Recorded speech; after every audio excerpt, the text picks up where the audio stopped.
It's game day. It's game day. How we looking? Bill Michaels show on the air. Game day. I'm loving it today. I woke up energized. Although I got to admit, I got hit with another wave of the crud. I got home last night after the huddle and was just kind of miserable. Woke up today and forced myself to go get a workout in and just a move today. Just Ben, how you feeling? How's it out there in the Madison land? Because the creeping crud is running around everywhere.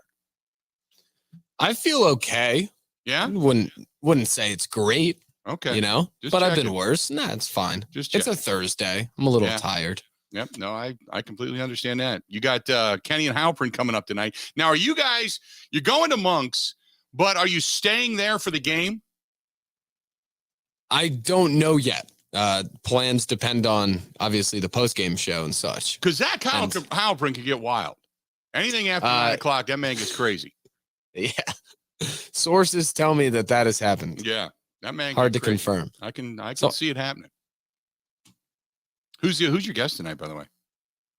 Bill Nagy, former Wisconsin offensive lineman. He's joined us for a bunch of shows. Okay. Looking forward to that. A little bit of that, then pregame into the Packers. A note came out last night. Did you hear about this thing? It came out last night, like 8:15 in the evening. You don't get a lot of press releases at 8:15. Usually, if it's an 8:15 press release, the press release is, hey, we fired the head coach, and don't tell anybody. It's kind of like, hey, we're just trying to get out of the news cycle. But last night, they sent a note out saying, can you please alert every fan to be into the stadium by 7 o'clock? So if you're going to the game tonight, get into Lambeau Field by 7 o'clock. Apparently, they have been, spending a little bit of money, and they put together a whole new light show for the Green Bay Packers when they're introduced. And tonight, they're going to debut it. I thought it was something for like Leroy Butler at halftime, but it's not. It is for the introduction of the team where they're actually going to turn out the lights. How about that? They're turning out the lights at Lambeau Field. So that's about the time that everybody that brings in a nippy bottle in some way, shape, or form pulls it out and then begins pouring because nobody can see them. But that being said, tonight, get in there by 7 o'clock because tonight they're going to unveil the spectacularness that is the new light show and the new introduction for the Green Bay Packers. I guess with, hey, you get a win, you get some free gadgets. That's the way they're kind of putting this out now, I guess, to the team. There you go. And Bill, do you know what they were practicing last night with the light show? I don't. The Randall Cobb pregame introduction. I'm not kidding. All the lights fell down. All of them fell off. They were dropped onto the field. They don't work anymore, and they have all been fired, and they're now heading down to Houston. That's the Randall Cobb light show. Or not Randall. No, what was Randall? Oh, I thought you were talking about Amari Rodgers. Never mind. I completely blew that. I don't know why I was thinking of Amari Rodgers. Randall Cobb. Oh, okay. The Randall Cobb light show. Okay. That I understand. I'm thinking Amari Rodgers. Why are they doing that? I completely screwed that up. That is on me. Okay. So it was the Randall Cobb light show. I didn't know that. I didn't hear that last night. I was completely near the evil entity of the border last night. I was down in the Broad Stop, and as you know, and hanging out with Bears fans after the fact. Bears and Packers fans. It got very spirited after we got off the air last night. Now, I, for one, just because the creeping crud's still hanging on, I, for one, did my fair share of water drinking last night. I didn't imbibe. I just not feeling it yet. But it got a little crazy with the people that were down there, some Bears fans, Packers fans, Cribbage fans, and Bucks fans who were there watching the game last night. And it got rowdy and spirited. So as I'm tearing down the equipment and I'm putting stuff in the car and I come back in and I sit down just to breathe for a minute, and I had a chicken salad. And I'm sitting at this table of like 6 or 7, and they're just across the table yelling at each other. And it's friendly, but it's not like, come on, man. None of that. It's like loud, obnoxious, F-bomb dropping to where you're kind of like putting your head in your hand going, holy crap, these guys have absolutely no decorum, man. They're out after it. It was that kind of night where you just, kind of just rolled your eyes and said, okay. And oh, by the way, one guy, have you ever had a guy tell a joke, Ben, and he starts to tell the joke and you're kind of like, okay. And then after about 10 minutes, you realize this joke may never end. And by the time you get to the punchline, you better be wearing feathered underwear to make you smile. Otherwise, you're not even smiling. You're just like, oh, thank God it's over. That was the kind of joke last night as I wanted to leave that one guy started to tell. And he said, and then they told that at Thanksgiving dinner. And I'm like, oh, okay. You know, my dad spit gravy. It wasn't funny. It was just gross. So should get your phone out and play Enter Sandman next time. Yeah, and let them know that, hey, time's winding down. Start pointing at the watch, you know, going, hey, you got to wrap it up. Let's go, you know, giving the old television hand signals. So that being said, Packers today, I was on with our buddy Ernie out in Viroqua this morning, and he said, yo, this is a pretty big game. And this game is, while not mathematically eliminating, this game is a must-win. It's a must-win. And the reason why, as we all know, is because if you lose this one, you got 3 specific teams on the docket that can whoop your ass. Philadelphia, Miami, Minnesota. They can put you away. If you lose this game, any one of those 3 teams that beat you, thus knock you out of the postseason. That's it. You're done. I went through all this last night when I got home. Because I have basically no life. So I got something else to tell you, which reminds me. So I sat downstairs last night when I got back. I went downstairs. I was sitting in the bar and I was watching the end of the Bucs game. And I started, I had my laptop out and I'm kind of going through things. I don't see unless a sub 500 team wins their division, the predictions of a wild card team sub 500, it's not going to happen. It's going to be at least 9, if not 10 wins to get to the wild card. And we know where the Packers are sitting right now with only 4 wins in the season. So you've got to get at least 5 more wins. If you lose tonight, your season's pretty much done. It's not the dagger, but it's the dagger. Because after reading and I was just consuming information last night, like just all of a sudden this cloud lifted and a sponge became my brain. I started reading and watching all this different stuff, and most people believe, and I'm talking nationality experts, most national experts, most people believe that the Packers dug themselves too big of a hole early to turn this thing around. Now, I do like what Rasul Douglas said when we heard that yesterday, saying, hey, it's the first time we started believing we're going to win. Different energy in the place. Something about, Abram brought it. You just need a guy, much like I talked about Zadarius Smith bringing it into Minneapolis. Abram brings it, going up and down the sidelines. Come on, we still got this. Let's go. Get up, move around. Maybe you need a little bit of that. That energy now starting to rub off. Guys are feeling it. But tonight, got to win it. Got to win it. Must win tonight. I don't think there's any doubt about it. 8-7. Ben, is it a must win in your mind? Yes, they can't lose for sure. No, must win. I'm going with it. Must win. It's not do or die in the sense of mathematicals, but it's done. If you lose tonight, got to get it done. Got to climb. Yeah, not even for the sake of the record directly, just for the momentum and the vibe around the team. Like, you have to build off the Cowboys game, because otherwise, if you just get smacked right in the face, then you get 10 days to think about how much you missed an opportunity to turn it around. 100%. Definitely. I'm with 100%. Pac-Fan says, Abram brought it. Yikes. Yeah, that's what Rasul Douglas said. He said the new guy came in and, up and down the sideline. We haven't had energy on the sideline like that. And I'm thinking to myself, why the hell not? But, hey, you look for it for anywhere. Look for it from anybody. See what happens.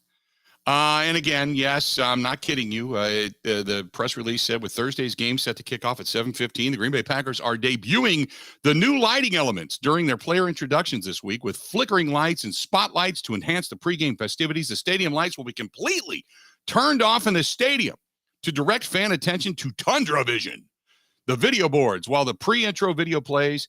While the team is being introduced, spotlights, flashing lights are all going to be employed. Fans are advised, arrive early and be in your seats by 7. to ensure that you can enjoy the player introductions and the new light features. In other words, we got some toys. Come and look. Come and look. That's what it is. So that's coming up tonight. 877-867-1670. That's the phone number to get a hold of us on the program today and every day.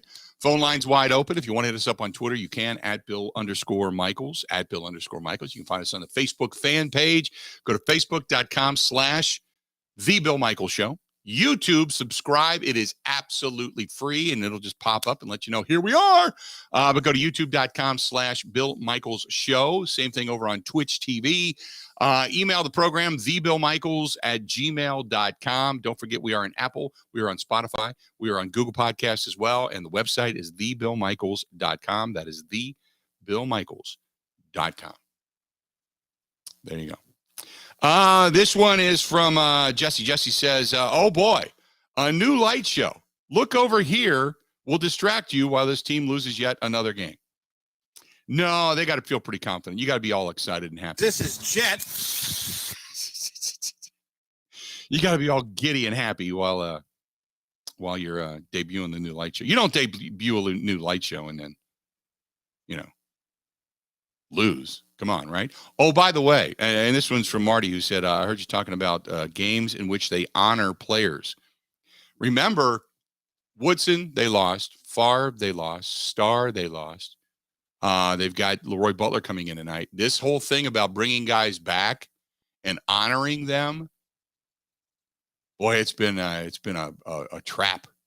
For whatever reason, on nights they honor players, and on games they've honored players, they're losing games pretty consistently. I understand it. So hopefully tonight they break the trend. Win tonight because they're going to honor Leroy Butler at halftime.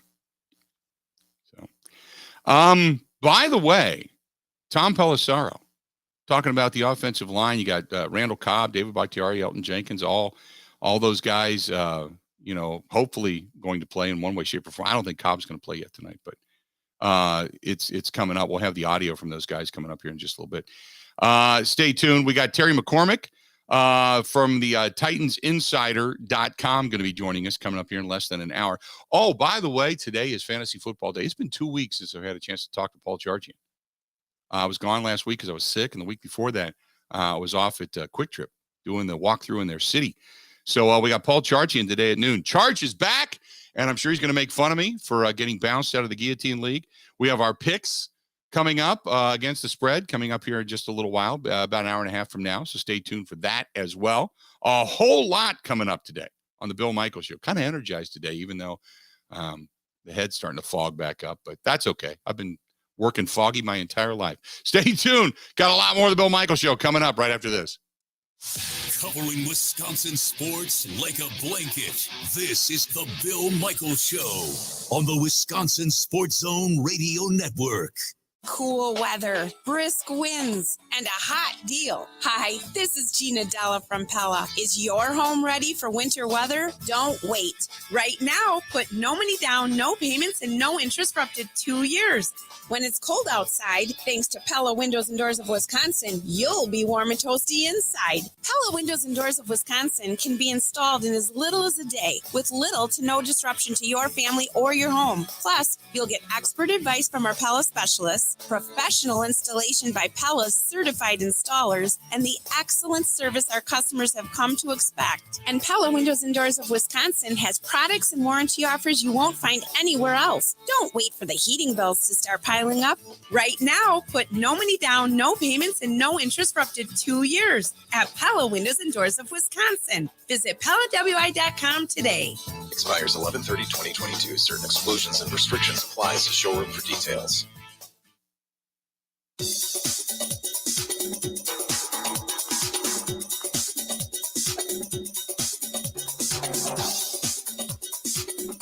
Bill Michaels will resume in 3 minutes.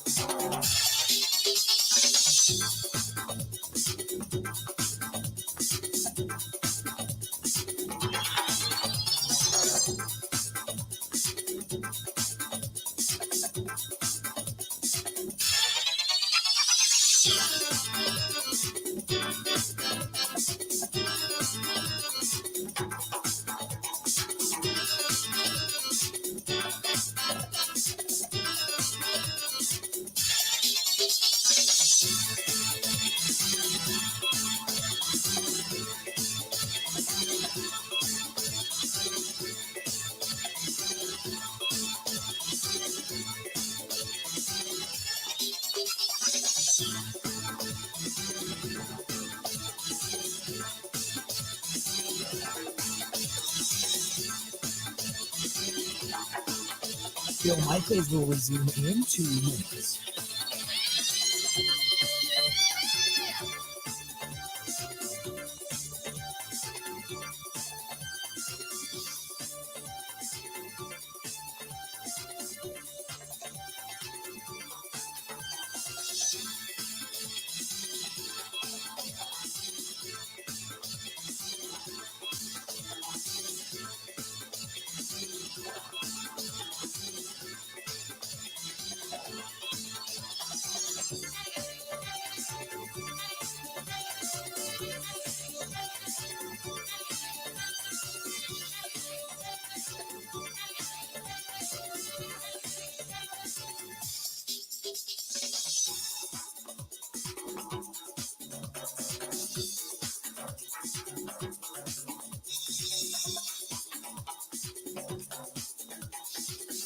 Bill Michaels will resume in 1 minute.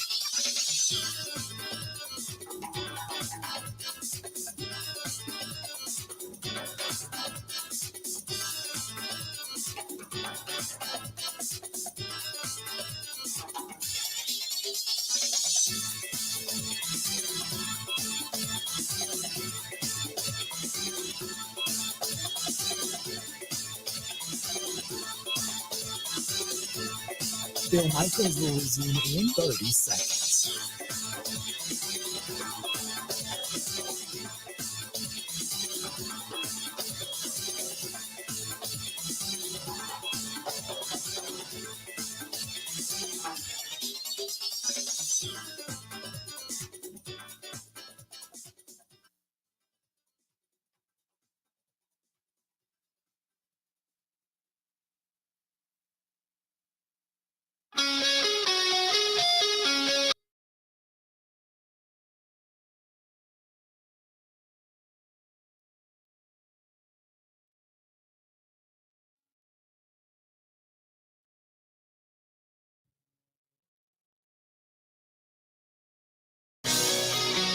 That time of year, starting to think about Christmas gifts and turkeys and frying and hams and all that kind of stuff. And my guys over at Burn Pit Barbecue, they want to remind you, hey, they have the Christmas packages. And it's nice. I actually posted it up on the Facebook fan page not that long ago. It comes in a nice gift box, whether it's the sauces or the rubs or the hot sauces and such you want. They can put it all together for you. Just check it out. Go to burnpitbbq.com, burnpitbbq.com. They are veteran-owned. They're based right here in the state of Wisconsin. And they've been in business now a little over 2.5 years and just keep supporting them. Great people. Great people over there. 877-867-1670, 877-867-1670. Tennessee Titans have ruled out multiple starters, by the way, for tonight's game. The starters that were announced yesterday. Ben Jones, their center, he's got a concussion, still in the protocol. Monty Hooker, their safety, he's got a shoulder issue. Kicker Randy Bullock, he strained that right calf muscle, and he's considered out. The outside linebacker, Bud Dupree, he's got a hip injury. Their backup safety, Lonnie Johnson, also, he's got a hammy. He's done. Not playing in this contest. So they're pretty banged up coming into this one.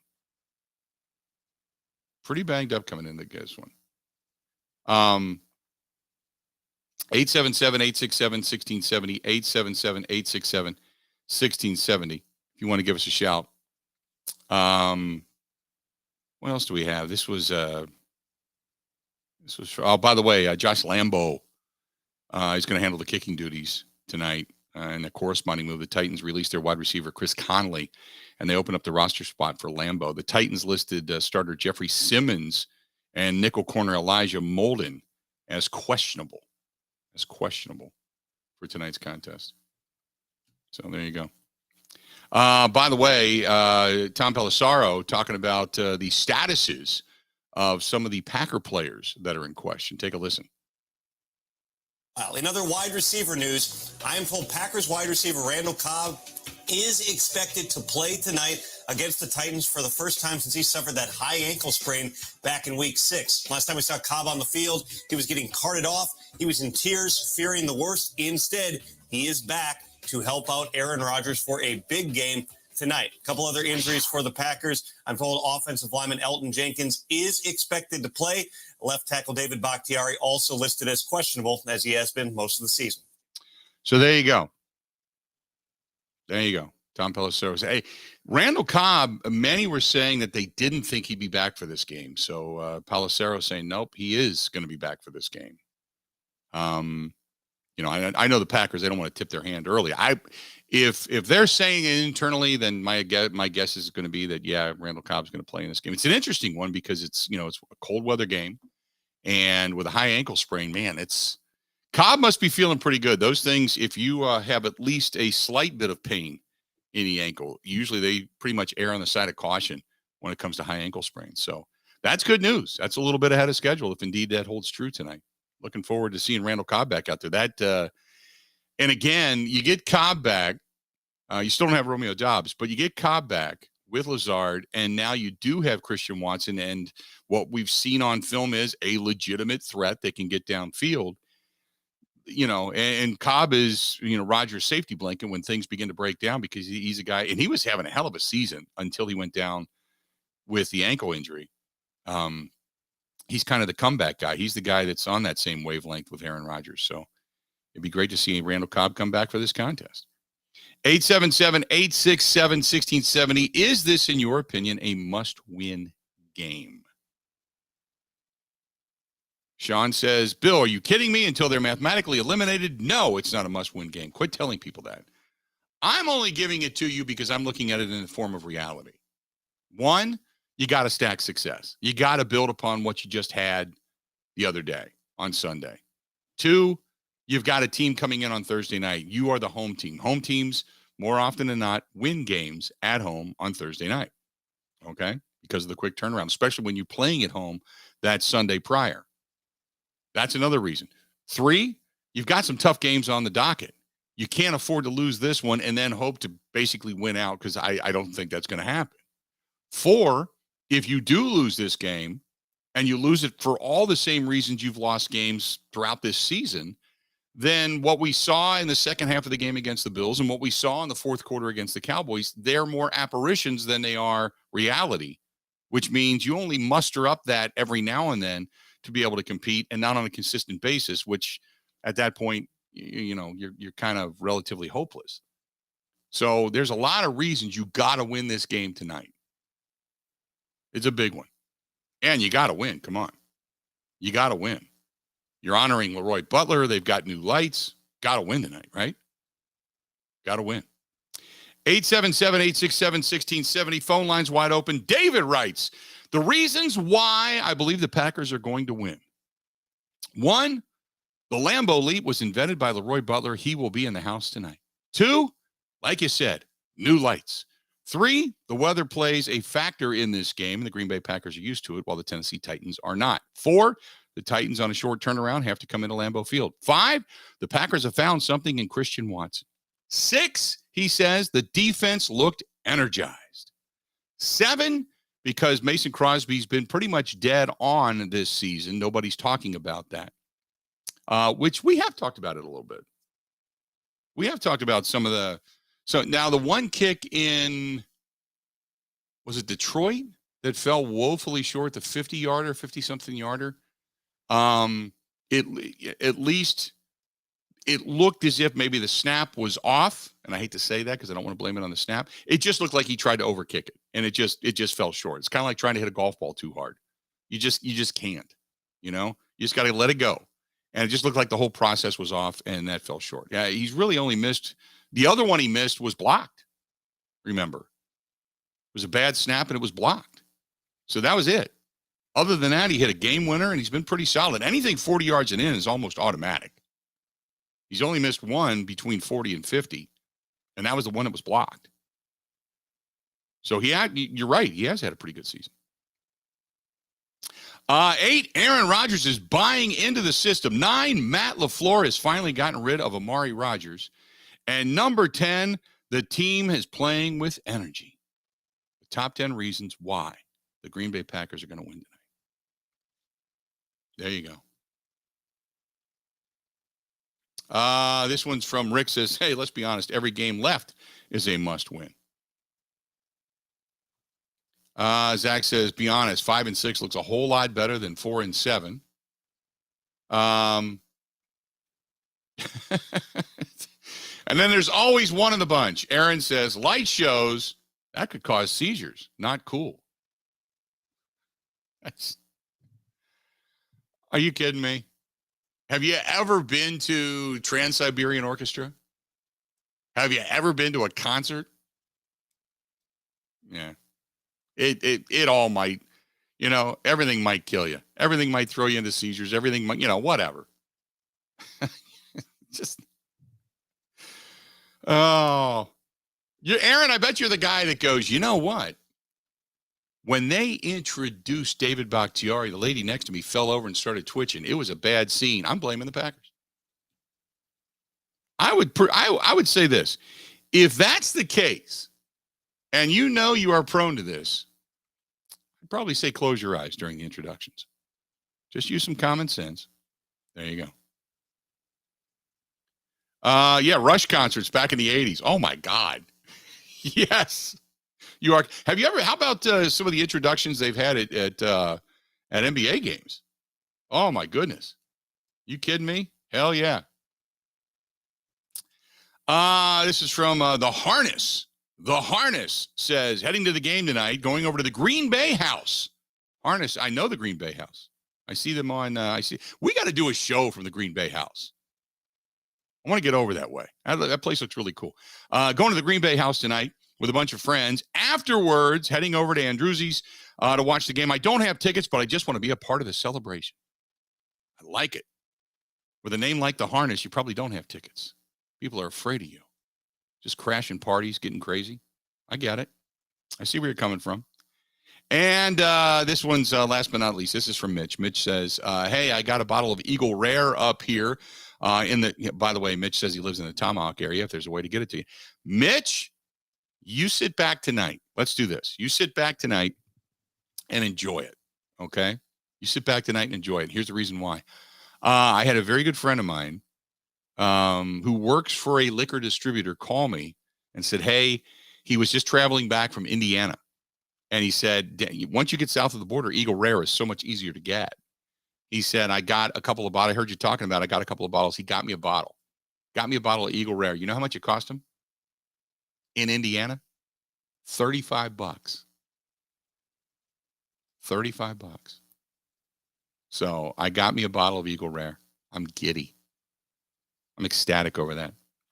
When we come back, I'm going to talk with Eric from Green Bay. The phone line's wide open, 877-867-1670. Hit us up. Got a lot more of the Bill Michaels Show. It's coming up. This portion of the program brought to you by a winning team. That is the Milwaukee Admirals. Go to MilwaukeeAdmirals.com. Get your individual game tickets, and they have a lot of good stuff coming up after games. Concerts and such, events. If you want to sit in the end zone down there, they've got group outings available. Whatever it happens to be, they've got it for you. It's family fun. It's good fun. It's really good hockey fun and good hockey action. Go to MilwaukeeAdmirals.com. That is MilwaukeeAdmirals.com. Covering Wisconsin sports like a blanket. This is the Bill Michaels Show on the Wisconsin Sports Zone Radio Network. Life's about taking the road less traveled, and doing it in style, well, that makes it even better. Take the Tahoe. This November, Potawatomi is giving away not one, but 2 Chevy Tahoes. Just play with your club card and you could win a brand new Chevy Tahoe or your share of over $400,000 in cash and prizes. Your win is waiting. Take the Tahoe. Only at Potawatomi. Visit paysbig.com/Tahoe for more. Must be 21 years old and a club member to play.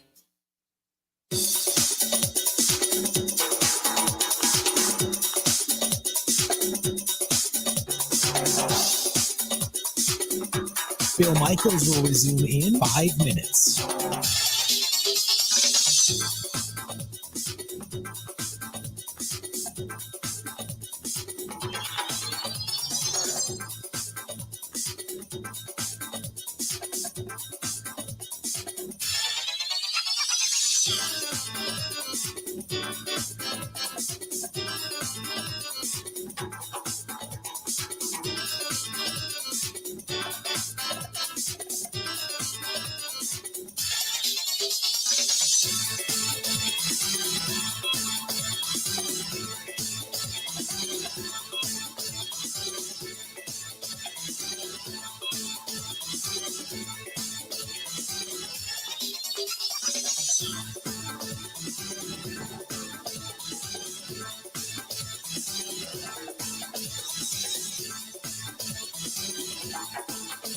Bill Michaels will resume in 4 minutes.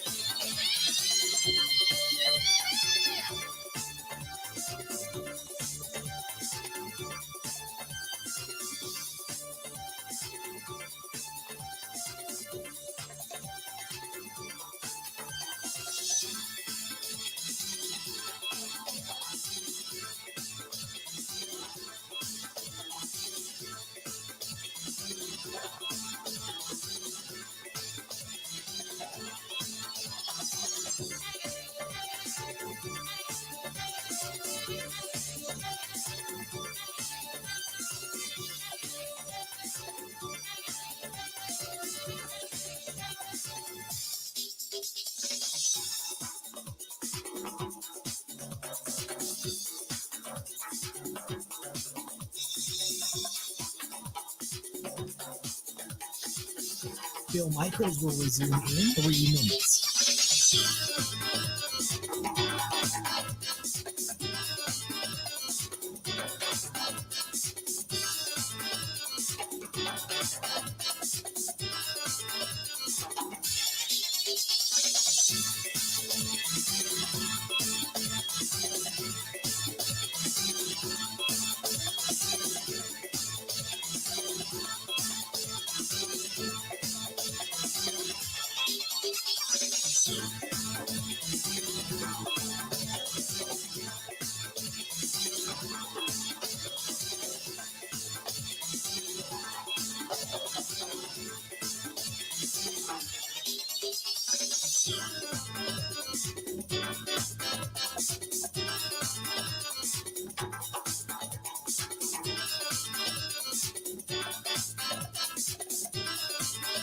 Bill Michaels will resume in 2 minutes.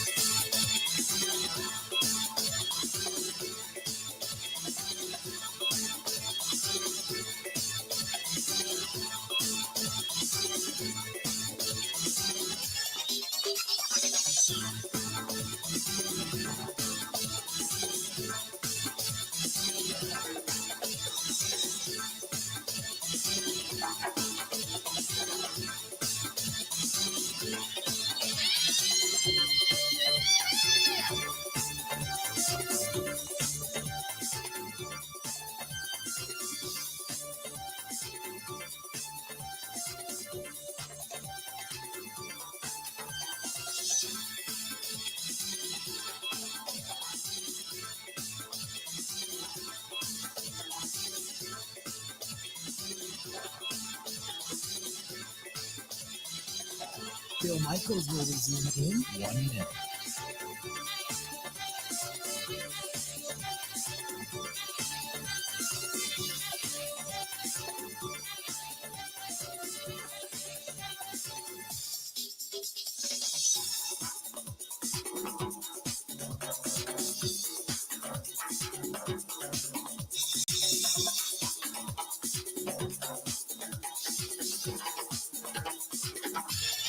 Bill Michaels will resume in 30 seconds.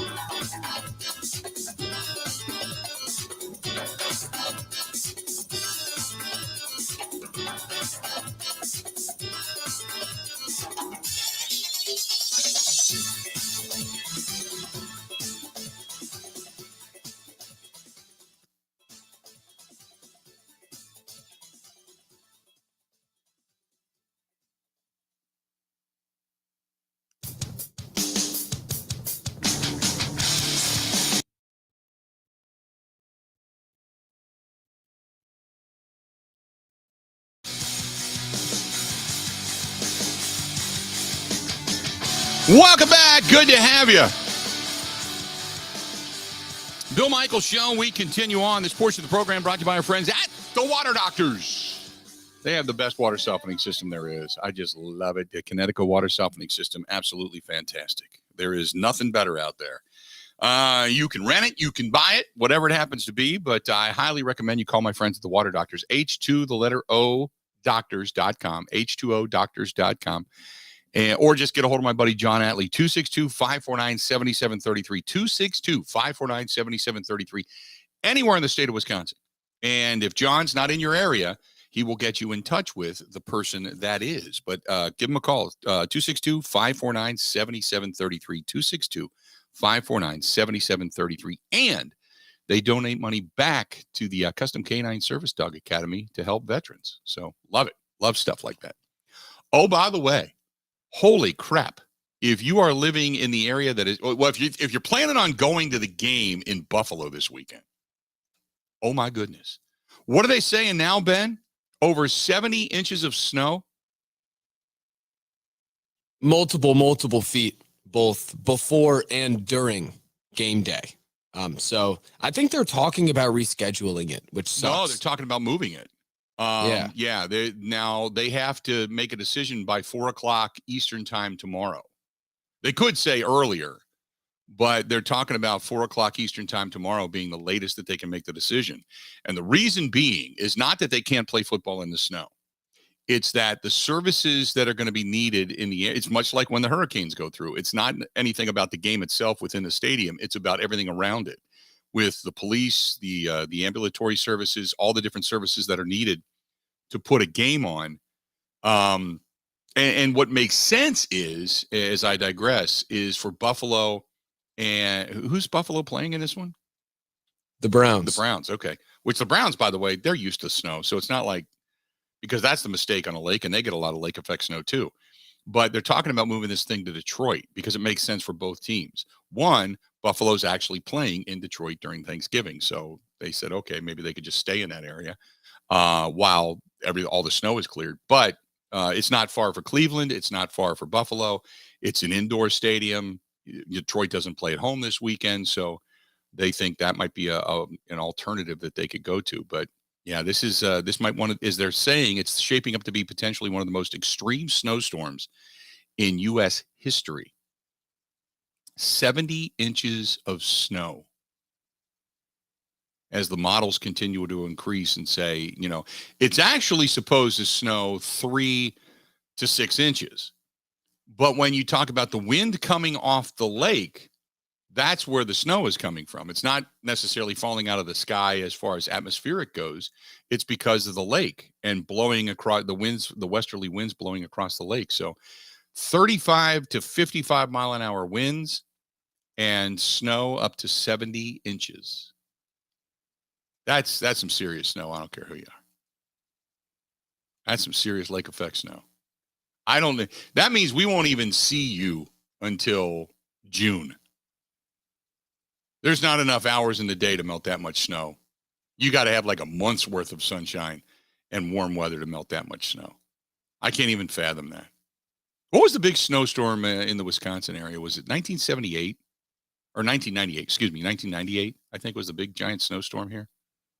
98 or 96 or something like that, where they were just abandoning, cars on the highway. I can't even imagine. And that's what, 16 to 20 inches of snow. This is just, that's just crazy. That's just crazy ridiculous.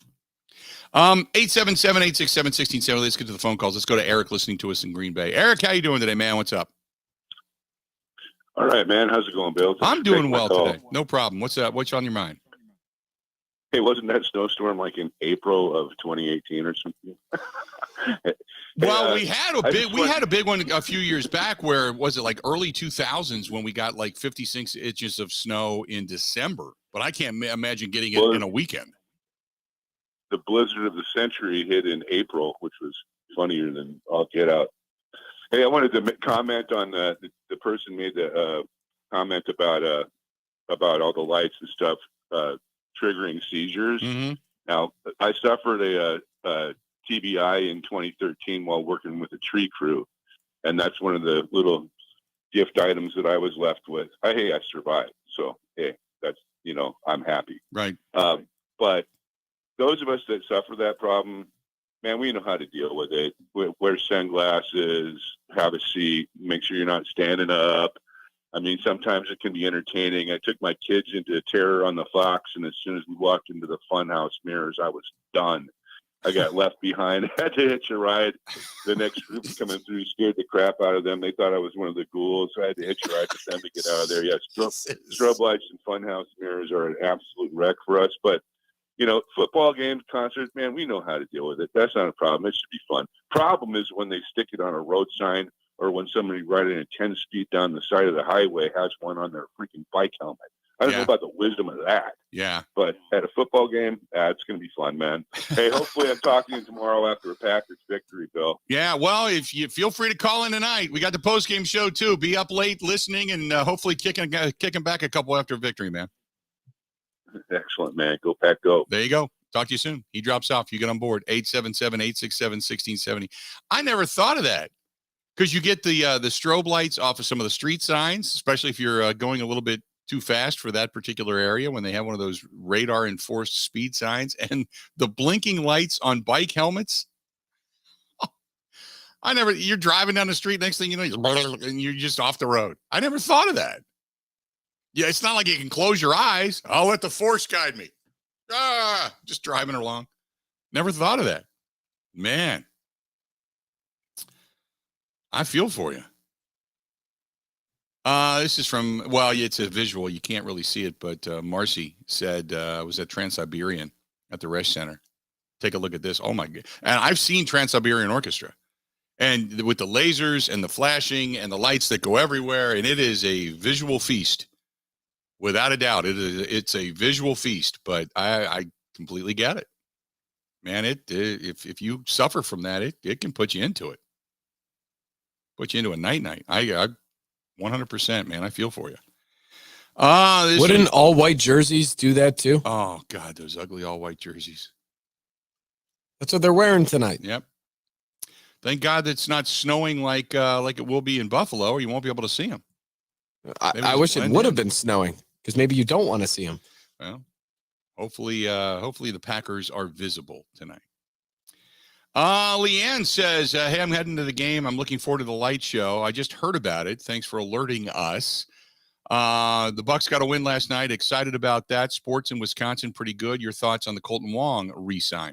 I'll be honest. We haven't talked a lot of baseball, but I'll be honest. I thought that I thought they'd pass on the club option for Colton Wong, just because it's a lot of money to pay to a guy that one of two things. He's either on the downside of his career, or you got a lot of belief that this past season was just kind of a blip on the radar because it affected him both at the plate and in the field, and he just didn't play great. So maybe hopefully, I would assume the Brewers know something that we don't, and they think, okay, there was something wrong with Colton Wong, and he'll bounce back this upcoming season because that's a lot of money to pay for what you got this past year. But good for you. And you're right. Bucs got a win last night. Nice win last night. Brooke Lopez went off. Third quarter, man, the whole team did, but Brooke Lopez had a game last night. Watching that, like I said, I was sitting downstairs. Oh, so I mentioned this, Ben, and I gave you one of those moments. Got home last night, and I thought, well, you know what? I'll head down to the bar. I got a call from a friend of mine. He said, Bill, I got you a bottle of Eagle Rare. So on my way home last night, I met him. And I met him and picked up the bottle of Eagle Rare. So I sat down there last night. I was on the computer watching the Bucs game at the bar. And the decorations are starting to go up for the holiday party here at the house. So, it's kind of, Christmas lights are on and all that kind of stuff. You're feeling kind of nice last night. Sat there and normally I'm down there with a beer, but last night I sat down and had a few sips of the Eagle Rare. I was feeling pretty good last night. It was a nice night. It was a nice, enjoyable evening. Although the alcohol didn't kill off whatever the crud is I have, but I'm getting there. I know you're desperately interested in that particular portion of the conversation. Well, I'm kind of wondering what you had on the television and whether it was Eastern Michigan versus Central Michigan. Did you see that game last night? That was fantastic. I watched the whole thing. Well, you've seen the bar. So I had that on one television and I had the Bucs in front of me on the other.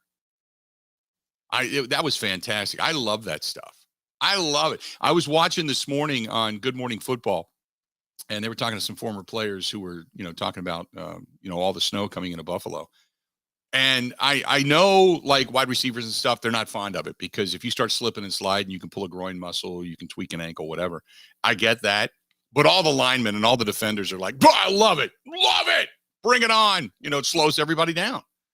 I remember when going all the way back to high school and college when I was playing football in high school, man. And I loved rain games. Now, we didn't have turf back then. Now the high school has turf, but we didn't have turf back then. So if we got a rain game and it was a muddy, sloppy, nasty field, somebody who wasn't exactly fast slows everybody down. Suddenly everybody's at your pace and you love it, man. So yeah, all the defenders were just, going, saying that how great it is. They love snow games, snow globe games, especially. Now, if you've got a lot of high wind and frigid temperatures and snow blowing, it's miserable. You just want to get out of it. I'm sitting here right now looking out of the studio window and I'm watching the snow because it's windy as hell outside and all the snow's blowing off the roof and circulating around. It looks like just a frigid, raw, cold day. So for those heading up to the game tonight, everybody's going to obviously be dressed for it, but you don't want to play in that. But if you got one of those, like the other day when we had the snow and there's no wind, it's just coming down. It's like, you're looking into your own human snow globe. Love it. Love those games. Absolutely. 877-867-1670. Stay tuned. More of the Bill Michaels Show. It's coming up right after this.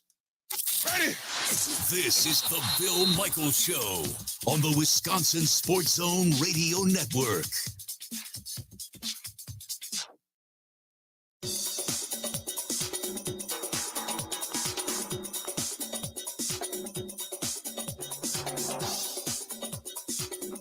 Bill Michaels will resume in 3 minutes.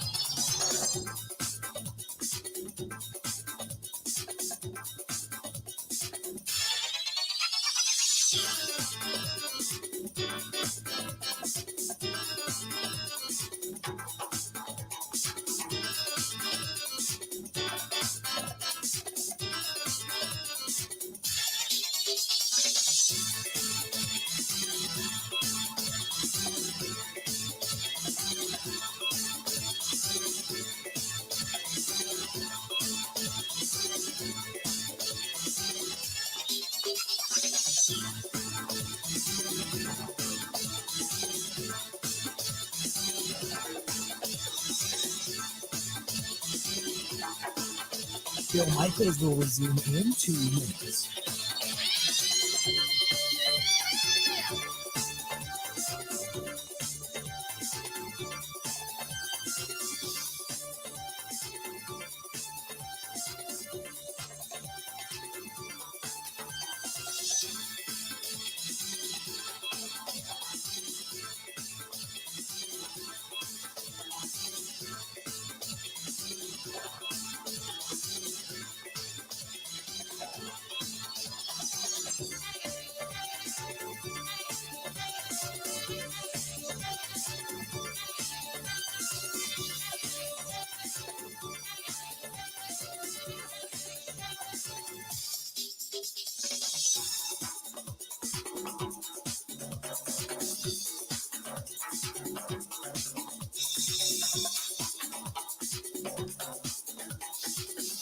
Bill Michaels will resume in 1 minute.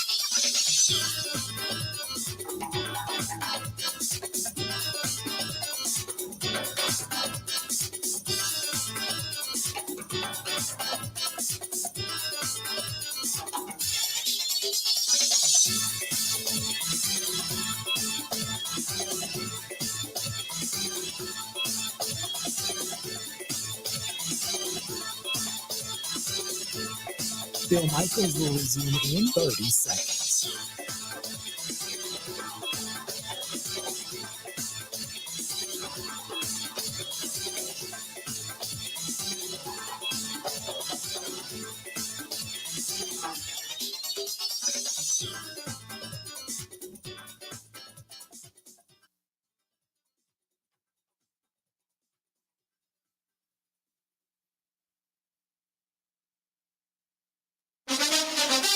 Now, in Green Bay, here's Mike Clemens. It's the Packers and the Titans. Kickoff tonight at 7:15. The Packers are asking fans to be in their seats by 7 o'clock for a new strobe light show during player introductions here at Lambeau Field. The Packers are now 4-6. Can the momentum after beating the Cowboys in overtime carry them to a win over the 6-3 Titans tonight? Packers running back A.J. Dillon says, yeah. It's big.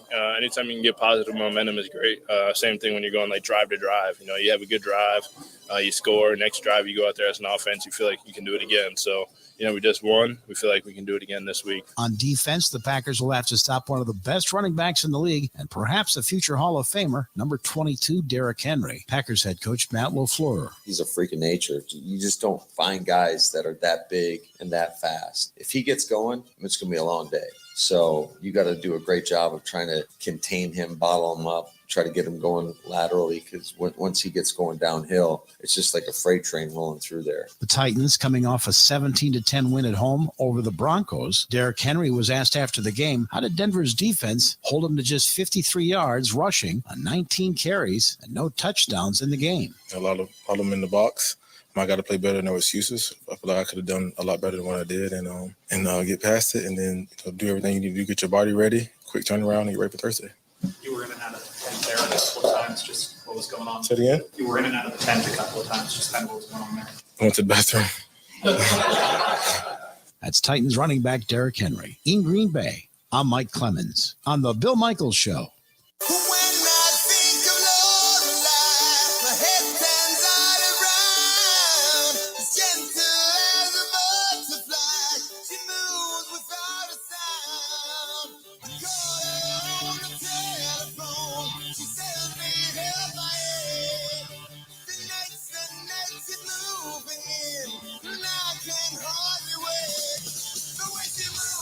Welcome back to the program. Good to have you.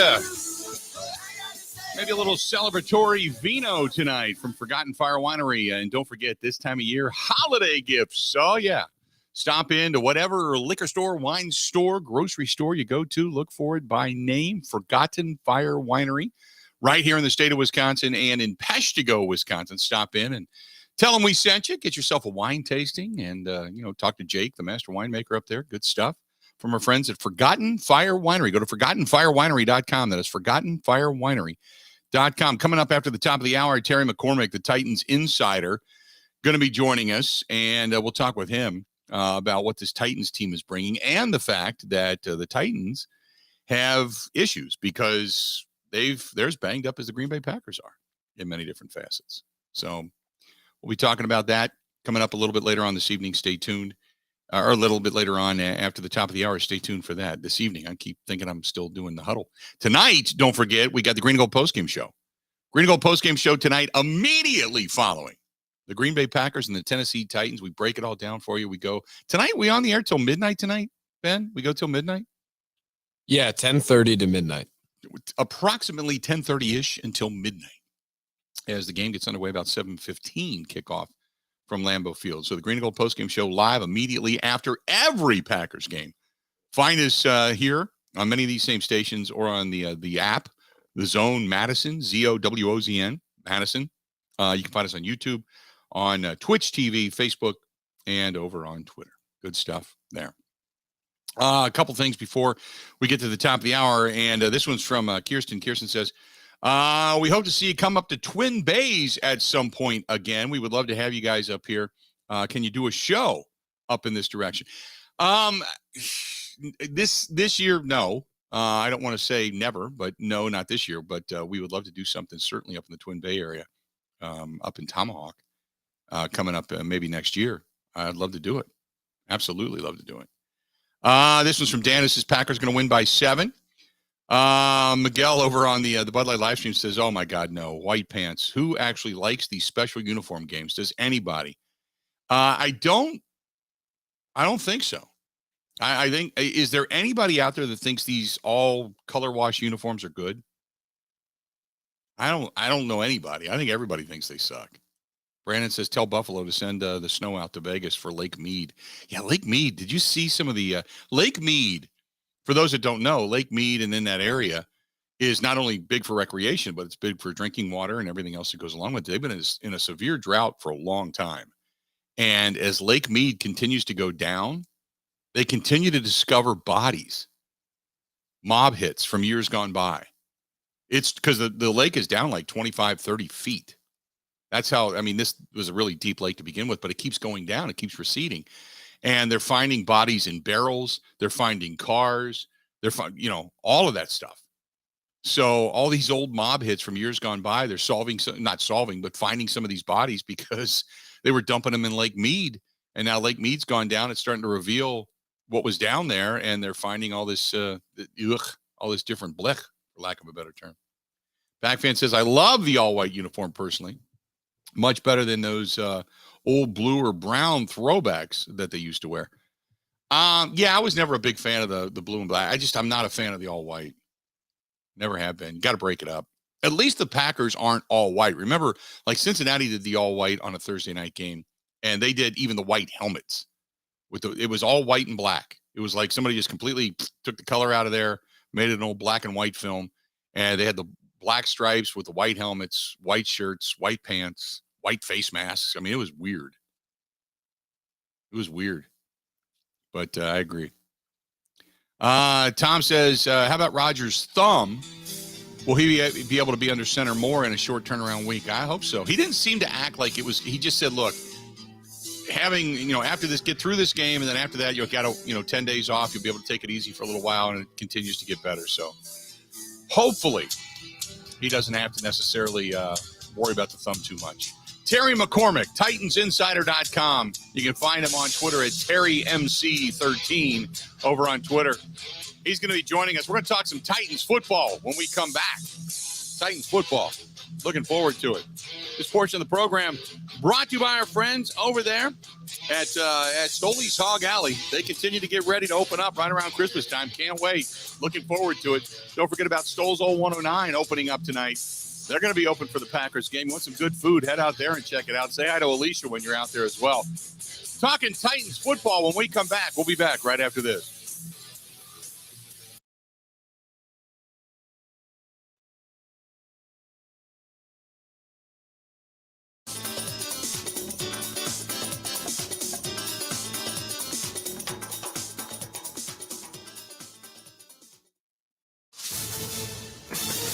This is a Wisconsin Sports Zone update. Well, it's game day for the Green Bay Packers as they welcome in the Tennessee Titans to Lambeau Field tonight for Thursday Night Football. On the defensive side of the ball, linebacker Devondre Campbell is out with a knee injury. Offensive side of the ball, wide receiver Romeo Doubs also listed out with an ankle injury. And the left side of the team's offensive line is listed as questionable with David Bakhtiari and Elton Jenkins. Here's more from head coach Matt LaFleur on if the Packers are where he wants them to be at offensively. You got to consistently go out there and do it. And I think we're fully capable, but, we got a great challenge this week. This is one of the most stout defenses in the National Football League, especially when you're talking about stopping the run. So it'll be a great challenge for us. But, yeah, you got to consistently go out there and do it to feel like, okay, here we go. So new game, new opportunity. We'll see what happens. Wisconsin football is in Lincoln this Saturday. They'll take on the Nebraska Cornhuskers for an 11 a.m. kickoff. If they win, they become bowl eligible. Also, they need a little help, but there's still hope for them to win the Big Ten West. Want to save even more at Fleet Farm? Well, now you can with Fleet Rewards. It's free to sign up, and there's no credit card required. Using Fleet Rewards is easy. Earn points every time you shop. Plus, get exclusive member offers, birthday and anniversary perks, free tire rotations, and more. Download the Fleet Farm app or create an account at fleetfarm.com/rewards to start earning points today. Fleet Farm, proudly serving the Midwest since 1955. Brooke Lopez would hit 7 3-pointers on his way to a team-high 29 points, and the Bucks would use a huge third quarter, outscoring the Cavaliers 34-18 to beat Cleveland 113-98 and move to 11-3 in the season. The Deer return to action Friday night when they're in Philadelphia to take on the 76ers. And finally, Wisconsin basketball will get back at it Wednesday in the battle for Atlantis when they'll face Dayton. For the Wisconsin Sports Zone Network, I'm Ebo.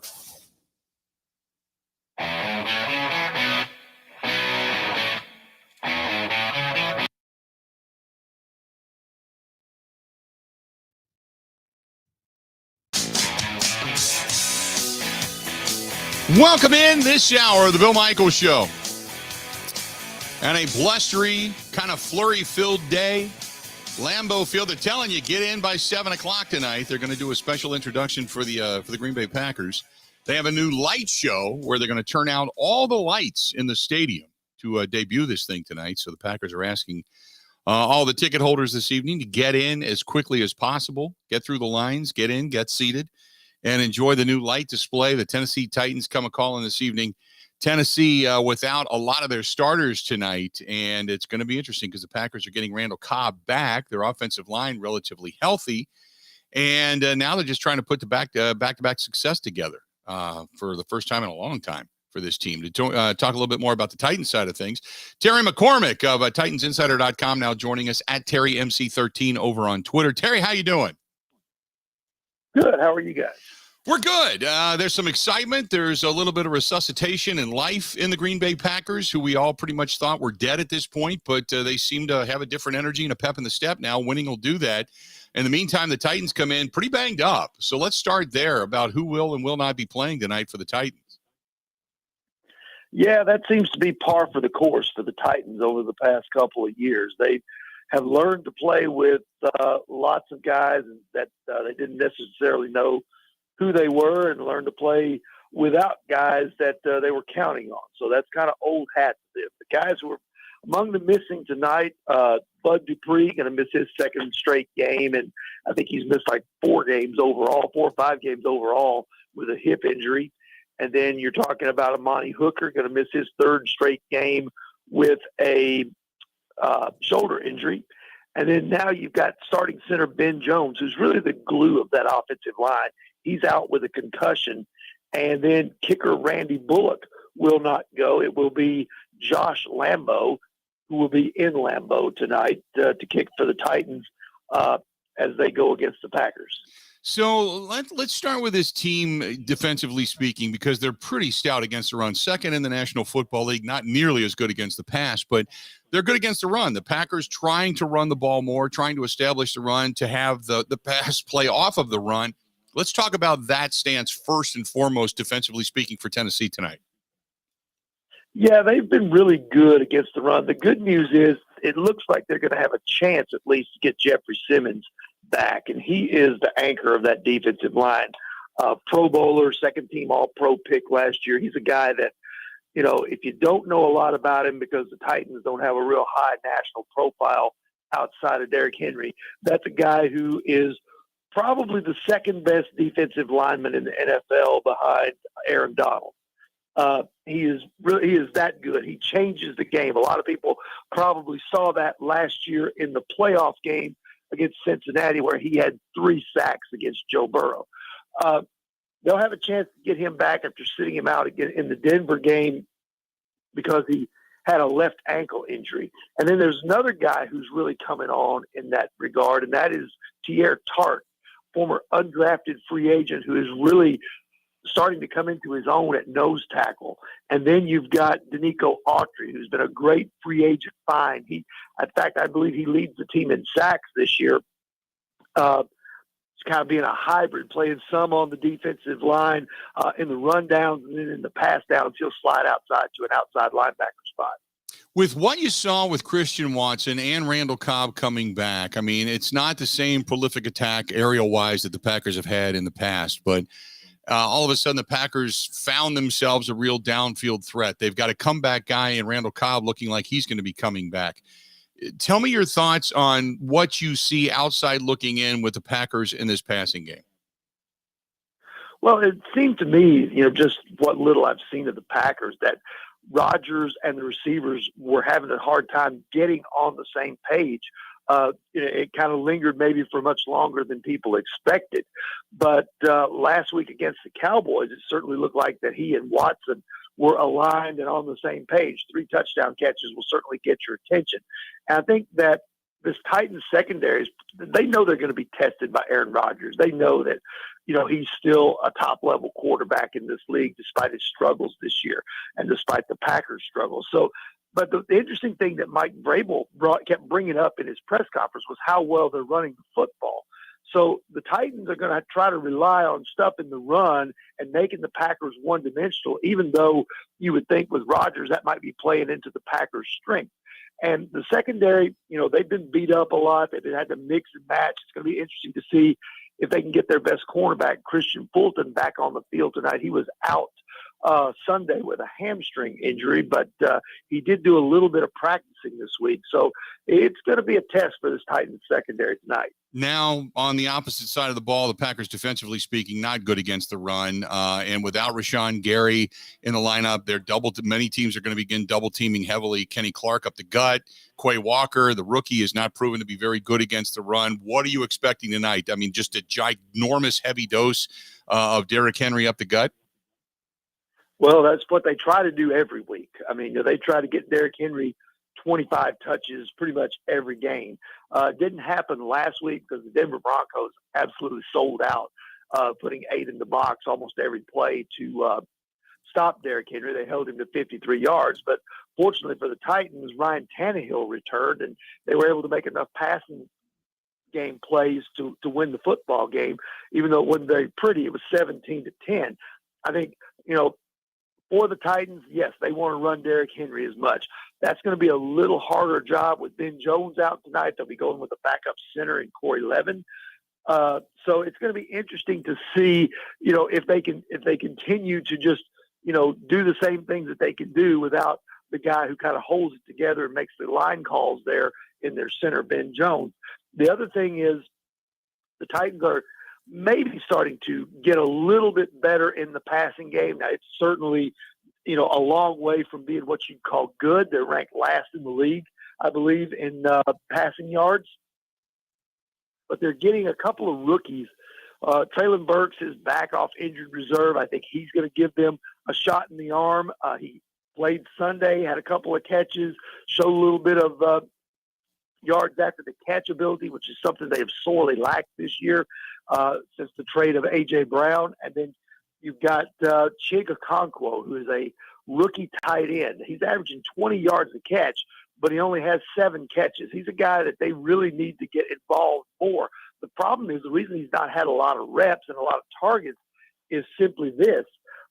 Because they lost Taylor Lewan early in the season at left tackle, and because the offensive line is not great, even though you think of Derrick Henry and them run blocking and doing all that. This is a very mediocre offensive line overall. So that means they're having to keep tight ends in more. So that means that the blocking tight ends, guys like Jeff Swain and Kevin Rader, are actually getting snaps that normally you would want to go to a guy like Chig Okonkwo, who's a better weapon in the pass game. Does the weather affect this team much, do you think? Obviously the Packers live in it. They play in it. It's now going to be like 28 degrees at game time. There's going to be some snow flurries, some wind. How much do you think that affects this Tennessee Titans team coming into Lambeau Field? I don't think it will affect them a whole lot. It's been really cold. It was cold Sunday when they hosted the Denver Broncos. The temperature was in the low 40s. The temperature has been kind of hovering in the 30s and 40s most of the week for about the past 5 days. So if anything, that's probably a little bit of a blessing to allow them to practice out in the elements and get acclimated. Now, there's not 5 inches of snow on the ground here, so that could be a factor if there's a little bit more snow dumped during the game. But overall, I don't think that that's going to affect the Titans a whole lot. Mike Vrabel is a type of coach that he won't stand for excuses like weather and things like that, because he's just going to tell you both teams are going to play in it. It's our job to find a way to get things done. Aaron Rodgers said that he talks to Vrabel during the season, and they share a lot, good friends. Did Vrabel expound upon that at all down there in Tennessee? Not at all. That's news to me. I mean, Mike doesn't reveal a whole lot in terms of who he communicates with, who he talks with. The only guy who was asked about Aaron Rodgers in terms of, if he has a friendship with him, Ryan Tannehill was asked that. He said he knows Rodgers a little bit, but they're, not particularly close. Said, that the dealings he's had with him have been pleasant. But no, I was unaware that there was a connection between Vrabel and Aaron Rodgers at all. Yeah, Rodgers said he really likes Vrabel, likes his aggressiveness and such, and had a lot of high praise for him. Speaking of Tannehill, so if this game, I'm sorry, go ahead.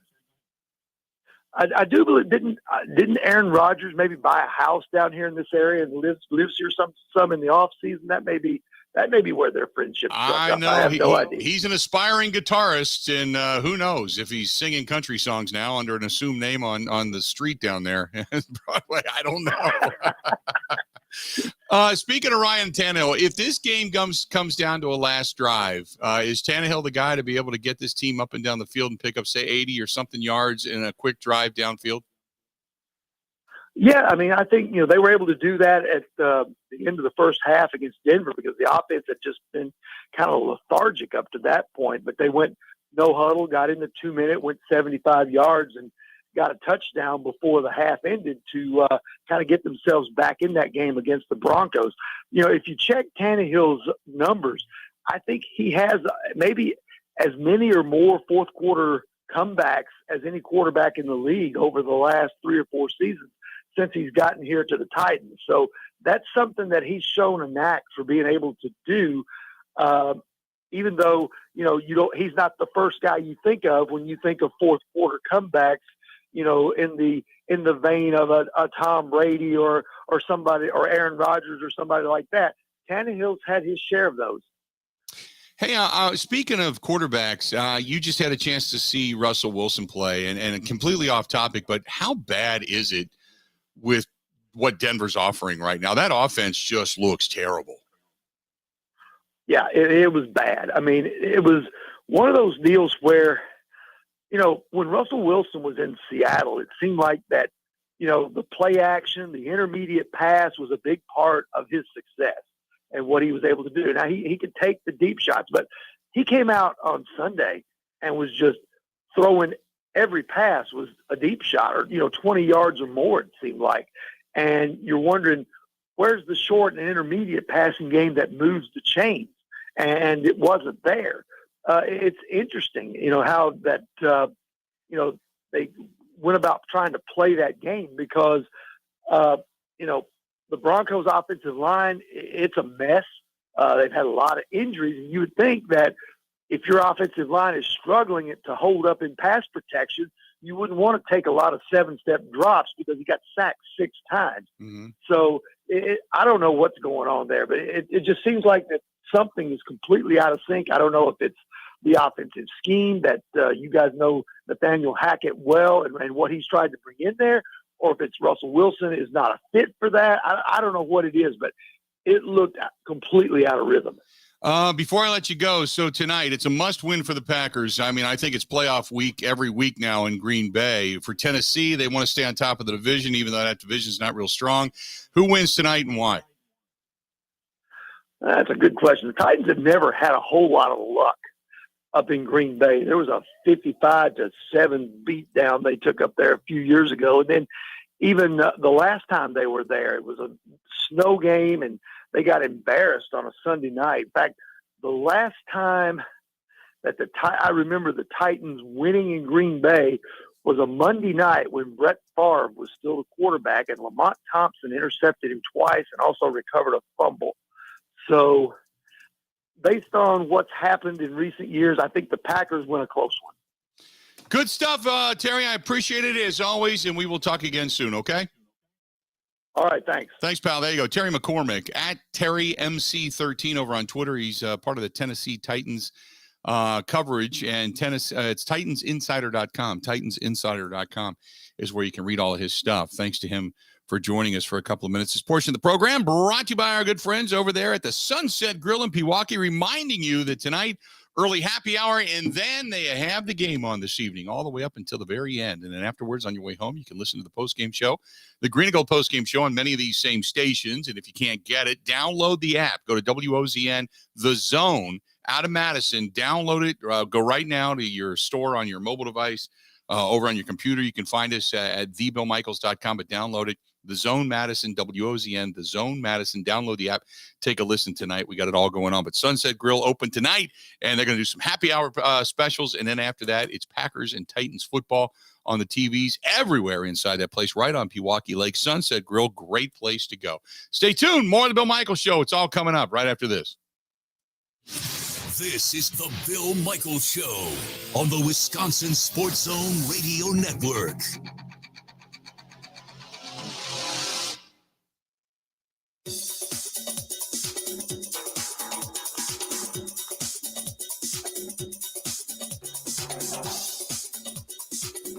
Bill Michaels will resume in 3 minutes.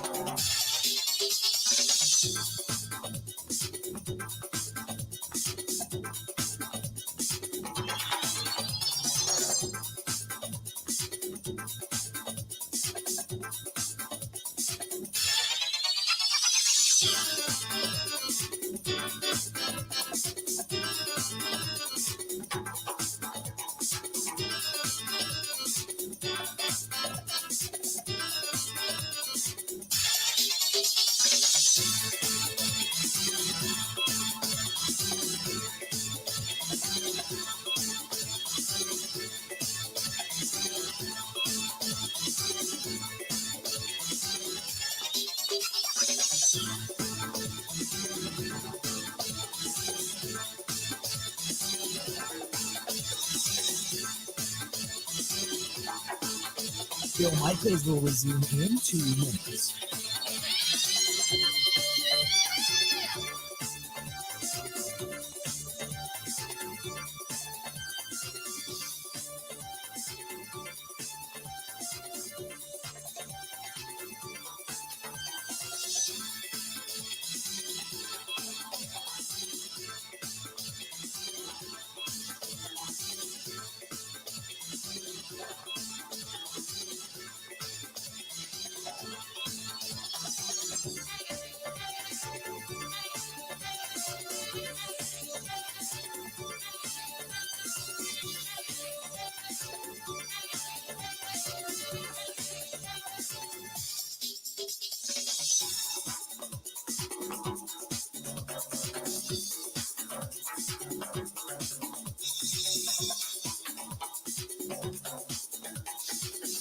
Bill Michaels will resume in 1 minute.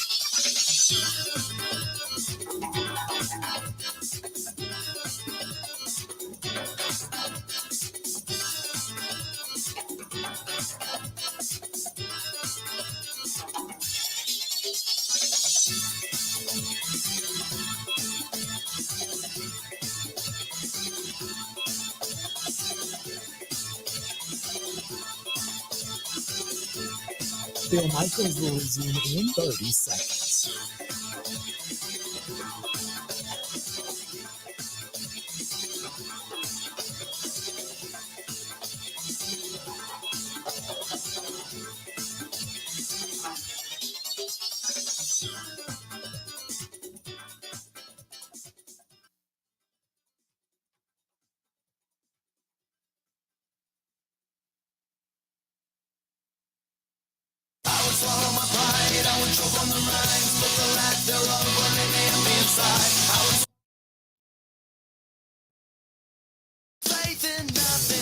If you are looking for a terrific weekend getaway, Winter Wonderland, I know it's snowing up north. They're getting some pack in, and they're going to be opening the snowmobile trails eventually here. Great place to go. That's Four Seasons Island Resort up in Pembine, Wisconsin. It's a beautiful place. A lot of history there. That's, we've talked about it time and again. It's got I hate to say the romance of the mob, but it does. It's on the tour for haunted places and all that kind of stuff. But more so than anything, it's just got a lot of old school charm.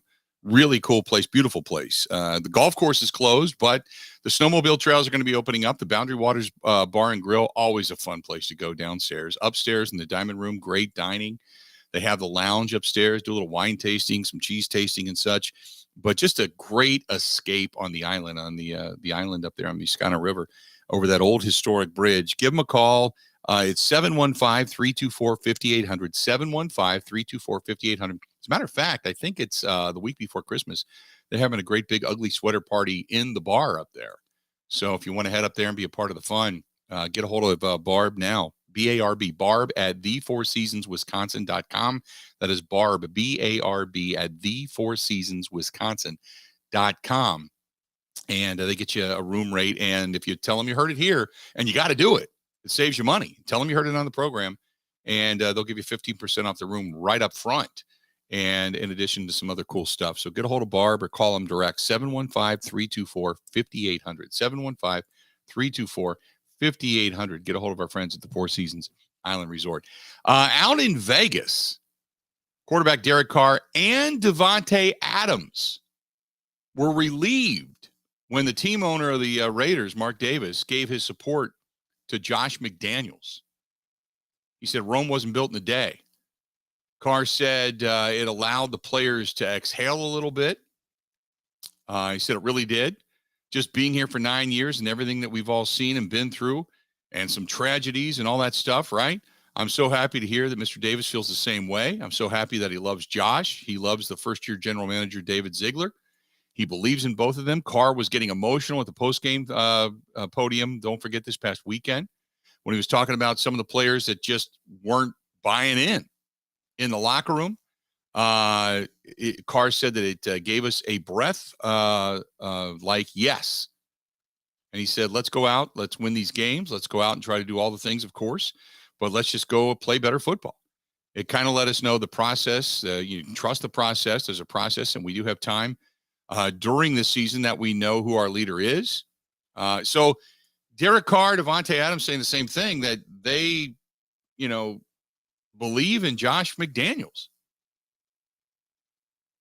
Ben, were you surprised when that came out yesterday? Yeah, a bit. I'm not surprised they said it because I don't know what else I guess they would have said. I'm surprised at the organization supporting him. I mean, the results are the results. It's a cluster in Vegas for a team that played so well last year through so much adversity, losing Gruden the way they lost Gruden, and then Bisaccia kind of rallying the troops and making them a playoff team.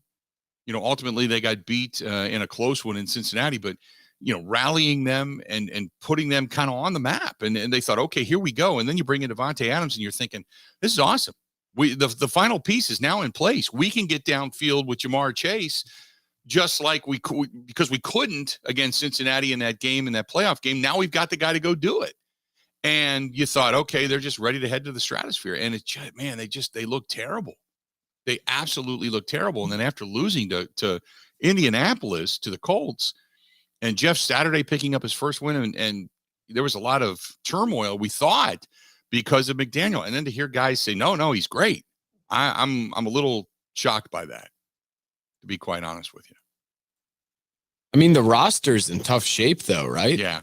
They had, because the whole Gruden-Mayock regime, they've pretty much purged the roster of all those top draft picks. Yeah. So they have 2-3 years of first-round picks, second-round picks that aren't even on the team anymore. Yeah. It's it's not a great football team, but boy, they really thought that they'd be a lot better than this. And McDaniel, he's never been able to be, and I mean, at least to people that have seen him as a head coach. Now, maybe their tunes change if he ends up getting fired after next season, but Carr seems to think it's the guys in the locker room. And if it's the guys in the locker room, then as a leader between him and Devontae, why aren't these guys taking ownership of that? Rather than, most writers, if you look at the coverage out in Vegas, most people believe, McDaniels is a train wreck as a head coach. So I just find it interesting that Carr says, no, it's not the head coach. It's the guys in the locker room. It's all those guys there. And it was just a big article about it in ESPN I was reading, and they had it out there in the Las Vegas newspaper as well. 877-867-1670 if you want to find us too. So, hey, start getting your fantasy football questions in now. Coming up after the top of the hour, Charge is going to join us. We'll get back into some fantasy football as we're beyond the midway point of the fantasy season now. So you're heading down the stretch. A lot of teams jockeying for postseason positions. So if you need some help, get us your questions. We'll try to get all the questions we possibly can in today as Paul Charchian going to join us coming up here in about 35 minutes from right now. Doggo says the thumb for Aaron Rodgers seems to be fine. Why do people keep making it an issue? Well, people aren't making it an issue. He just gets asked about it. It was a legitimate issue. It was a legitimate question. Even Rodgers expounded upon it the other day at the presser on Tuesday and said, look, he needs the week off. He's just trying to get through to the bye week to get some additional time without having that thing re-injured. He said every now and then under center, he'll take a couple of really hard snaps and, It hurts it a bit, which you would expect. But and maybe that was part of the reason he wasn't under center as much, which you can somewhat understand. But it's a legitimate question. I don't think just because it's Aaron Rodgers and the Packers, you're like, no, I don't want to talk about it. Well, talking about it doesn't make it just go away. So that's why it's a question, and you move on. I think you just have to. Wisco family says the Packers seem rejuvenated. Same with the fans. It was fun to watch when they ran the ball and stuck with that offense. Everybody, including Green Bay, knows the formula to win. The sad part is that everybody wonders if they're going to choose to do what works or if they choose to revert back to their old ways. The fact that you have got in the last minute of that game, Aaron Rodgers coming off the field and kind of yelling at Matt LaFleur with the personnel package and the play call, wanting to run the ball the way they were with the play action as opposed to the RPO stuff. I think even the quarterback is bought in. You can take the ball out of the hands of the reigning MVP if the run is working. And you can set up the downfield pass if the run is working. And, I said yesterday, I think as long as, Rodgers, look, as long as they're winning, you got a few good highlights, you hit a couple of big passes, and you run the ball and you grind out wins, I don't think he cares. I don't think he's that kind of a diva to say, nope, regardless of win or lose, I'm throwing the football. It's not like Russell Wilson. We just heard Terry McCormick with the Titans say, no, it's odd because the intermediate passing game is completely gone from the Denver Broncos. It's not like Russell Wilson where everything's downfield, trying to prove himself every pass play. That's not it. Rodgers this year more than any has taken checkdowns in the intermediate pass, and even the short pass for that matter, where the downfield shots have pretty much. They've done it just to do it, but they have not been nearly as successful until this past week. So, no, I would not say that they're going to revert back to what it is they've done in the past because, let's be honest, it hasn't worked. Why would you do it? You can take a shot here or there, but why would you do it? The only thing I can see them doing is throwing the ball more in this game tonight. Because two reasons. One is maybe you got a little more confidence, Christian Watson, a little more. You're obviously getting your safety net and Randall Cobb back. And Cobb was pretty good at finding the seam before he went down with the injury and the intermediate seam. But also, Tennessee's really staunch against the run. And if you can't run the football, you're going to have to throw the football to win tonight. Simple as that. 877-867-1670. Phone lines wide open. Give us a shout. Is this a must-win game? Got a lot of reaction via email coming up as well. We'll get into that. This portion of the program brought to you by our friends at Cunis RV. And now is the time to buy. When all that inventory is sitting on the lot, they're just kind of sitting in the offices. It's cold. You're thinking, man, come next year. I want to get out. I want to do some things. I want to see America. I want to see the state of Wisconsin. I want to do it in style. By all means, get a hold of our buddy Scott down at Elkhorn or any one of the Cunis RV locations all throughout the great state of Wisconsin. Go to Cunis, Kunes, CunisRV.com. That is CunisRV.com. And see what it is we've already known. What a great place it is and great people they are to deal with. CunisRV.com. More of the Bill Michaels Show next. This is the Bill Michaels Show on the Wisconsin Sports Zone Radio Network.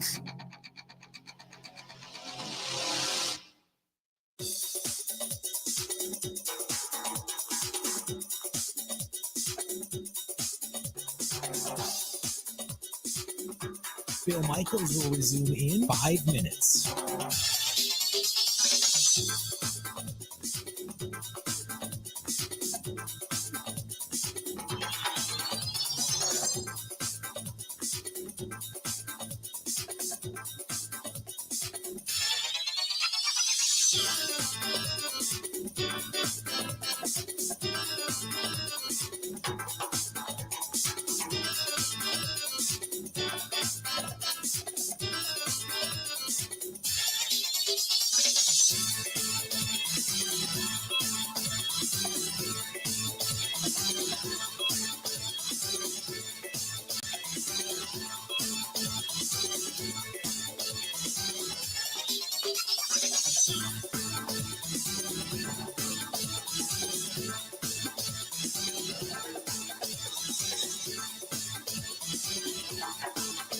Bill Michaels will resume in 4 minutes.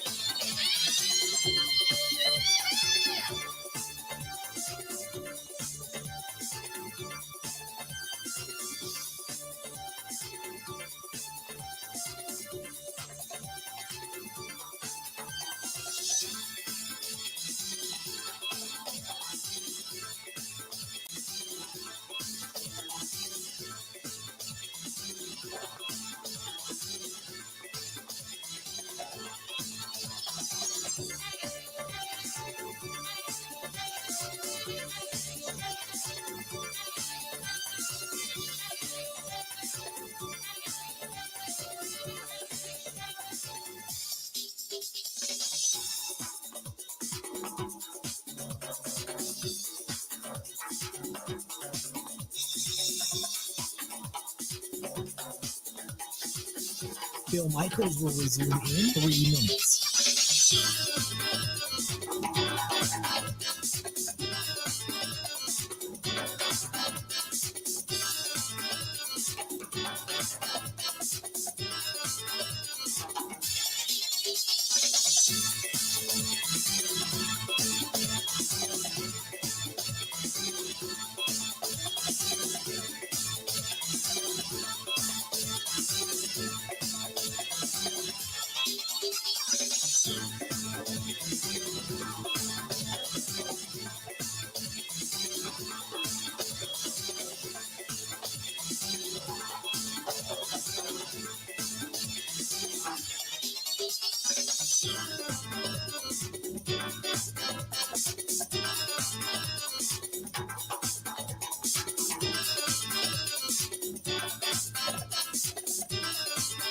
Bill Michaels will resume in 2 minutes.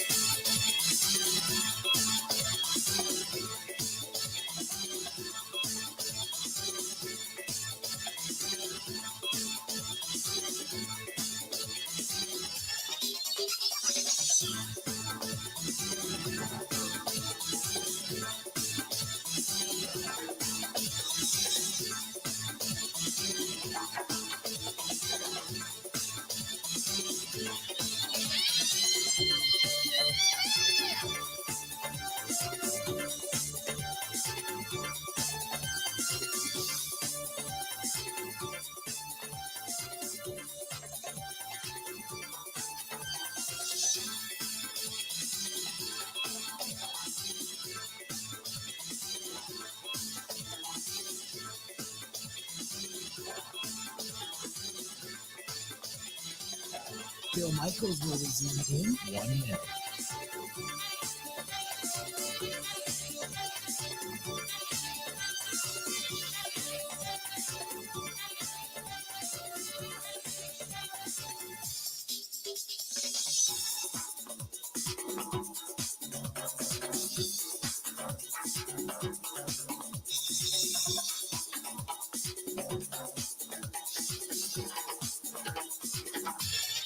Bill Michaels will resume in 30 seconds.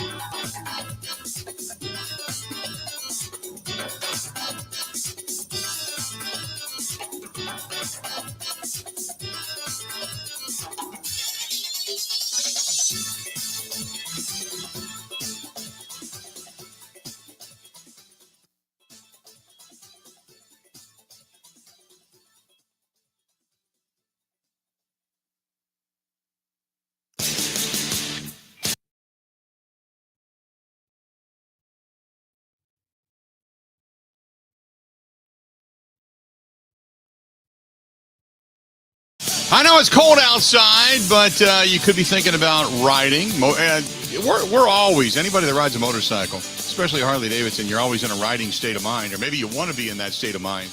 Check out our friends at Wisconsin Harley Davidson. Go to wisshd.com. That's wisshd.com out in Oconomowoc, right there between Milwaukee and Madison on Highway 67, just south of 94. You can't miss it, right behind the Dockhounds' new stadium. But if you're looking for Christmas gifts, if you're looking for leathers, if you're looking for knickknacks for the house and things, they got it all out there. And service department as well. If you're going to get your bike worked on it, you may want to just take it out there and let them work on it during the winter months when you don't have to worry about having it down during the riding season. So give them a shout. Go to wisshd.com. That's wisshd.com. for all that Wisconsin Harley-Davidson has to offer. That's WISHD.com. Go and say hi to give my buddy Craig out there, the GM. Go out there and say, hey, Craig, I got any good whiskeys out there. Speaking of whiskeys and good beers, he's always got something in his office, man. There's always something good out there that he's got hanging around the office. So I got to go out. As a matter of fact, I'm heading out there today. I had ordered some shoes, not for myself, but for Kristen, and they came in. So I'm going to go out there and pick those up today. So stop into Wisconsin Harley-Davidson. Go to wishd.com. That's wishd.com. 877-867-1670. Hit us up. Phone lines open. Let's go to Greg listening to us in Minnesota. Greg, how you doing, man? What's going on? Yeah, hi, this is Greg. I'm heading to the Packer game. Weather's not real good, but I've been thinking this for quite a while. To get Rodgers under center, our line's not as good blocking for the pass. It's going to take them, from teeing off on us. You got to respect that run. We got two great backs. They're good receivers, so you still have two receivers for swing passes or outlets. And I think should have kept the guy we just released and put in a wishbone last year with Devontae out wide, and this year we could maybe put Watson out there. That would be really an innovative new thing, and just practice it, but use it in the playoffs if you make it there. Interesting. I have not seen a wishbone. I can't remember the last time I saw a wishbone run in the NFL. Holy mackerel. That's a blast from the past. Now, I've seen the inverted wishbone in high school, but I haven't seen the wishbone run in the NFL in a long time. The fear was if you would have kept Kylan Hill to do it, because I assume you're not talking about Amari Rodgers, but you're talking about Kylan Hill. Right. I'll tell you this, though. They like Patrick Taylor better than Kylan Hill, which is another reason it was so easy to let him go. Patrick Taylor would be the guy. He actually had a decent training camp. Patrick Taylor did. So I would not, mistrust Patrick Taylor to be able to run the football if necessary, but he's nowhere near as dynamic as what they have. But, yeah, it's something different. I tell you that. Well, I played against I played for UWSP against River Falls, and man, did I get beat up playing as a quarterback or strong safety. But it'd be really interesting to see an NFL reemerge that. Yeah. Because nobody would expect it, I wouldn't think. Nope, you're right about that. Hey, let me ask you this. What is coming from Minnesota? What part of Minnesota do you live in? Rochester, Minnesota. What is the thought right now, the excitement for Minnesota Vikings football in that state? They're extremely cautious because they've been burned so many times. So I think they're excited, but they're not saying as much as they have in the past. Okay. Because I think they think it's possible. Okay. Good stuff, man. Appreciate it. Yeah. There you go. That's our buddy Greg driving from Rochester, Minnesota through the weather to come and see the Packer game tonight. As a matter of fact, Rochester, I know exactly where it's at, only for the fact that I passed through it when heading out to Sturgis. And remember the story when we were going to Sturgis, not this year, but last year, when we were, 4 or 5 hours into our trip. And Kristen looks at me and says, hey, what'd you do with my computer? And I looked at her and said, I never packed it. I thought you did. And yeah, we had to turn around in Rochester, Minnesota. So you got to come back. You're 5 hours into the trip. You're thinking, boy, I'm just short of being halfway there. But she works for a bank. You can't just use any computer, and you can't tell somebody, hey, give that thing to FedEx and send it on out because it's got everybody's information on it. So it's kind of like, got to go back and get it. But I know Rochester, Minnesota well. That is that point. And by the way, Rochester is one of the last stops for a quick trip. So I always know when I get to Rochester, man, I don't have many quick trips left. So I got to get to a quick trip in the Rochester area before I run out of them heading into South Dakota. No Rochester well. 877-867-1670. This one, phone lines are open. This one is from Bill. Bill says, hey, Unit, I think the key to the game tonight is going to be using Corey Dillon. Why do people say Corey Dillon? Do they just keep thinking of Corey Dillon from years gone by? Ben, do you ever find yourself saying that? I will every now and then, but he's got down, I think, his use of Corey Dillon. I wanted to bring that up because he's not the first person to do that. I do not say that. I do it every now and then only because it was from years gone by and he actually won a championship with the New England Patriots. But people write that down every now and then. I'm thinking, Corey Dillon, is there something I'm missing? Is there a different Dillon? I think he's meaning A.J. Dillon, obviously. He says he's a plotter. You need a plotter in cold weather. He's a pounder. That makes guys feel that pain a little bit more. In this type of weather, Tennessee will feel it tonight. Bill, I don't think so. You stick with what gets you there. As much as I like your thinking, and I think you're hoping for this, as you heard Terry McCormick earlier say, look, it's been cold in Tennessee. The cold weather has dipped way down throughout the United States. It's not like it's just cold here and everywhere else is warm. Nay. It's been cold way south. So, first of all, they are used to it by now. Secondly, no, you stick with what gets you there, and that is using Aaron Jones. You know, you're going to run Aaron Jones as much as you possibly can. And then after that, you know, you want to try to work what you want to, and this is not rocket science going into tonight. We have talked about it in a 3-day turnaround. We have talked about it ad nauseum. You got to run the ball. You got to go with play action. Stop with the RPOs. More often than not, you want Aaron under center for 2 reasons. One, you have your running backs running downhill. And secondly, because Rodgers is so good at play action and so good at a play fake. As much as we talk about his ability to throw the football and where he can put it and pinpoint accuracy and all that kind of other stuff, when he sells it, freezes defenses. So good at it. You don't want to take that aspect out of the offense now that you've had a chance to witness it and what it can possibly do. So you're going to continue to do it tonight. You got to keep doing it tonight, because if you're going to have success, by the fourth quarter, you want to do anything and everything you can to wear down with the offensive line that you have that's now intact and has a couple of games under their belt. You want to be able to say, guys, now that you're feeling it, we're going to start riding you a little bit more. Get into that fourth quarter, grind them down a little bit, keep it close. Hopefully you're up by a couple of scores, but keep it close, and then let your defense do its work. But I'm anxious to see tonight how good Randall Cobb coming back is going to be, because Randall Cobb was having a season when he ended up going down with the injury. This is Steve, who says, don't forget Rochester, Minnesota, known for the Mayo Clinic. I do know that. I do know that. You are true. You are true. I used the Mayo Clinic one time. So I'm all over it. I'm right there with you. What else do we have for you? Got a lot of people coming in today via email too. I love it when we get a lot of emails. This is from, who's this from? This is from Elmer. Elmer says, hey, Unit, as a Bears fan down here, can't wait for the Packers to come to town in a few weeks. Are you doing your show over at the Sheraton Hotel? We are. We're back, ladies and gentlemen. For those that are heading to Chicago, by the way. Now, I didn't want to talk about this until later, but yes, everything's confirmed. We are going to be at the Shy Bar in the Sheraton Riverwalk again this year. We are back on the road. We're looking forward to it. Going to be at the game. Mike Clements live from inside Soldier Field. I'll be doing the Shy Bar. So if you're a Packers fan, think about going to Chicago. Maybe you go down night before, do a little Christmas kringle down there in that little square, have a good time. Maybe we'll stop over to the House of Blues, something like that. And afterwards, get back to the hotel, little cocktail soiree, and then bam, over to Soldier Field that morning. And then back, we hopefully talk about a Packers win. But yes, we're going. So Elmer, thank you very much. He says the key to victory tonight for the Tennessee Titans is to run it right down the throat of the Green Bay Packers. Packers can't stop the run. It's kind of pathetic. I wonder what Justin Fields is going to do to them come December 4th. Well, didn't the Packers beat the Bears pretty handily earlier this season? Correct me if I'm wrong, Elmer. Correct me if I'm wrong. You're bringing a little smack on me. I think it's backhanded right now. But I think you're feeling your oats a little bit because the Bears are starting to score. But they're also giving up a lot of points. Their defense sucks. Okay? So you can run a little smack. Justin Fields, they contain. Correct me if I'm wrong. They didn't do a bad job with it in the first meeting between these two teams.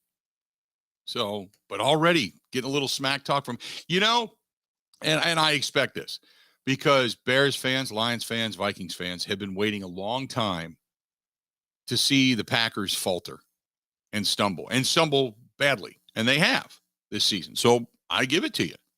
When Vikings fans bring it to me, hey, you haven't won anything yet, but I give you kudos because you're playing good football and you're winning good football. You that win in Buffalo, I'll give you all the credit in the world. I'll keep it real. Bears fans, I think you found a quarterback. He's certainly better than what you've had in the most recent past. Really, maybe in any past. But he's better than what you've had. But you haven't compiled a complete team yet. So don't get out over your skis. You've got hope on the horizon, but you people have been giddy over some losses. This team looks good. This is looking a lot better. Did we get beat? Yeah, we got beat. We've lost 2 or 3 in a row, but this team's looking better. That's how bad you've been, that you are giddy over impressive losses.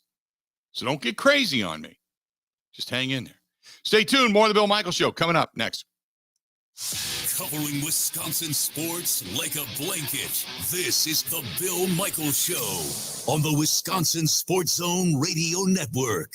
Cool weather, brisk winds, and a hot deal. Hi, this is Gina Della from Pella. Is your home ready for winter weather? Don't wait. Right now, put no money down, no payments, and no interest for up to 2 years. When it's cold outside, thanks to Pella Windows and Doors of Wisconsin, you'll be warm and toasty inside. Pella Windows and Doors of Wisconsin can be installed in as little as a day, with little to no disruption to your family or your home. Plus, you'll get expert advice from our Pella specialists, professional installation by Pella's certified installers, and the excellent service our customers have come to expect. And Pella Windows and Doors of Wisconsin has products and warranty offers you won't find anywhere else. Don't wait for the heating bills to start piling up. Right now, put no money down, no payments, and no interest for up to 2 years at Pella Windows and Doors of Wisconsin. Visit PellaWI.com today. Expires 11/30/2022. Certain exclusions and restrictions apply. See showroom for details. Here they come, the holidays. What to get the special people in your life? Good food? Better yet, great meat. Go to ScholzieFamilyBeef.com. That's ScholzieFamilyBeef.com.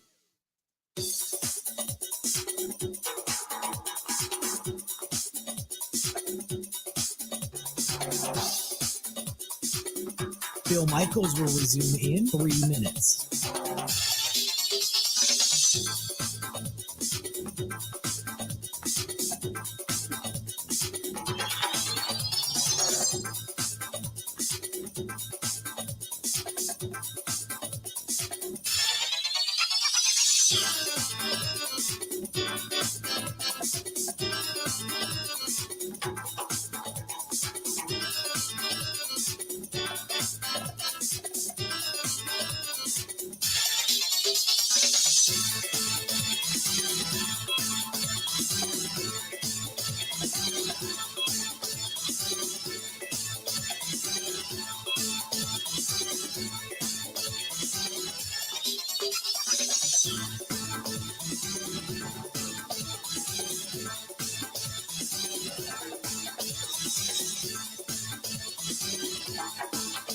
Bill Michaels will resume in 2 minutes.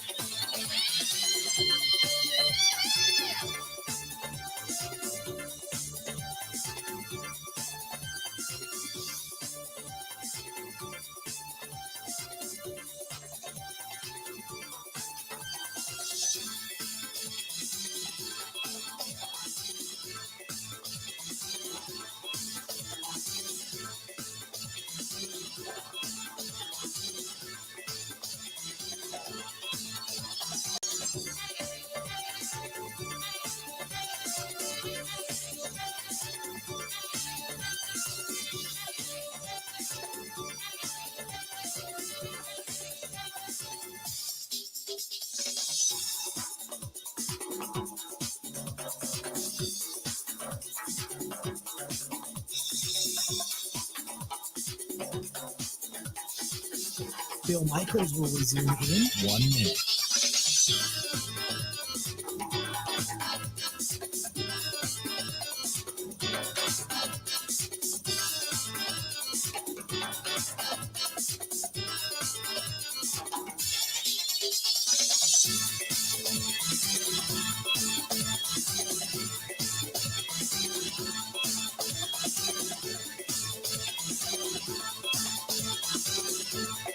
Bill Michaels will resume in 30 seconds.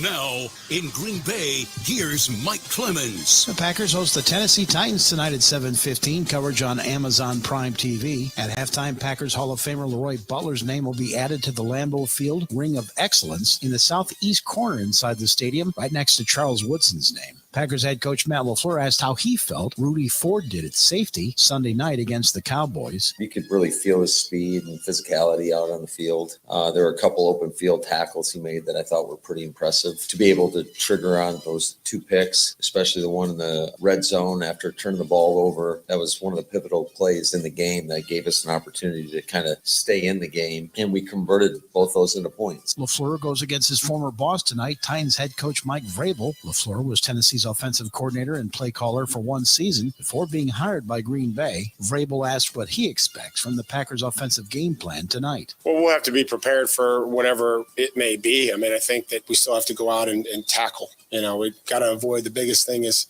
not putting ourselves in position to have one-on-one tackles with Jones or Dillon. The Packers' Sammy Watkins says he's learned the importance of blocking downfield as a receiver. Running around is easy. Catching the ball is easy, but you have to have a different mindset to go in there and crack a safety that knows you're coming down. I think that's the part about being a wide receiver and a complete player is blocking. Game time forecast tonight, mostly cloudy, windy, chance of some flurries, temperatures in the mid-20s. Titans quarterback Ryan Tannehill on how to deal with the cold.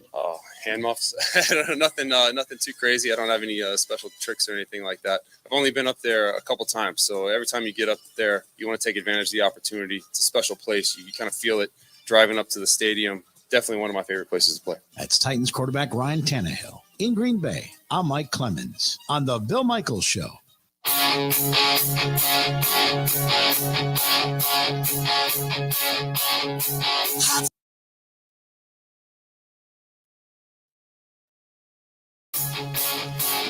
Welcome back. Good to have you. Hey, don't forget about our friends over there at Quick Trip, a proud supporter of Packers football. And tonight, one lucky person from Quick Trip who uses the Quick Rewards card is going to be chosen for the opening drive contest. And you can, too, get registered. All you got to do is stop in a Quick Trip, get some gas, punch in your Quick Rewards card number, and you are automatically registered.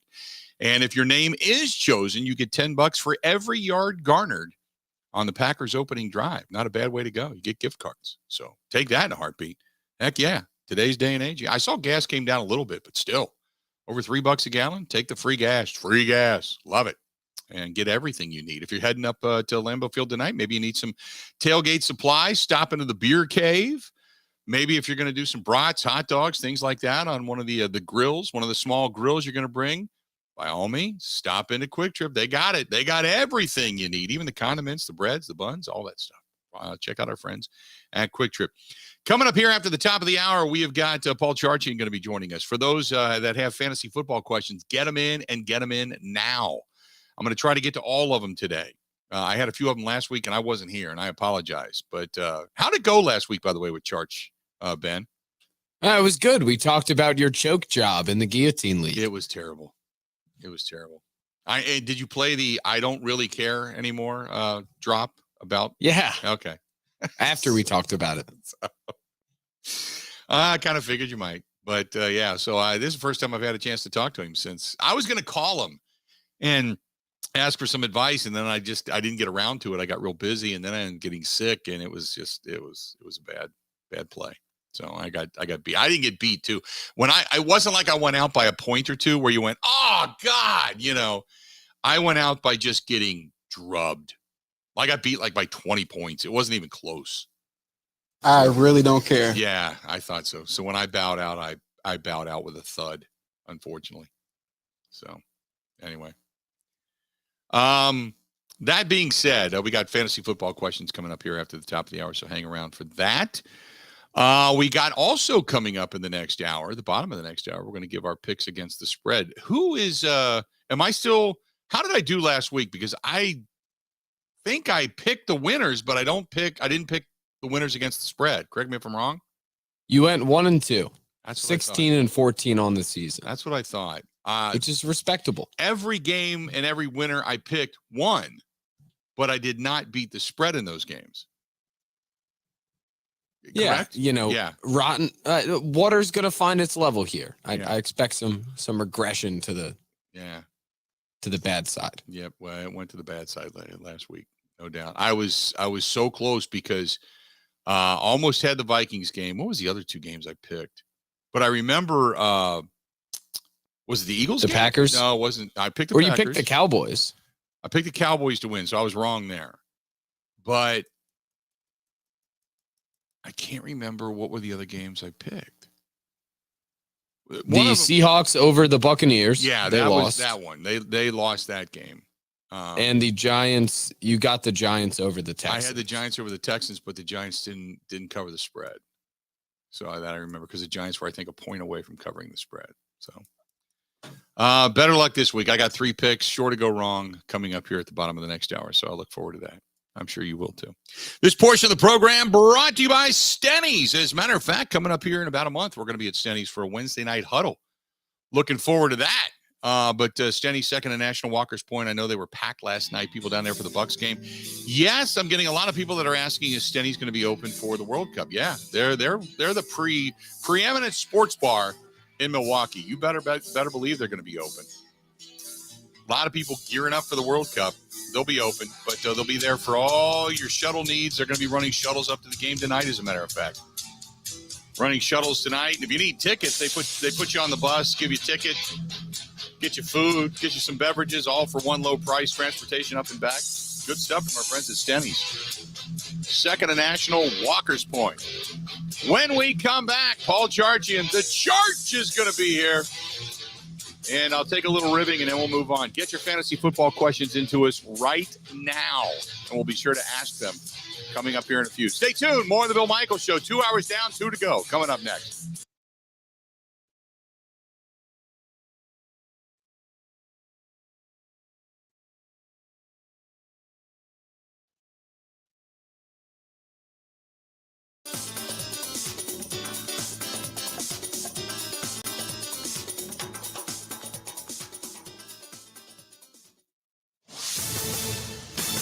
This is a Wisconsin Sports Zone update. Well, Randall Cobb is expected to be available tonight when the Packers host the Titans at Lambeau Field. The wide receiver has missed the last 4 games with an ankle injury, but was reported by the NFL Network today that Green Bay expected to activate him in time for the game. Cobb had to watch much of the team's 5-game losing streak from the sideline, but he said what he saw last week against the Cowboys in the fourth quarter gave him hope for the rest of the season. Things can go very south very fast in this league, and you didn't see that. You saw a bunch of guys that stick together and respect the net man next to them to continue to put in everything that they could to find a way to win that game, and luckily we were able to come out on top. And, we got to keep it going now. We got to find a way to get another one and continue to build off of that last win. Packers going to be without linebacker Devondre Campbell, while offensive lineman David Bakhtiari and Elton Jenkins both questionable for tonight's game.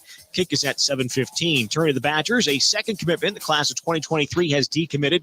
3-star defensive lineman Jamel Howard out of Illinois announced his decision this morning. Meanwhile, running back Ches Malusi expected to play this Saturday against Nebraska. He missed the last 4 games due to a broken wrist. Kick on Saturday is at 11 a.m.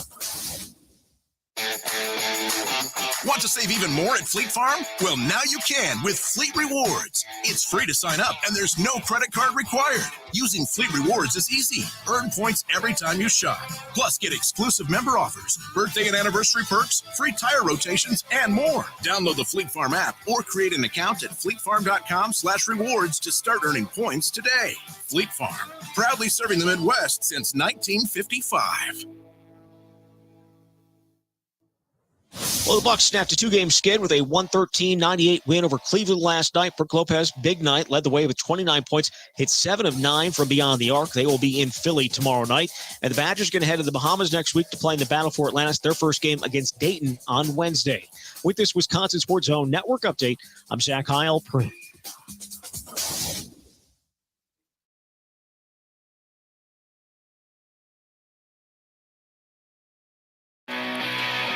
Hour number 3 on this blustery, snowy day. Packers game day. They need it. Gotta have it. It's playoff football from now through the end of the season. In the meantime, you're efforting towards the playoff probably in your fantasy league. And the guy, I have not had a chance to talk to him. I was gone a couple of weeks ago on a tour, and then last week was ill, and I have not taken the much-needed ribbing I deserve for getting bounced out of the Guillotine League. Our buddy Paul Charchian joining us on the hotline. Paul, how you been, buddy? Well, I'm still buzzing. I'm still buzzing from the Vikings game. Right? 4 days later, and I'm not done being excited about that. What is the city like right now up there in Minneapolis? It's this was the win that got everybody on board. It was because the nature of the previous 7 wins had all been, I don't want to say fluky, but they'd all been so narrow, and so many things sort of broke the Vikings' way. This was the one where the Viking fans are now like, all right, you just went to Buffalo. You overcame some horrific, really inexplicably bad refereeing, and you found a way to come out of a win against, the team that most people thought was the best team in the NFL. Now they're on board. And the Vikings are underdogs this week against the same team you just beat, which is weird. Mm-hmm. And maybe even a little bit, maybe better for the Vikings, a little bulletin board material. But yeah, very exciting here. People are talking about Justin Jefferson versus Randy Moss. Is this Kirk Cousins better than previous iterations of Kirk Cousins? Talking about the new coaching staff. It's all very positive right now, as you can imagine. Right away, I've got a couple of questions from people that have talked about sleepers. They've got some injuries on their team. Is there somebody on the wires that they should be looking forward to? You and I usually get into sleepers at the end of the program. We'll take sleepers early since we've had so many people that talk about injuries and who they could pick up on a wire. Yeah, happy to help with that. And the biggest problem people have by a mile right now is at the tight end position, because Zach Ertz just went down and Dallas Goedert just went down, and there weren't enough good tight ends prior to that anyway. And so that's become the spot that's a disaster for fantasy owners. One of them you could try is Tunyon there. If, I think your listeners know about the inconsistent results that he's provided, but I'll give you a couple other names at tight end. David Njoku is the Cleveland tight end who missed a month of games and may have been dropped. And he just, and they just went on by. He was averaging 6 catches, 76 yards before the injury. So that's a good opportunity. Hayden Hurst coming off his bye for Cincinnati. In his 5 games prior to the bye, 4 catches for 40 yards and no Jamar Chase. So we get some extra targets there. And then if you want to go a little deeper, Arizona drafted Trey McBride as the first tight end off the board last April. And with Zach Ertz out, McBride got 91% of the snaps last week, so you could give him a flyer if you want to try another tight end. And that's been the spot that people have really struggled with, Bill, is trying to find somebody resembling a warm body at tight end. Mm-hmm. Yeah, no, and tight ends have been would you put it as the word less prolific? I mean, we were used to guys like in Kansas City and obviously out in San Francisco and setting the world on fire, and now it's tight ends are almost, I'm not going to say obsolete, but they don't have the same level of productivity and look that they've gotten in the past, right? No, they really haven't. We're not, all the fantasy points are down overall, but it's largely because the passers just aren't generating them, and the tight ends in particular it's been awful. If you've had Kelsey, you're set. Anybody else, and you've struggled at some point and maybe struggled a lot. Mark Andrews was running at a great clip until he got hurt, and we don't even know if he's going to go coming out of this bye week this week, which is super frustrating. And then to lose Ertz and Goddard in the same week and probably for the year, devastating to that position. This one's from Justin, who says, fantasy question, should I trade Olave, Pitts, and Stevenson for Henry? Standard scoring. He said, I'm good at wide receiver and running back, and I'm 8-2. Yeah. So here's the thing about Stevenson that we should probably talk about. We're talking about Ramondre Stevenson, who has been the lead running back for the Patriots. But here's where it gets really interesting. Damian Harris is finally back. He's completely off the injury list. He had been injured, then he got sick, and he missed a bunch of time, and that was about a 6-week stretch. And he kind of forgotten about Damian Harris. But now he's at full strength, and last time he was healthy, he was Bill Belichick's lead back, averaging 70 yards per game and almost a full touchdown per game. And we've seen Belichick's backfield take weird turns, Bill. I'm not counting out Damian Harris to significantly eat into Ramondre Stevenson's workload, because that's how it was when they were healthy before. And Damian Harris was a 15-touchdown scorer last year. The guy's good. He's going to get on the field. And so if you're going to move on from Ramondre Stevenson, now's the time to do it. before people realize that Damian Harris may very well end up eating into his timeshare. Alex over on the Bud Light live stream says Christian Watson or Josh Palmer, and I would assume this week you're getting a lot of Christian Watson talk just because he had the breakout game. I'm getting against Cowboys. so much. Yeah.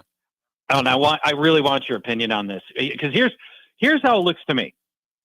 First of all, anytime I see a box score that is 4 passes for 3 touchdowns and you've never done anything else in your career, I'm immediately skeptical. But here's what I like. I love that he played 52 snaps last week, a career high. I love the track star speed. But more than anything else, I love that the Titans are allowing the most air yards per game. And Watson just saw 75% of the Packers' targeted air yards last week, the highest single game figure all season. The long and short of these air yard metrics is the Titans are getting burned deep, and Green Bay can throw to Christian Watson deep. I mean, this is what he does. He runs straight, he runs fast. He's your new MVS.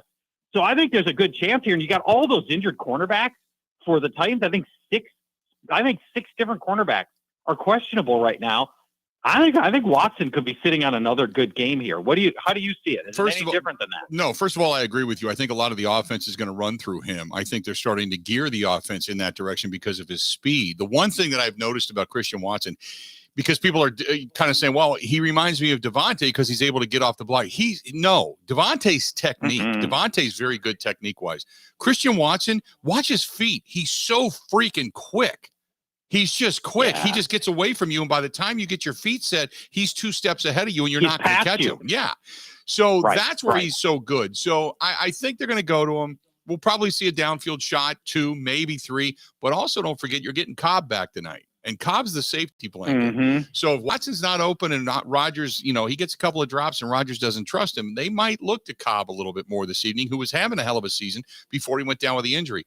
I do think they've got some trust in him. They're going to take some shots to him tonight. So I agree with you. I think if I'm going to start somebody, Christian Watson might be the guy to start. But I'm like you. I'm still folding my arms on the sideline saying, do it in back-to-back games. Don't do it in one, because the record prior to this, I can't get Detroit out of my head.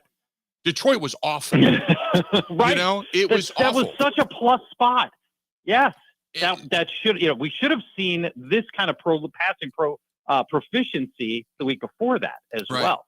Then if this were a different opponent, I'd be talking about making Christian Watson prove it.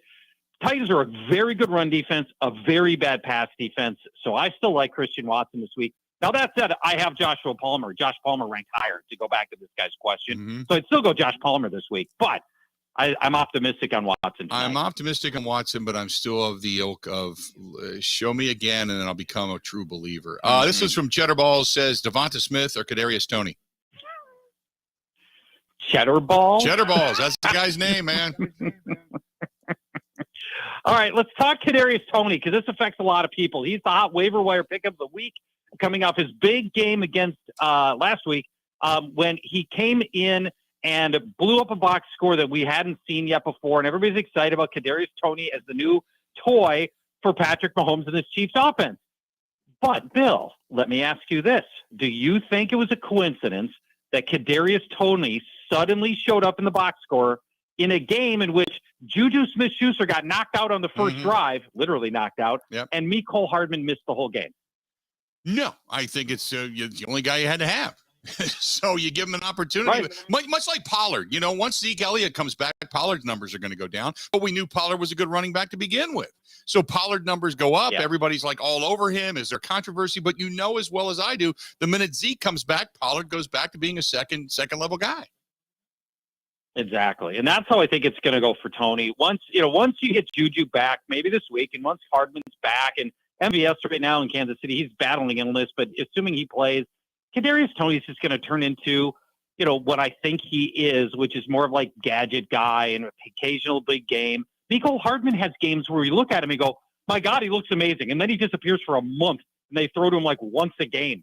And I think that's more than likely where Kadoni is going to end up with right now. Going to end up being, although this week he might be a better play just because everybody is hurt. Brett says, hey guys, would you start Randall Cobb tonight in the slot with the weather being what it is in Green Bay? He doesn't list who his other starter is, though. So would you play if you have Randall Cobb on your team? Would you play him tonight?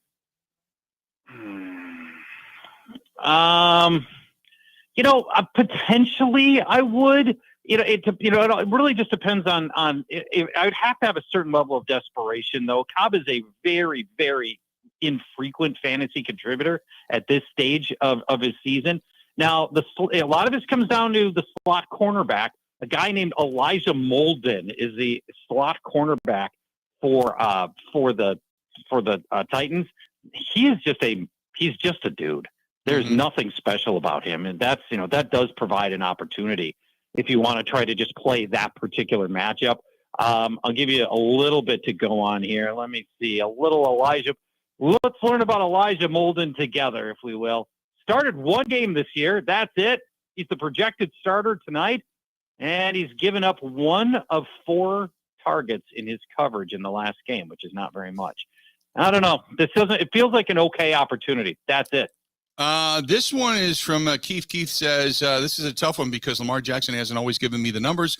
I have Justin Fields as my backup. Would you play Justin Fields against the Falcons or Lamar Jackson at home against the Carolina Panthers? Good question. Get this about Lamar Jackson.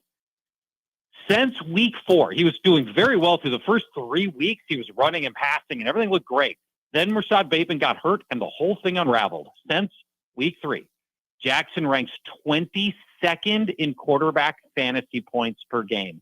22nd. That means whoever your other quarterback is has generally been the better choice than Lamar Jackson. And here's Justin Fields. He's been a top 5 fantasy quarterback for a month straight. He now ranks 6th in the NFL in rushing yards. Think about that. Yeah, he's all over the quarterback. Yeah. He's doing everything. He's on pace for a 1,300 rushing yard season. He's my number 1 ranked quarterback this week. There you go. That's the reason we go to church. This one is, would you start Rodgers or Mahomes this week from Todd? I like Rodgers more than most this week. I'm not taking him over Patrick Mahomes, pretty much in any week. So, and even if Juju doesn't go and Mecole Hardman doesn't go, Mahomes will find ways to get things done. Chargers secondary's been improved of late, but Mahomes generally performs very well against the Chargers. In the earlier matchup this season, he threw 2 touchdowns against them, and we're going to stick with the consistency of Patrick Mahomes. And they're playing at SoFi, controlled atmosphere too. So just another reason. Well, it's a home game. SoFi's a home game for the Chargers. For the Chiefs. Yeah. A lot of people out there, and Chargers, they don't draw nearly the way the Rams do, and even then, it's a late arriving crowd, to say the very least. Backyard Brews says, Kmet, Moreau, and Slayton or Lazard. I'd go with Lazard. I just think Lazard's been uber consistent over the course of the season. I still feel like if they're going to pass from the 7-yard line, where's Aaron Rodgers going to throw the ball? I think it's going to Allen Lazard. I just still feel like he's, for all the upside that you get with Christian Watson, you get the security of Lazard. And, I know that shoulder injury is still bugging him some, but he's playing through it. And again, these cornerbacks for the Titans all banged up. I've got Lazard way up at wide receiver 14 this week. George, I know you got to run. Hey, I was happy to play in the Guillotine League and at least make it halfway through the season. So for my first shot in the Guillotine League, I was pretty impressed. Yeah. Yes. I'll take it. That's a good showing for a first-time Guillotine Leaguer. You should be proud of that. You should be less proud that you didn't put Travis Etienne in your starting lineup. That would have kept you alive by itself. That's all you had to do was set your lineup, my man. I know. I got busy and I got stupid. So I peed myself. There you go. Couldn't help it. Charge, you go have a good rest of the day, buddy, and we'll talk to you soon, okay? Thanks, pal. There you go. That's Paul Charchian joining us for a couple of minutes over on the hotline. I know he's got to run. He's got he's got a tight schedule. He is all over the country today on many different radio stations doing the fantasy thing. Good stuff from Charge. 877-867-1670. 877-867-1670. Hit us up. We got a lot more of the Bill Michaels Show coming up this portion of the program, brought to you by our friends over Treating Guys, ED-wise, everywhere. And all you got to do is call one phone number. They got a 98. They have a 98% success rate at treating guys with ED. That's 98%. Call them 414-455-4451. How about if you're sluggish, if you're moody, if you're tired, you can't figure out why, you just don't have energy anymore, and you're starting to put on a little bit of weight, and you're over the age of 30, you're like, crap. I'm telling you, could be just low T. It's something very simple. Just go in and get your numbers checked. It takes maybe 10 minutes, tops. That's it. 10 minutes. No big deal. Stop in. Or we know it's that season. You just came out of eating all the kids' candy, or maybe your own candy for that matter, of the cookies, pies, and baked goods season coming up, and you just got done with the Halloween stuff, and then you've got Christmas around the corner, and you're putting on the weight, and you don't want to look like an human inner tube come summer next year. Jump into the all-in-one weight loss program right now. Call them 414-455-4451. That's 414-455-4451. Phone lines open. Give us a shout. Packers must win tonight? Hell yeah, I believe it is. Do you? More of the Bill Michaels Show next. Covering Wisconsin sports like a blanket. This is the Bill Michaels Show on the Wisconsin Sports Zone Radio Network. Cool weather, brisk winds, and a hot deal. Hi, this is Gina Della from Pella. Is your home ready for winter weather? Don't wait. Right now, put no money down, no payments, and no interest for up to 2 years. When it's cold outside, thanks to Pella Windows and Doors of Wisconsin, you'll be warm and toasty inside. Pella Windows and Doors of Wisconsin can be installed in as little as a day, with little to no disruption to your family or your home. Plus, you'll get expert advice from our Pella specialists, professional installation by Pella's certified installers, and the excellent service our customers have come to expect. And Pella Windows and Doors of Wisconsin has products and warranty offers you won't find anywhere else. Don't wait for the heating bills to start piling up. Right now, put no money down, no payments, and no interest for up to 2 years at Pella Windows and Doors of Wisconsin. Visit PellaWI.com today. Expires 11/30/2022. Certain exclusions and restrictions apply. See showroom for details.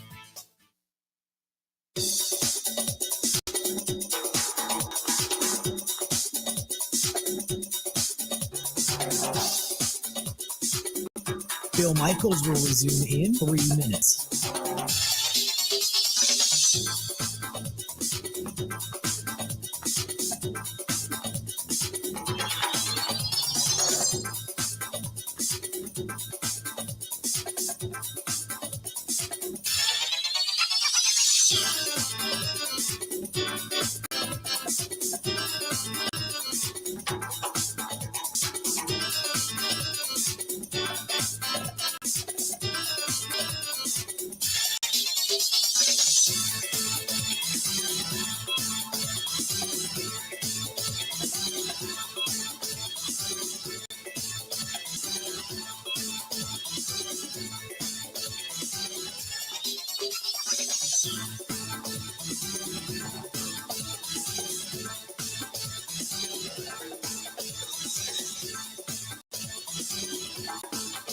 Bill Michaels will resume in 2 minutes.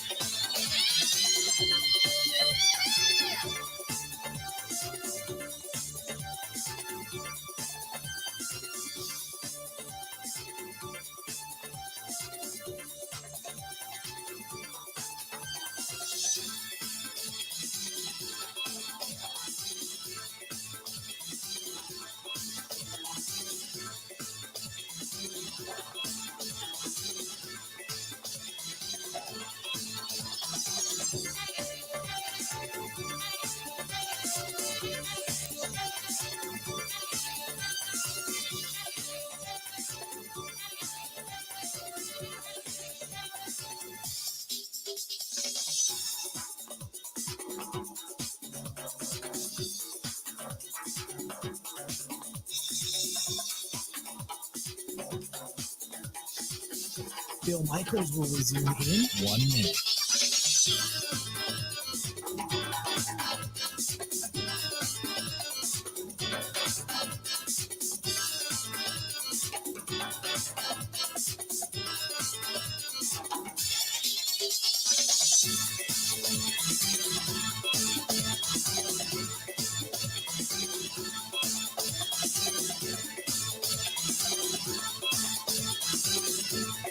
Bill Michaels will resume in 30 seconds.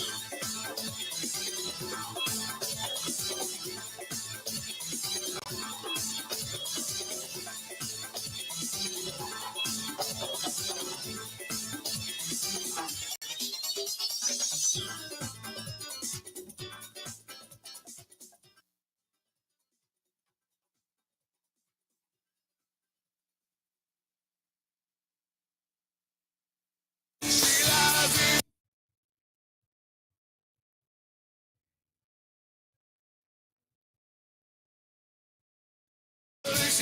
got to tell you, the weather outside looking blustery, cold, snow flying. Got home last night, and as I'd mentioned, I came in. I didn't even reset the studio. I just left all the equipment in the car, and I came inside with my backpack and sat down on the bar last night and got a little work in. But what I wanted to tell you was, and I brag about it all the time, I always run downstairs, and it's stupid, I know, but if you're a homeowner, you get it, okay? For years, for the first 3 years I lived in this house, I got a room in the house that was always cold, okay? It was always, the heat just, I got radiant heat around the baseboards. And the great room just could never keep up. If cold days like this, anything below 30, I would usually shut that room off because I would turn the heat on in that room and I would set it at 70 and was always at like 66, 67, and the heat was running all the time. It just would never catch up. And it was mainly because I believe the big patio door that I had down there. Well, then you all know that I've had the patio door replaced. Pella came in and replaced that patio door. And I can't wait for it. And not that I want to see it, 5 or 10 below, but those days I can't wait for, because right now that room has not fluctuated 1 degree. It has been fantastic. I'm stunned that a room that big is holding its own because of one patio door. That's it. I actually hear the heat turn off. It's fantastic. And that is because I called Gina Della from Pella, and they came in and installed that patio door. And it's been fantastic. And if you're looking for economical factors for your home, I'm still waiting to find out what the gas and electric bill is going to be, because it's got to be lower than it was last year. And I'm giddy. That door has been fantastic. Go to PellaWI.com, PellaWI.com. The doors, their windows, awesome.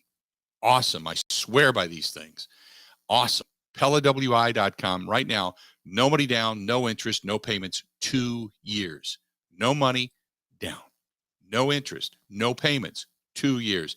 Go to PellaWI.com or call them 855-PELLA-WI. That's 855-PELLA-WI. And I'm telling you, you'll be stupid and giddy just like me. You'll wake up in the morning, you run down, you'll check your room, and you look at the thermostat, and you'll be like, oh, my God, this is fantastic.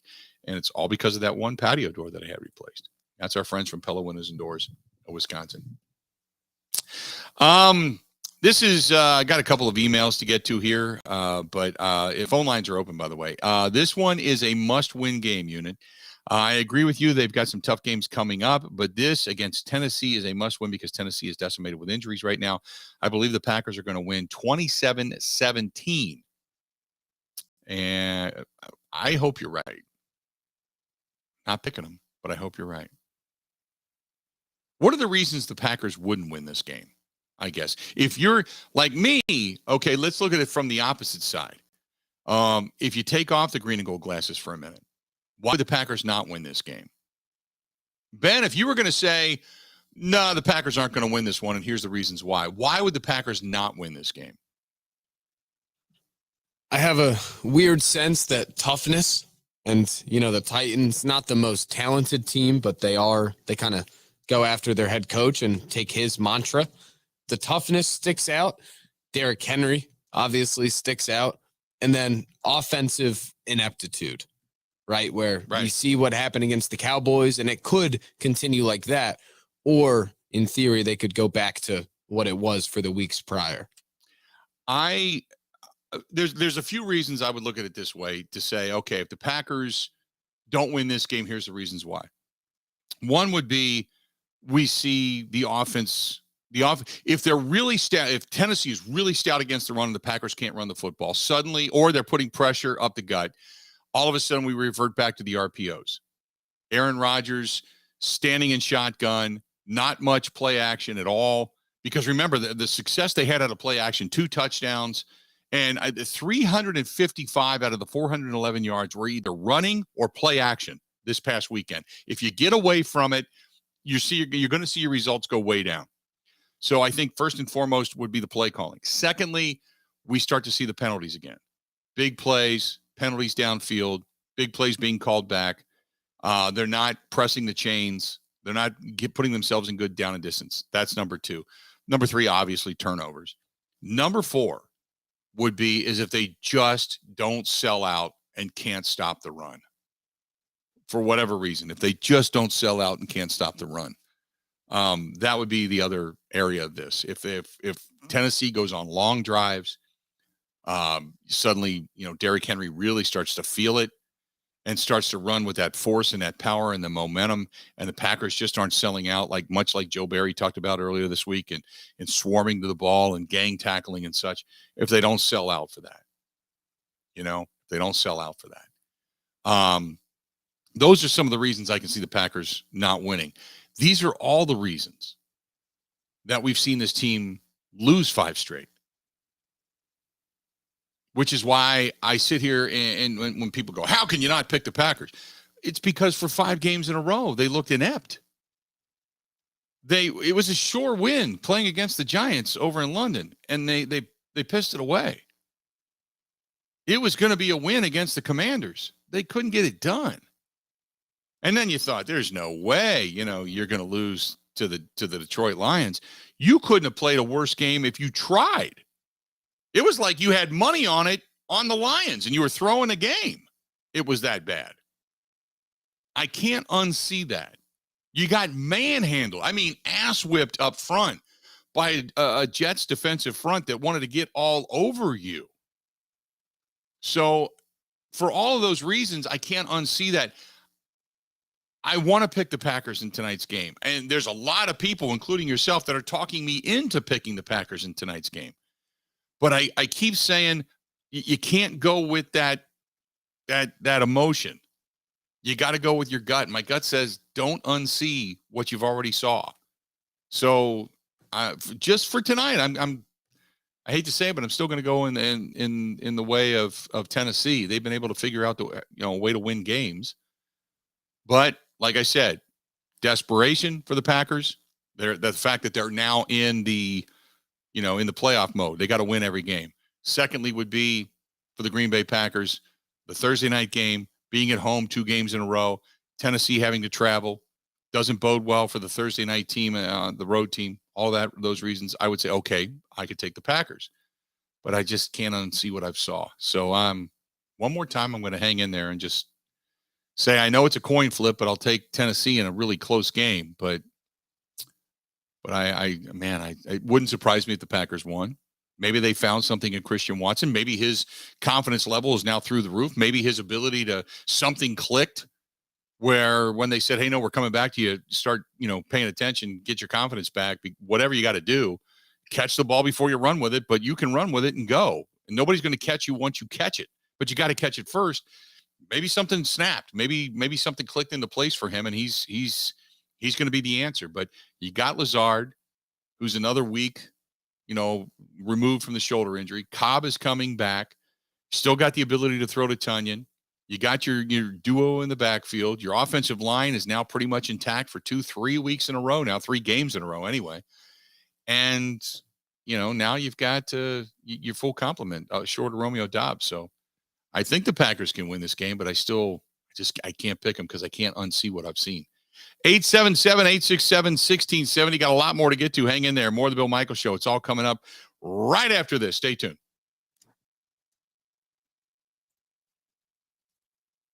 Ready? This is the Bill Michaels Show on the Wisconsin Sports Zone Radio Network.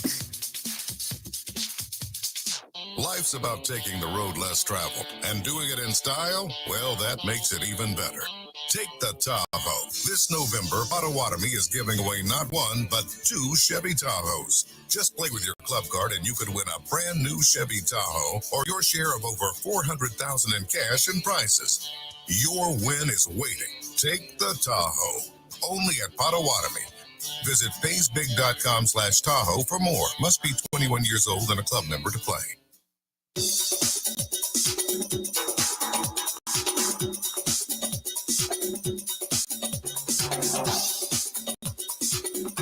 Bill Michaels will resume in 5 minutes.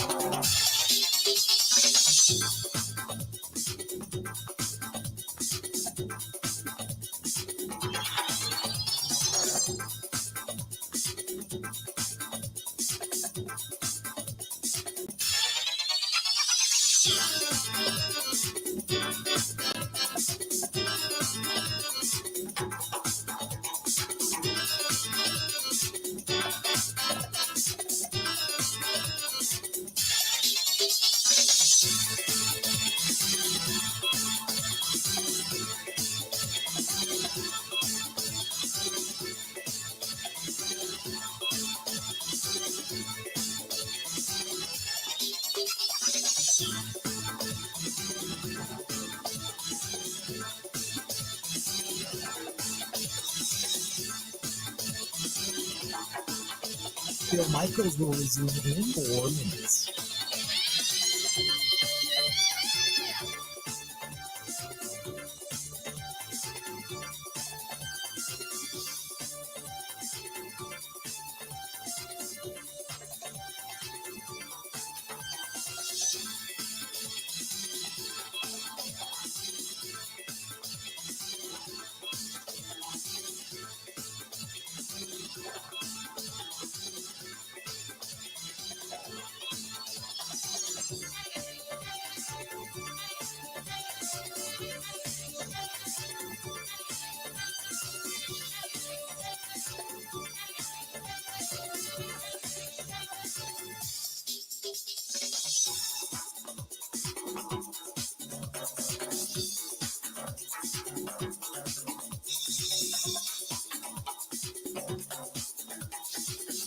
Bill Michaels will resume in 3 minutes.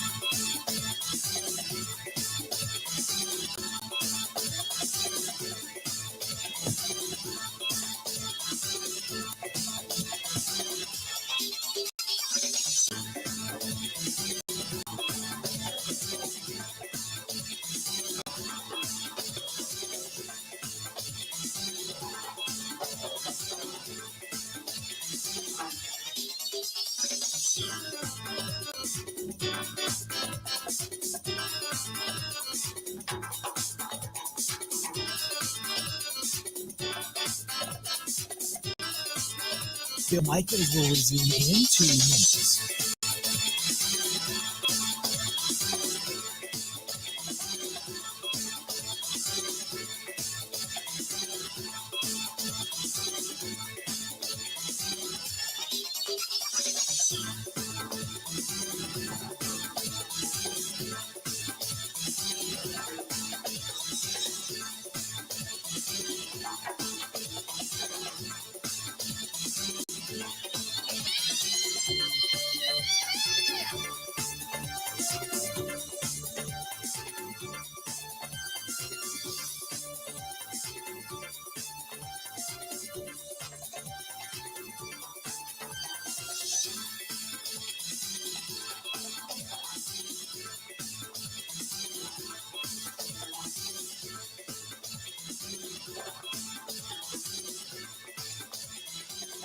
Bill Michaels will resume in 1 minute.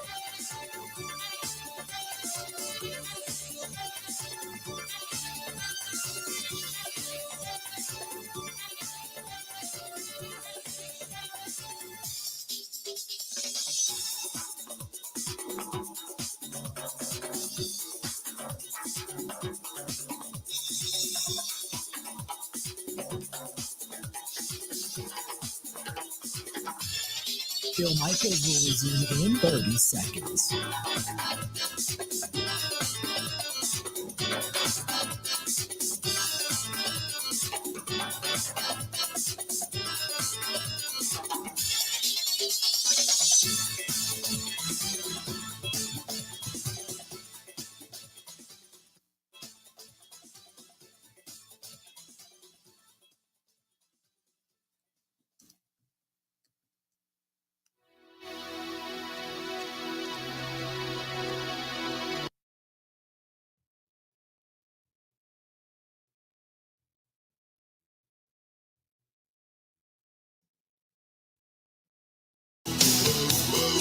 Welcome back to the program. Good to have you on board. Don't forget about our friends at Kane & Kane Jewelers. We're coming into that season. We all know it. When you're going to want to start thinking a little bit about the jewelry season for that special somebody to buy for, or for yourself for that matter. Who cares? Come buy something for yourself. But get a hold of our friends at Kane & Kane Jewelers, Koehn. It's worth the trip to head to West Bend. And also, guys, listen up. If you want to find out more about jewelry, maybe how to buy, there's a podcast called The Buy Like a Guy, B-U-Y, Buy Like a Guy.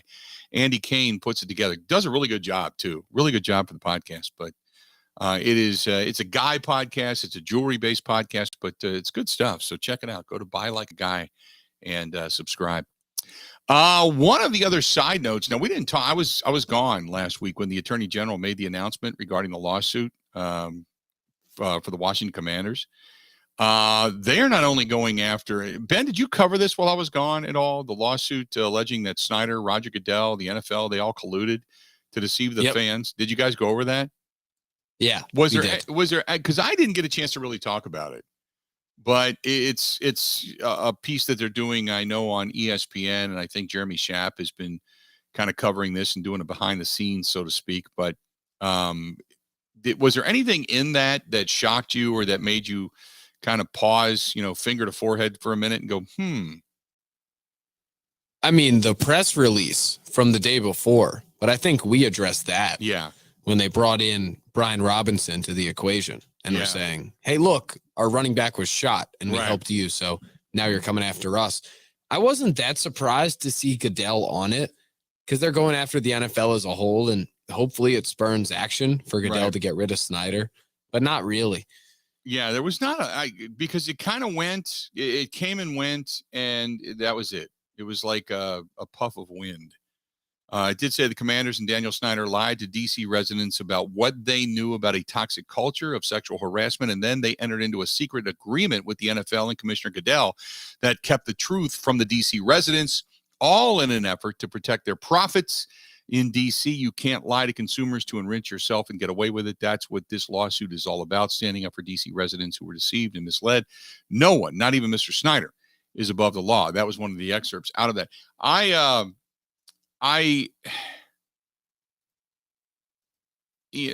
Just because I was asked about it, I guess it came up again. I don't know if it was today on ESPN or something like that, or on maybe Good Morning Football. I don't know. Somebody asked me about it, and I thought, oh yeah, we didn't get a chance to talk about that a whole lot. And for the main reason, it was this big announcement that the world was waiting, that they were going to just drop some info, man, and they were just going to crush the Commanders. And instead, all they did was go, oh, by the way, we're going to include Roger Goodell. We're going to include the NFL. We're tired of this. I think the NFL is inching ever and ever closer to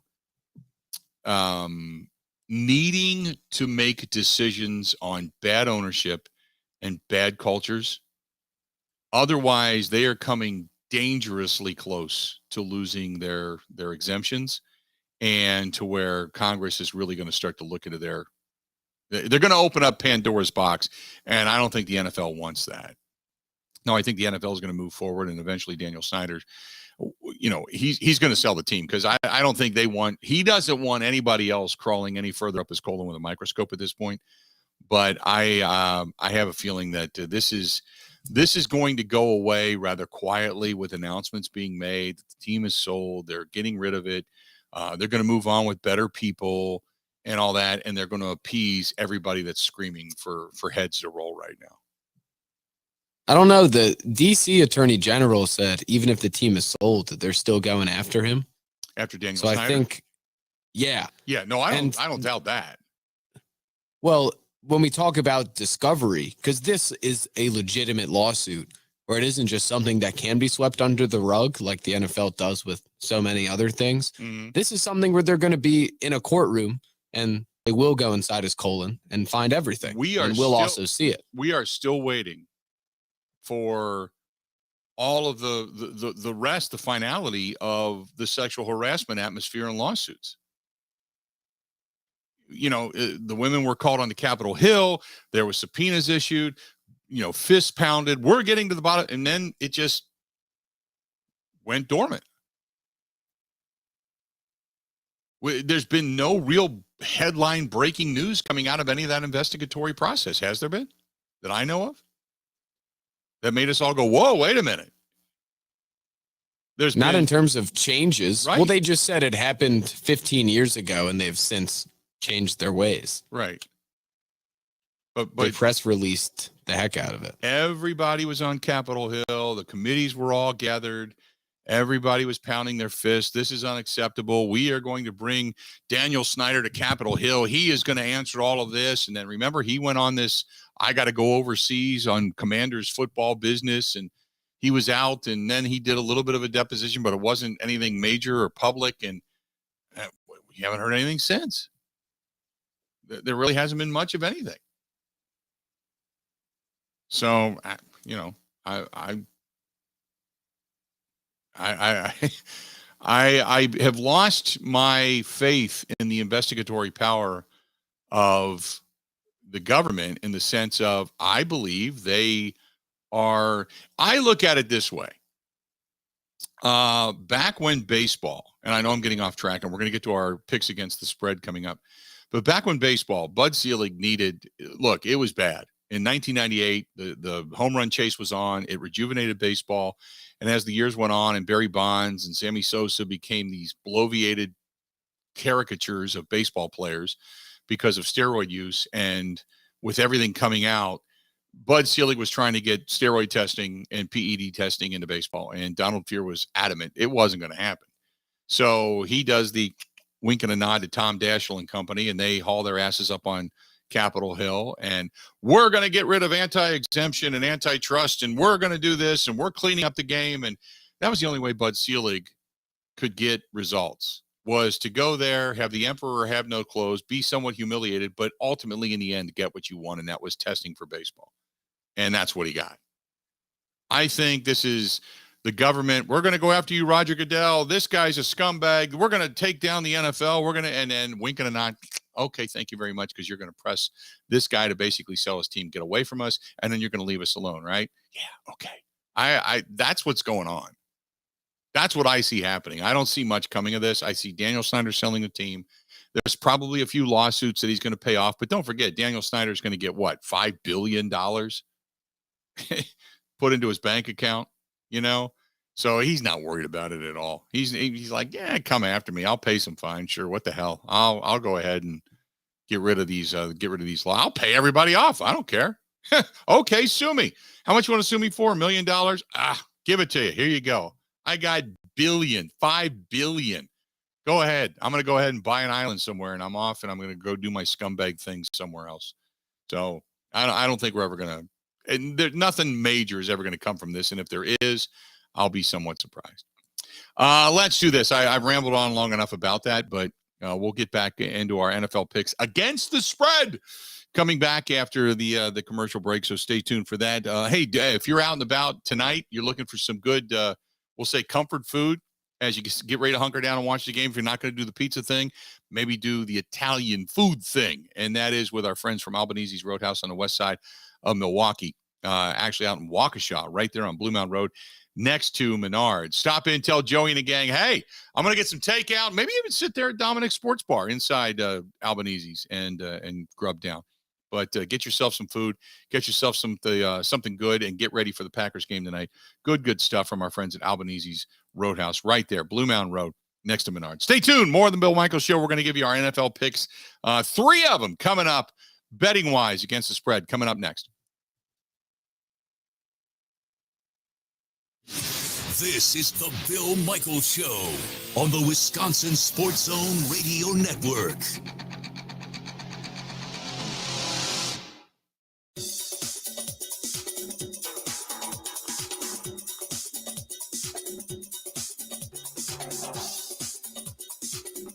Bill Michaels will resume in 3 minutes.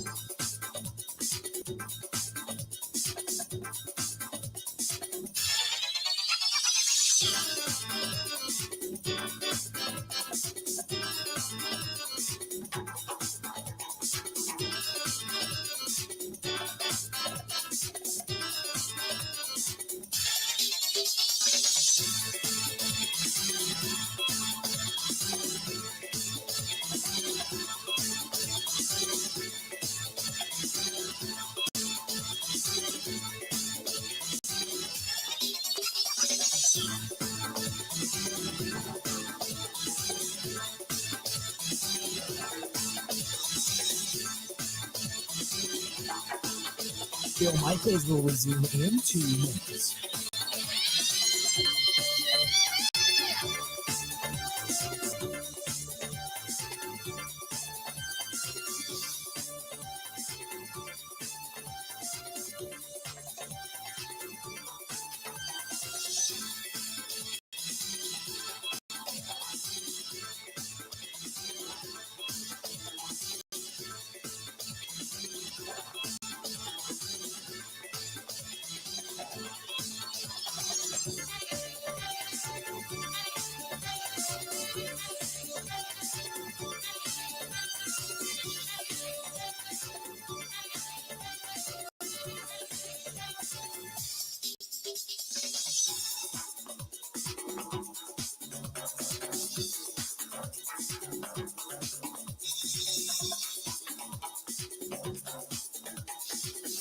Bill Michaels will resume in 1 minute.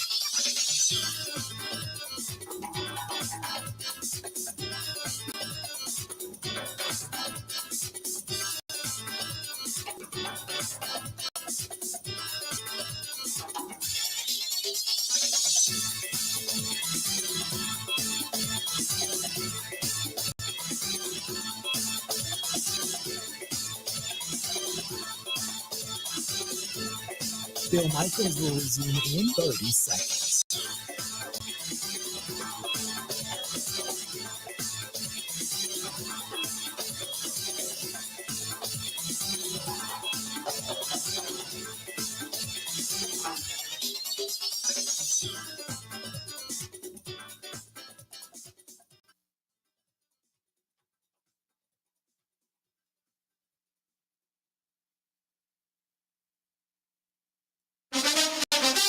Now, in Green Bay, here's Mike Clemens. It's the Packers and the Titans. Kickoff tonight at 7:15. The Packers are asking fans to be in their seats by 7 o'clock for a new strobe light show during player introductions here at Lambeau Field. The Packers are now 4-6. Can the momentum after beating the Cowboys in overtime carry them to a win over the 6-3 Titans tonight? Packers running back A.J. Dillon says, yeah. It's big.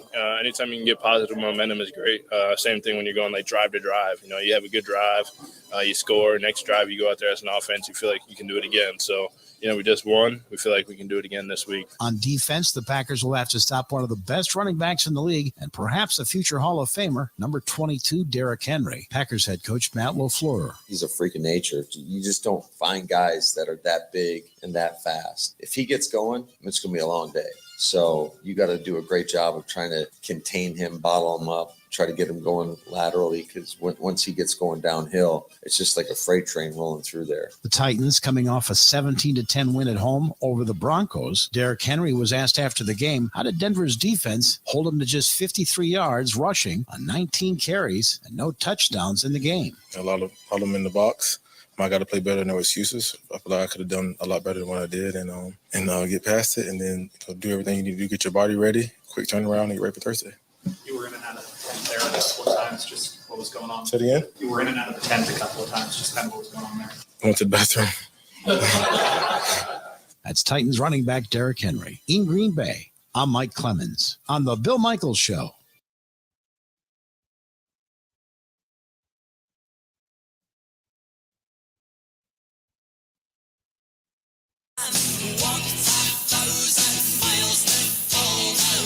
Good to have you on board. This portion of the program brought to you by Bud Light, the official beer sponsor of the Bill Michaels Sports Talk Network. Don't forget to also, coming up tonight after the game, it's the Green and Gold postgame show. We're going to be right here after the game, taking your comments, calls, reactions, emails, tweets, everything over on the Bud Light live stream as well. So look for us coming up tonight, the Green and Gold postgame show, live after every Green Bay game, and we're going to have post-game audio for you, the reports from coaches, players, Mike Clemens live inside the locker room. So we got all of that coming up tonight, immediately following the Packers and the Titans. Make sure you catch it right here. All right, time now for predictions sure to go wrong and picking via the spread. Ben Kenny, I'm going to let you go first, man.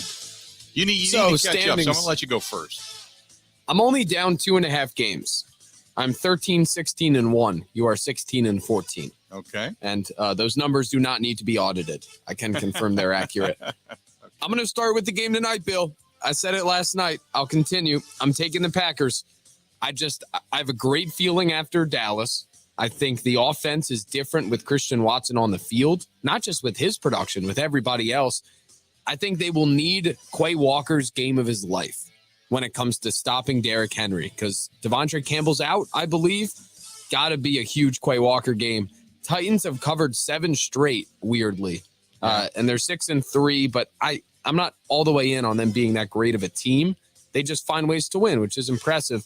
But I think the Packers cover the 3. I think they keep the momentum going, and then we look forward with maybe playoff hopes.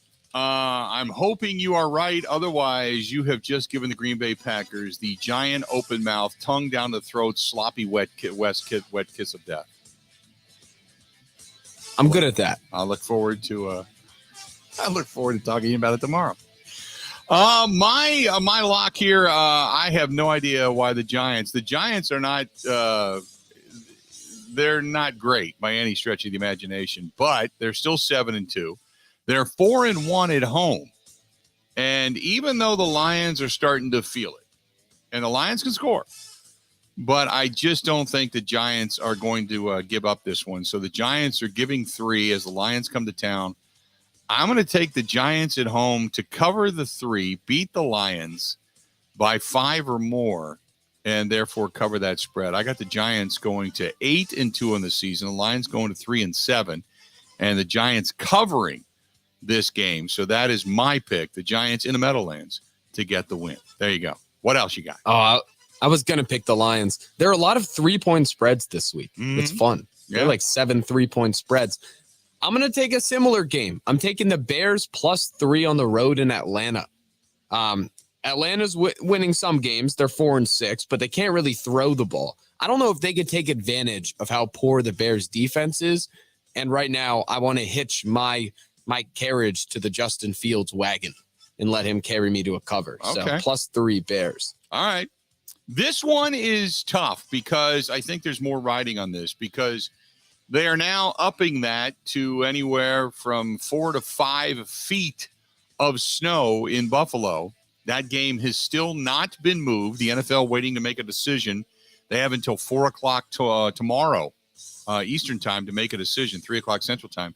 So we'll see if they end up moving it. But Buffalo with an 8-point spread. Normally, I would say, hell yeah, I'd take that in a heartbeat. Couple reasons why. Buffalo's coming off of a couple of ugly losses. And a lot of eyes now on Josh Allen to say, hey, dude, you're throwing it away. I think this team comes out ready. I think this team comes out loaded. Cleveland is still a week away from getting Deshaun Watson back, even though he is practicing with the team. If this game gets moved, say to Detroit, in one of those dome neutral settings, I'll take the Bills by even more. But if it becomes a snow game and you got to do a plotting game, then it becomes closer, and maybe the Browns keep it close. But I'm going to take the Bills to cover the 8 that they're giving Cleveland in this game coming up on Sunday. I'm taking the Bills. I hope they play in Buffalo. I can't wait to watch it on my couch. I know. You know? Yep. I know. My last one, I talked about it last night. There's a weird TJ Watt energy when he is playing in Pittsburgh. They lose when he's out. They win when he plays. I don't necessarily think they win. 3.5-point home underdogs to the Bengals, but I'll take them plus more than a field goal and expect it to be close because no Jamar Chase. I still love Joe Burrow, but they're different without him. So I think it's a really close one. Jamar Chase has a hip injury, and there's this very quiet whispering in Cincinnati that he went down really weird. Remember the injury that cost Bo Jackson the remainder of his career against Cincinnati, oddly enough, of all teams? That they're saying that now they don't believe that he had any kind of a break or fracture or anything like that within the hip where he's not getting blood flow, but it's a weird hip injury that you don't see very often. And they said this is one of those inhibitors. And so would Jamar Chase be hampered by this for any length of time via his career? I don't think so. I hope not, because I think Jamar Chase is what the league needs to have a guy like that dynamic connection. But really a lot of nerves right now down in Cincinnati. I'm going, by the way, last week they got beat. They got exposed. Jalen Hurts talks about money being left on the table, that the stench of the errors were being all deodorized by the wins that they had. Now they get the monkey off their back. They have now a defeat to go with the 8 wins. And the Colts flying high after getting beat, or getting the win, I should say, against the Raiders. I think the Colts are going to get dump trucked by an Eagles team coming in seething. And Jalen Hurts, going back to the paying attention to detail, I think it is going to be a shellacking as the Eagles knock off the Colts and cover the 7-point spread, and the Eagles just whip ass in Indianapolis this coming weekend. Cheers. I'm in for that. Yeah. A good team like that, if they don't respond with a big win in a big way, with I don't want to say error-free, but close to error-free football, then they are the paper champions some people would call them to be. But I still think they're the best team in the NFC. There you go. We got another hour yet to go of the Bill Michaels Show. Hang in there. Pac-Man said he's taking the Colts to shock the world. That would be a shock. The Colts get the win in back-to-back weeks and beat an 8-1 Eagles team. Whoa, that would be a shock. You'd be correct in that. Stay tuned. We got another hour. Is this a must-win for the Green Bay Packers? It's all coming up right after this.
Welcome back.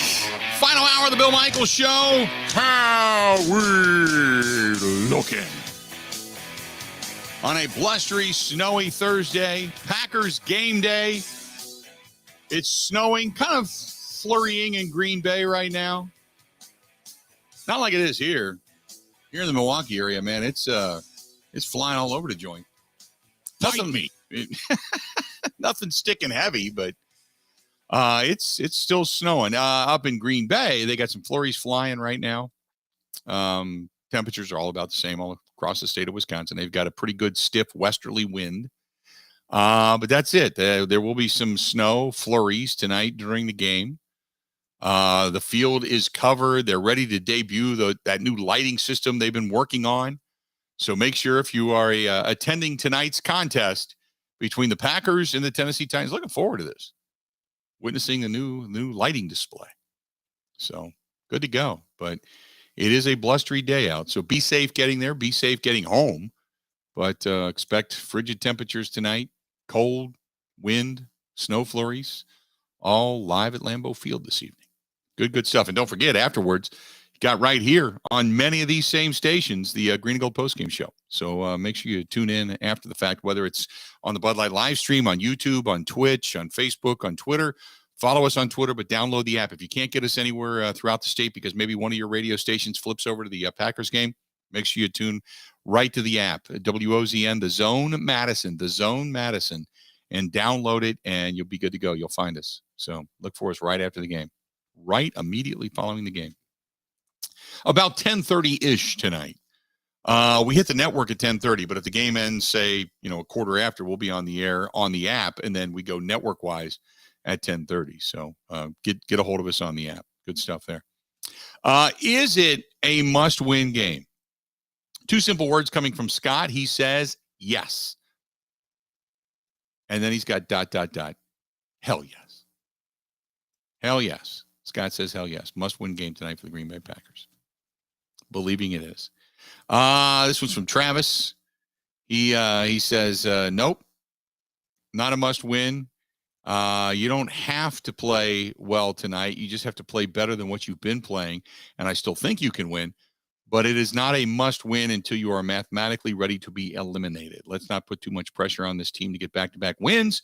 They just finally got a decent-looking win against the Cowboys, not expecting too much tonight. Well, that doesn't make sense, Travis. Look, you put it this way. You'd rather play with house money than have your back against the wall every week.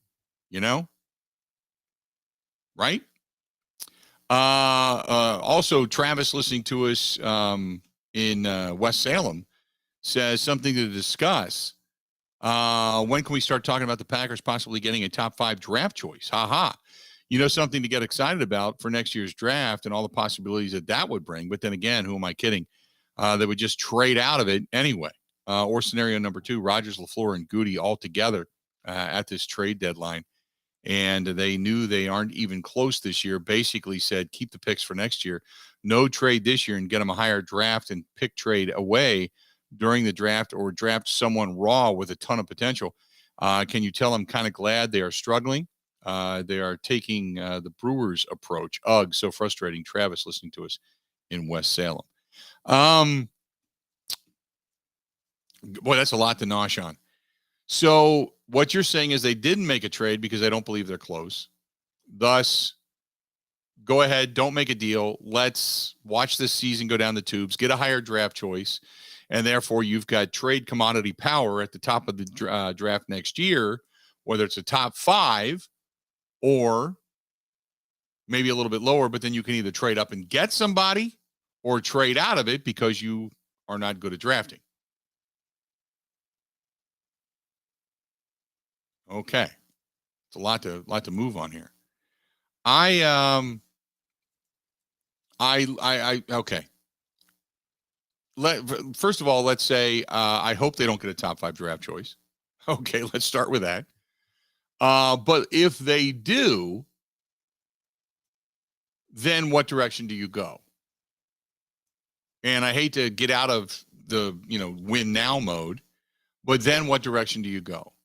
In answer to your email, would you go, if you believe Jordan Love is the real deal, then you're going to pay Jordan Love, because after next year, you're not going to have both Jordan Love and Aaron Rodgers on the same team, because you're going to owe Jordan Love about $20 million. And you don't want to do that, because you're going to have to pay the man to keep him. Otherwise, he's going to demand, hey, we want the hell out of here. Let us go to free agency and get our own money. And I quite frankly, I can't blame him. If you really believe that he's progressed that much and he's ready to go, you got to make a decision.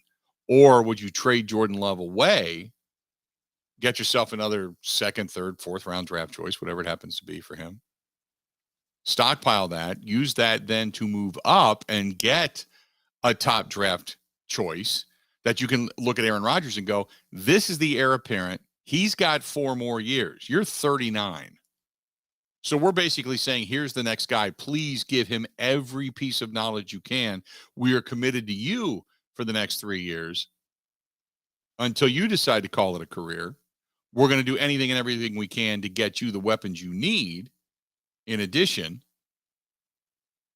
and now let's move forward without any threat of you having to look over your shoulder. Or the third side of the coin, would you say we're going to go get a top-tier wide receiver? I mean, another guy to go along with Christian Watson, Romeo Doubs, and then over the next couple of years, you are going to have a growing, dynamic, pass-catching capable, low-cost capable wide receiving core. And we will have put a ton of money and resources into getting better offensively. That's if things, as you put it, Travis, go wrong and they end up with a really high draft choice. Now let's take it to the other side and you say, okay, wait a minute. Maybe they win tonight. Maybe, just maybe, they get a couple of wins against Miami, against the Vikings. They don't beat Philadelphia, so what? But all of a sudden they find themselves in the postseason with 10 wins. Then what? That throws a real monkey wrench in the whole deal, doesn't it? Sure it does. Because after you look forward and you go, whoa, wait a minute. You beat the Titans, you lost to the Eagles, but you bounce back. You beat the Bears, you beat the Rams, you beat the Dolphins. You beat the Vikings, you beat the Lions. Holy crap. You're one of the hottest teams in football. You're getting healthy at the right time. Guys are coming back. You're pretty much at your full complement, short of Rashawn Gary. You've gotten better since you dumped Amari Rodgers. You've got a return game now. You're not turning the ball over. The penalties have become almost nil. Yeah, well, then that happens. And then you just wait and see how far they can go. But I who knows? Maybe if all of us, let's say you beat the Titans, you beat the Eagles, you beat the Bears. Would you dare, if he's healthy? Think about this for a minute now. This is one to make your pants fit a little tighter. Would you dare go after Odell Beckham Jr. saying, hey, Odell, we're not another weapon away. We're now peaking, man. It's all come together, dude. Come on. Here's some extra money. We're not going to need that $7.5 million. We got extra money to throw at you for the last few games. We'll pay you some millions. Come on. Would you go in that? You talk about two different ends of the teeter-totter. Holy moly. There's a lot of what ifs there. A lot of things to think about. 877-867-1670, 877-867-1670. By the way, the Eagles, they just continue to go after it. Ndamukong Suh, now a Philadelphia Eagle. The Eagle has landed Linval Joseph and Ndamukong Suh in back-to-back days. You talk about a defense up front that's going for it. They believe now Ben Kenny. We'll bring Ben Kenny, our resident Philly fan, in. Ben Kenny, are you now sitting there pantsless? Is Ndamukong Suh the extra linchpin that's going to put you over the top? No, he's fine. They just needed more bodies up front. They've been decimated there. Because Jordan Davis, the first-round pick from Georgia, he's been out with an ankle, and their run defense has really struggled since then. And that's kind of why they lost to Washington. I am kind of pantsless thinking about, like, Ndamukong Suh's going to do something dirty, and then the whole world's going to start hating, Philadelphia again. Yeah. And that's going to be very entertaining to watch. It'll be but in Philly, won't he be loved for doing it? Isn't that the Philly way? That's what I'm saying. You know it. That's the Philly way. Something dirty. I'm excited for the outrage. See, he is going to completely overshadow the mythical snowball into the face of Santa Claus. Oh God. This is going to be Ndamukong Suh come Christmas punching Santa Claus in the face for accidentally stepping on his foot as he comes out onto the field. And then we will completely forget about the mythological Santa Claus development story from years gone by. It'll be Ndamukong Suh coming in as a free agent to try to bolster and satisfy that front line, that front defensive front of the Philadelphia Eagles, and then clocking Santa Claus right in a toy bag. Yeah. If Santa's drunk, he might deserve it. There you go. Santa comes in, he's all greased up. You can't figure out why. And he was the guy that was packing all that adult lube that they sent to Philly to keep people off of the telephone poles in case there was a Philly celebration. And then went to Santa Claus. He's got reindeer fur all over him. What the hell are you doing, Santa? Ho, ho, ho. Bill, there's not one thing in the world that'll make people forget about snowballs and Santa. Oh gosh. And some of that's like it's grown into like a myth. Some of it's not even true. Right? Most of it's not true. Most of it's not true, yeah. Oh, but they get Monday Night Football. They get their nice, clean, squeaky graphics. Oh, let's throw Santa in there. Yeah. Santa Rocky cheesesteaks. There you go. Grow up. Now, here's another thing. They bring him back just in time to stomp on the rear calf muscle of one Aaron Rodgers. Because he's done that, He's going to do it Sunday Night Football, and Ndamukong Suh makes his debut, goes against the old nemesis of Aaron Rodgers, going all the way back to the Detroit days. Rodgers goes down. He's laying face down, taking a little bit of time to get up. Suh coming back from being pushed upfield. Isn't a part of the play, but as he walks past and or over Aaron Rodgers, stomps on the back of the leg, draws a 15-yard penalty, or does it out of eye shot of the official. But yet the world sees it. Nothing happens to Ndamukong Suh. He just apologizes, gets fined $15,000, and doesn't really care. But yet becomes hated yet again for stomping again on the calf muscle of one Aaron Rodgers. How about that? I do not condone that. For the record. But Ndamukong Suh, now a Philadelphia Eagle. There you go. 877-867-1670. If you want to hit us up, go ahead and do it. Be glad to have you on today. This portion of the program, you heading out tonight, go down to the Nice Ash. They have entertainment tonight. Good bourbons, whiskey choices down there tonight. Good beverages on tap. Maybe a Victory cigar later on this evening, or a Victory hookah for that matter, if that's your bag. If not, you don't have to worry about any of it. Just go down and enjoy the game. Sit in the confines of those big, comfortable leather chairs. Oh, you're going to be so good to go. That's our friends at the Nice Ash. TheNiceAsh.com. That's TheNiceAsh.com. 323 West Main Street, downtown Waukesha. And don't forget, support the businesses downtown Waukesha. They're coming up on a year anniversary in remembrance from the Christmas parade tragedy from last year. So, which is going to take place actually in a couple of weeks. It'll be the Christmas parade for Waukesha coming up. It's actually the day the Packers play the Bears. The parade will be getting started just after the Bears game, as a matter of fact, after the Packers-Bears game. So head down to downtown Waukesha, support those local businesses. Coming up, got a lot more of the Bill Michaels Show. Stay tuned right after this. Covering Wisconsin sports like a blanket, this is the Bill Michaels Show on the Wisconsin Sports Zone Radio Network. Wisconsin isn't snobby, snooty, or pretentious. It's Midwestern charm at its finest. And that's exactly what Forgotten Fire Winery in Peshtigo is all about. Fun in a bottle without the attitude. You can find their full wine and cider lineup in their tasting room or in liquor and grocery stores throughout the state. The winery is a great place to get away for wine and cider tastings, great live music, and private events all year long. Remember, any time is a great time for Forgotten Fire wines and ciders. Wisconsin wine made from Wisconsin people.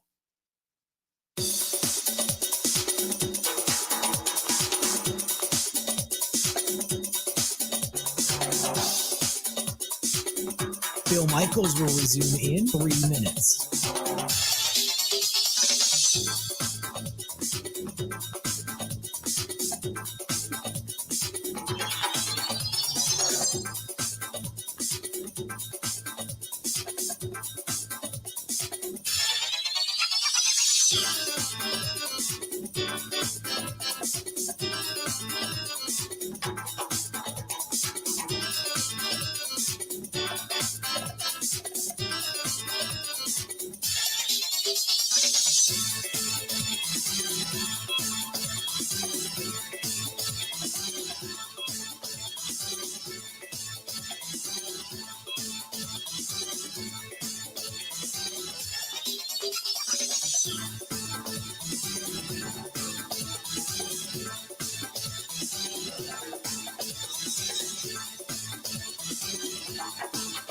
Bill Michaels will resume in 2 minutes.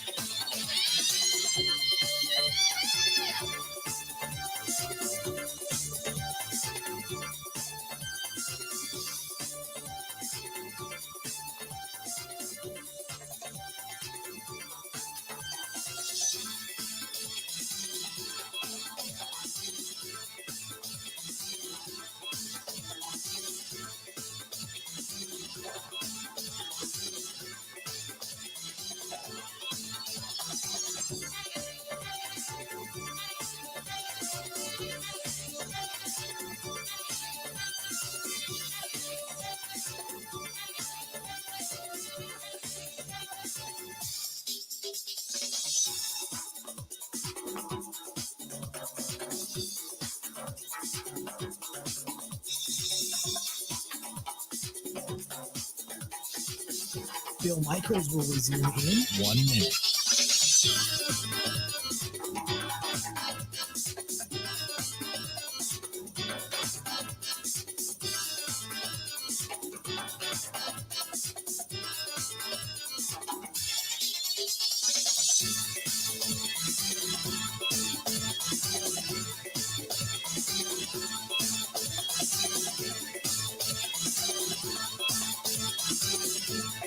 Bill Michaels will resume in 30 seconds.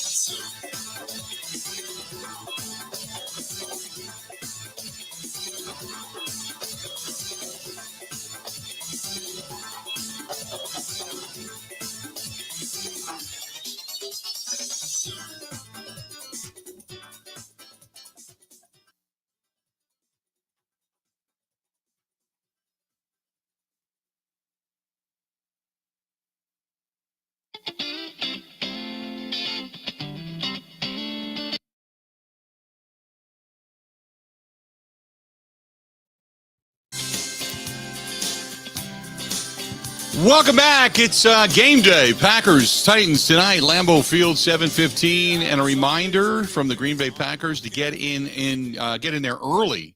Get in there early and see the new light show that they have when they introduce the team. They have done some tweaking, and they're actually going to be turning out the lights at 7 o'clock at Lambeau Field in order to debut this new light show. So it should be interesting. Should be interesting. I'm kind of excited to see what it is they have at Lambeau. So there you have it. 877-867-1670, 877-867-1670. Give us a shout. Would love to, have some chat. If you think that this is a must win, let us know. If you think that there's a way the Packers are going to win, or if it's a lock that the Packers are going to win, tell me why. Steve says, I swear when I come back, it's always a commercial break. It's funny because people say that. There's only 14 minutes worth of commercials in the whole show. Just an FYI. I can give you the entire breakdown. Commercial breaks happen at 30 and quarter till, and we float them a little bit, but it's 3 minutes, 5 minutes, 3 minutes, and that's pretty much it other than when we do a live read. And that's about a minute. That's it. It's not like there's a ton. Pretty standard, to be honest with you. This one's from The Sharp. The Sharp says that tonight I have to bet with the Tennessee Titans. The Packers haven't proven that they can do this over and over again. A couple of wins early on in the season stacked together does not make a season. They beat a bad Bears team. They barely beat the Buccaneers without their main weapon, and the Patriots with Bailey Zappi almost got them. This is not a good football team and something you can believe in. They need somebody to give them somewhat of a spark, and Christian Watson seems to have done that.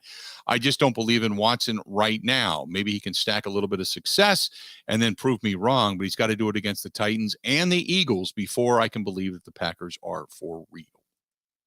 And that's fair. That's a fair assessment. I'm not going to argue with you on that.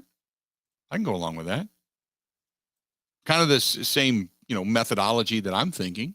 Let's go back to the phones. Let's go to Brett listening to us in La Crosse. Brett, how you doing today, man? What's going on? Good. How's it going, Bill? Good, man. What's up? Oh, not much. So just kind of been listening and thinking, and so a couple of things. Tonight's not a must-win because we can definitely get into the playoffs with 9-8, or 10-6, 10-7. 11-6, whatever. Mm-hmm. So 11-6, if we run the table, we'll definitely be in. But I think we could sneak in at a 9-8 if we really had to. So no, tonight's not a must-win, but it's going to show us a lot. Right. Second, Kurt Benkert just became available, so let's unload Love for a second or third rounder and bring in Benkert. That would be a lot of people I would definitely support. A lot of people hated to see Kurt Benkert go. They thought he was a better quarterback anyway. Yeah, exactly. He played better than what Love did in the preseason anyway. But then again, it's preseason, and he was playing even worse people than Love was. Correct. So that's that. But, the thought of going and say the Packers do have a top 5 pick because we don't do well the rest of the year, I have zero faith that we would do anything with it anyway, besides maybe get another right or left tackle or guard that's going to not see the field. So having a top 5 pick wouldn't even do us any good with how history is shown. Your faith in Brian Gutekunst is nil, then, is what you're saying. Yeah, I've had zero in Mr. Roundface. Yep. He looks like a punchable guy. Yeah. He has had some good picks. It's not like he's blown every pick. I mean, you look at some of the guys he's brought in specifically in the offensive line. You talk about a guy like Elton Jenkins, Runyon. You go through that list. Josh Myers they brought in. You're talking about starters there. Some of the guys that they have brought in defensively speaking, Jair was one of them. Jair is a hell of a pick and continues to play extremely well.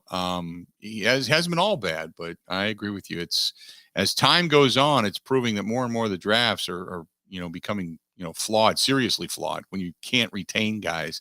Appreciate the phone call. 877-867-1670, 877-867-1670.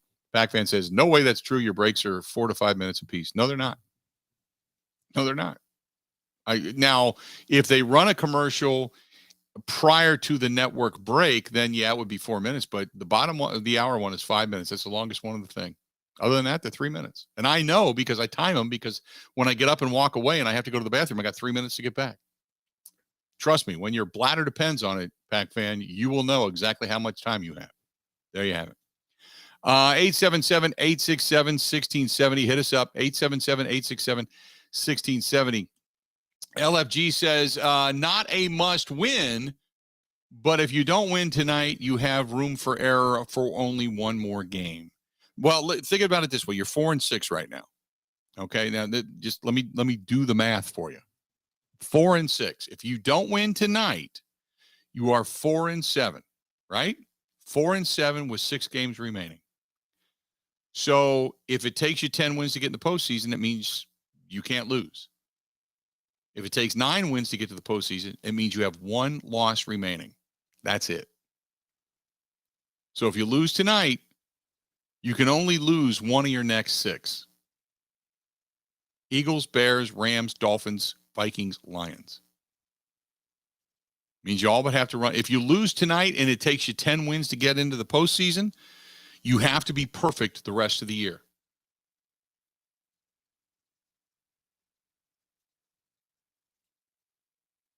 That's it. That's why I look at this, and that's the reality. That's why I look at this tonight as a must-win game. Because for 2 reasons. One, it's a lesser opponent than the Eagles. It's a lesser opponent than the Dolphins. It's a lesser opponent than the Vikings. Right? So you got to beat the teams you should beat or are less competitive than the teams that are going to create problems that you may not beat. If say it takes you 9 wins to get in, Eagles, Dolphins, Vikings, all of those teams are really good. That means if you win tonight and it takes you 9 wins to get into the postseason, you can afford 2 losses. However, now think about this. If you do lose a game, it would be better to lose to the Titans or the Dolphins because they're not in the NFC. Out of conference games. And when it comes down to tiebreakers to get you into the postseason, a loss to the Titans doesn't kill you as bad as it does to say lose to the Eagles or the Bears or the Rams or the Vikings or the Lions. A lot of ways you could look at this. But when you have the task at hand staring you in the face, I'm of the belief you have error in your schedule for 1 more loss. That's probably going to come next Sunday night against the Eagles. So tonight, in my opinion, is a must-win game. Alex hits us up over in the Bud Light live stream, says it's a must-win game. You don't want to lose that momentum that you just gained last weekend. Couldn't agree more. We talked about that on Sunday right after the game and talked about it on Monday heavily. Why is this a must-win game? Because you got to stack success after the good feeling you got against the Cowboys on Sunday. You got to, right? You got to do it. You can't come out and play that way and have this big victory and have this big momentum and Christian Watson's coming out partying and all the different things, all the good feelings that come from that. You can't come out and go, yes, we feel like we're going to win, and then only to crap the bed. You can't do it, because then you go right back into the 5-game losing streak and you think about all those thoughts, how bad you played in London, how you got your ass handed to you by the Jets, how you got beat by Tyler Heineke against Washington, about how you just didn't play well against the Bills until the second half when you started to wake up, and then you came out of there with momentum, and here we go. We learned how to run the ball, only to play so terrible against the Lions, in which you could only muster against the worst scoring defense in the league. You put up a whopping 9 points. It doesn't even take me more than 2 hands to put up the total number of points that you scored against the Lions. How pathetic was that? And you finally come back and you put it 31 in overtime. You come back 14 points down. Christian Watson, not one, but 2 different touchdowns late in the ball game. And suddenly you're rolling, only to come out and lose to the Titans. Yeah, that's why tonight's a must-win game. For so many reasons, tonight's a must-win game. 877-867-1670. If you want to chime in and want to go against me or agree with me, let me know. Week 11 of the NFL season gets started tonight. The 6-3 Titans, 4-6 Packers. And Packers, by the way, 3-point favorites at Lambeau. They say the betting analysis for this game, weather conditions expected to be, they say brutal. It's not brutal. We've seen brutal. Brutal is, frigid temperatures, 10 below type of thing. It's not brutal, but it is going to be about 20 degrees, 20 to 25 with 20-mile-an-hour winds, some snow, temperatures falling into the single digits, possibly by the end of the night. They say Aaron Rodgers thrives in hometown conditions, but stop that. Here's the reason why. Remember, San Francisco, perfect conditions, snow globe, warm weather team coming into a cold weather climate, exactly what you wanted. Snow during the game, out there scraping the lines so you can see the lines on the field. This is everything you want, only to watch your offense do not a damn thing. So don't talk to me about the weather. 2 of the slowest paced teams in the NFL. I don't know if I could trust the line on that. I know they say the spread is spot on, but scared of this game. Scared of this game. Dennis says, good points, Bill. Tonight is now a must-win game. Also, Rick says, think about this. 10 days after tonight, a loss would be really hard on the fans and the team. Another reason. Think about this. Think about the euphoria that will be stacking success, not once but twice, and now you're feeling it. You feel like you got a legitimate shot at getting victories, and you're building on the momentum. If you win tonight, that goes a long way over the next week. A long way over the next week. If you lose tonight,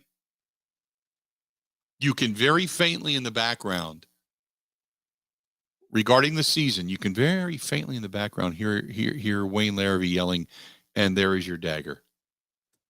Because it becomes really loud if you lose one more game. There you go. 877-867-1670. Hit us up. A lot more of the Bill Michaels Show coming up. If you got them, you don't want them. If you want to get rid of them, that's our friends at Milwaukee Bedbug Pros. MilwaukeeBedbugPros.com.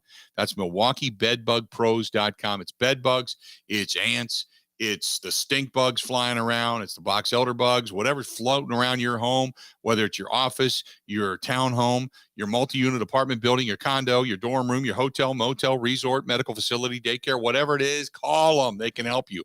414-877-5811 and ask for Michael, or simply go to MilwaukeeBedbugPros.com. That's 414-877-5811.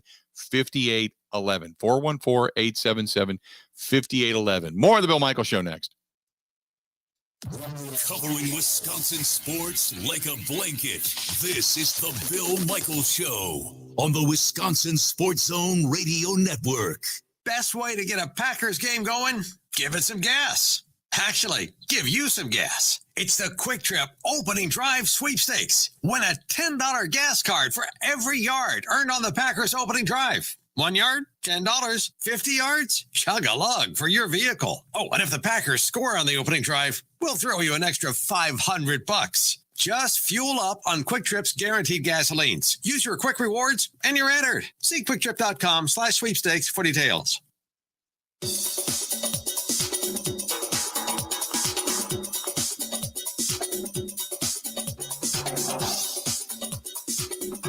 Bill Michaels will resume in 5 minutes.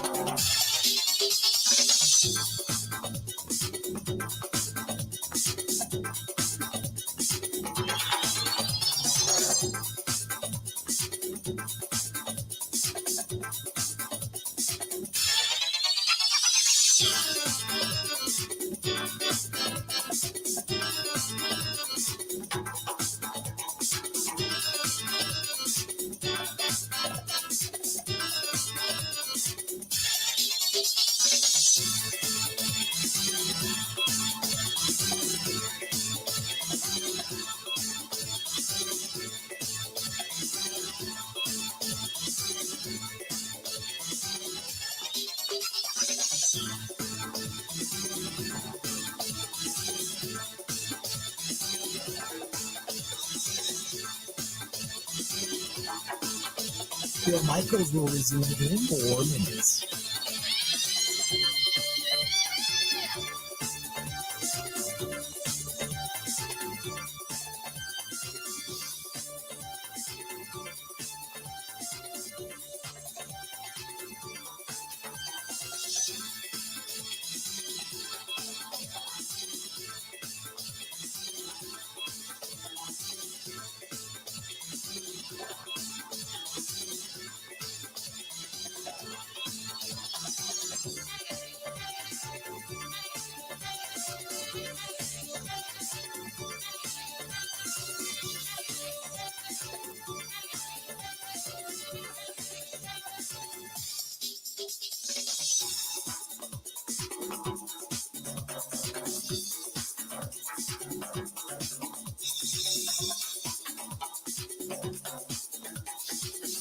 Bill Michaels will resume in 3 minutes.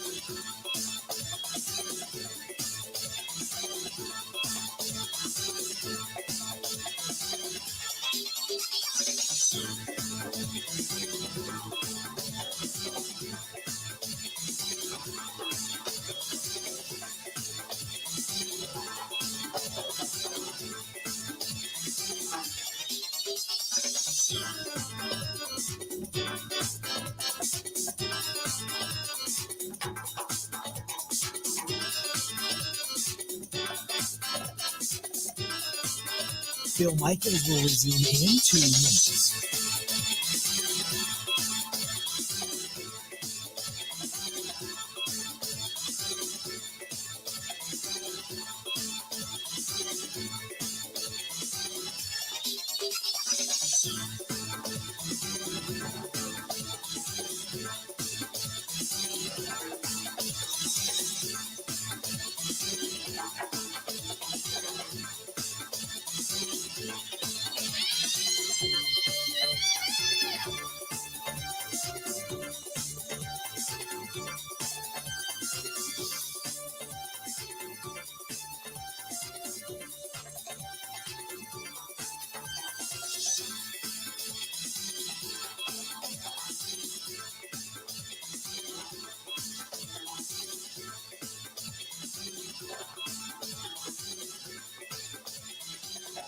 Bill Michaels will resume in 1 minute.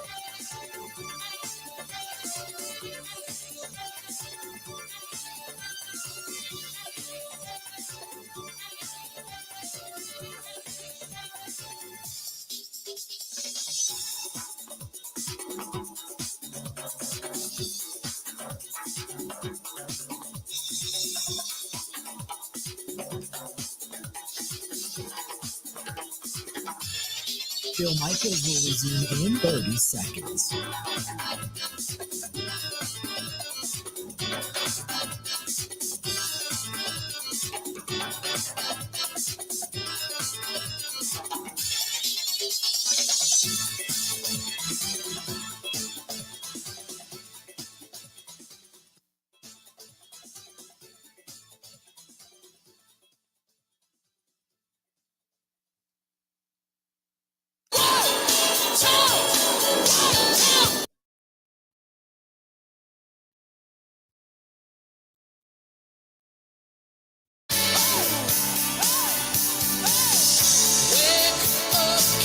Welcome back.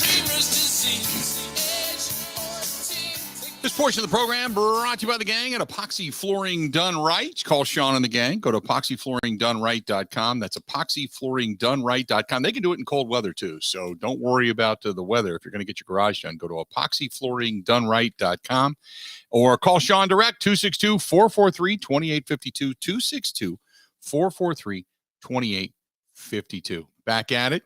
Bill Michaels Show continues on. 877-867-1670. We got a couple of segments to go, and the phone lines are open, so if you want to chime in, feel free.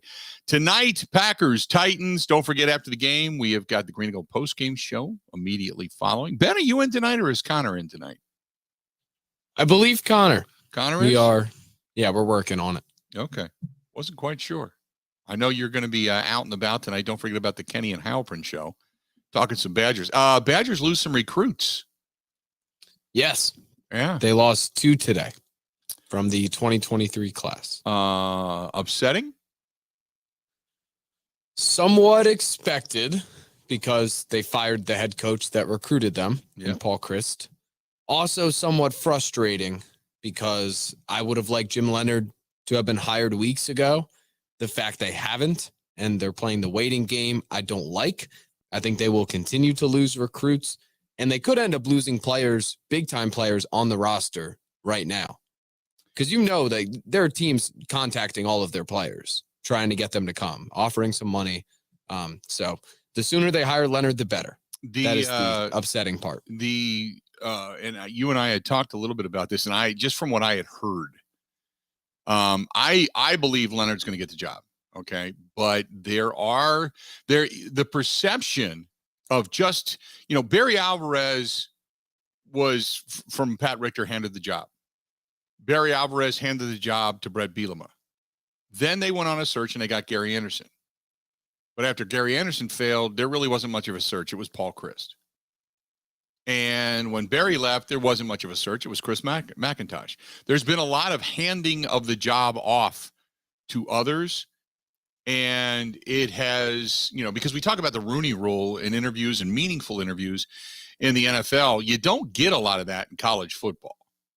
And there is a very, it's a growing voice that not enough candidates, minority candidates, are being given real opportunities to run football programs. And we all know in the People's Republic of Madison that there are a lot of people that believe you need to open it up and open it up to everybody. So I think that's part of the reason that Jim Leonard has not straight out been given the job. Do you agree? Do you hear that out there in Madison? I don't know. I think there's been a plan to do it after the season. I just disagree with it. Even if they open it, and if they want to open it, fine. They should have been doing it for a while. It's going to be Leonard. He's going to get the job. So then you reach the point, like we see in the NFL, where people are handed out pointless interviews, right? Like you see that with the Rooney Rule all the time. So Leonard's the coach. So I don't see the point in everything else. If that was the case and that's why they're delaying it, then I disagree with it. The Rooney Rule in the NFL, the preeminent thought was if you give more candidates more opportunity to come in to impress, maybe it will change the minds of owners and or GMs to say, oh, wait a minute, I didn't know this guy was that good. He's opened my eyes. And therefore, even though you may have a predetermination as to who you want or a top 5 list as to who you want, maybe this guy gets an opportunity to impress you to say, whoa, wait a minute. Let's give this guy a chance because he's that impressive. That's what the Rooney Rule was supposed to do. And instead, it's been, a bunch of guys sitting at a table with their arms folded going, okay, I know who I want, but just go ahead and do it so I can check you off the list. That's what it's turned into. And that's why there's so many people upset by it. Now, I don't necessarily agree that every job that comes available or every problem with every team that happens to have a minority head coach and it's, to scream, well, it's racism every time, because you just can't do that. And it begins to fall on deaf ears after a while. But I believe that there's a lot of quality coaches out there that aren't getting a chance. And that's one of the reasons when you look at the program, and I'm not saying it's wrong in Wisconsin, but what I'm saying is outside looking in, perception becoming reality. Barry was handed the job from Andy North. Barry handed the job to Brett Bielema. He had to look once he found Gary Anderson, and that was a dismal failure. So he goes back to what he knows. He brings in Paul Chryst. Paul Chryst brings in Jim Leonard. Jim Leonard's going to be handed the job by Chris McIntosh, who was handed the job from Barry Alvarez, and there wasn't a whole lot of interviewing for all of that. Correct me if I'm wrong. Yes, correct. The AD side, I don't know as much about, so I'm not going to talk about that. When it comes to Leonard, like, he should be handed the job. There's not a better candidate out there for what Wisconsin needs and what they're going to be. Correct. In my opinion, the whole reason they fired Chryst when they did is, one, the optics worked because they just lost to Illinois. But two, it was to give Jim Leonard some sort of a trial run to then hire him. Mm-hmm. And I think he's passed every single test. So if anything, we've learned when Wisconsin tries to go outside the building, it doesn't work at all. It's a disaster. So hiring Leonard, ideally 2 weeks ago, preferably tomorrow, is the best way to go about it. And yes, handing him the job. I get the optics might not look great, but we're talking about a football program that is built on guys that understand the culture. And in Jim Leonard, I mean, you're talking about someone who has excelled at every single walk of life he's been doing, right? Yep. Walk on, All-American, goes to the NFL, great defensive coordinator. I have no doubt he's going to succeed. I don't like pushing this off as long as possible because they're going to lose a lot of players. Now, let me say this. I agree with you. I am in that camp. I agree with you. Here's going to be the argument. If you've got somebody that's very broad-minded in this decision-making process or within this group that says, hey, we need to look outside, the argument is going to be everything you just brought up, I would agree with, but they're going to say, you haven't won anything. Who cares about your culture? You haven't won anything.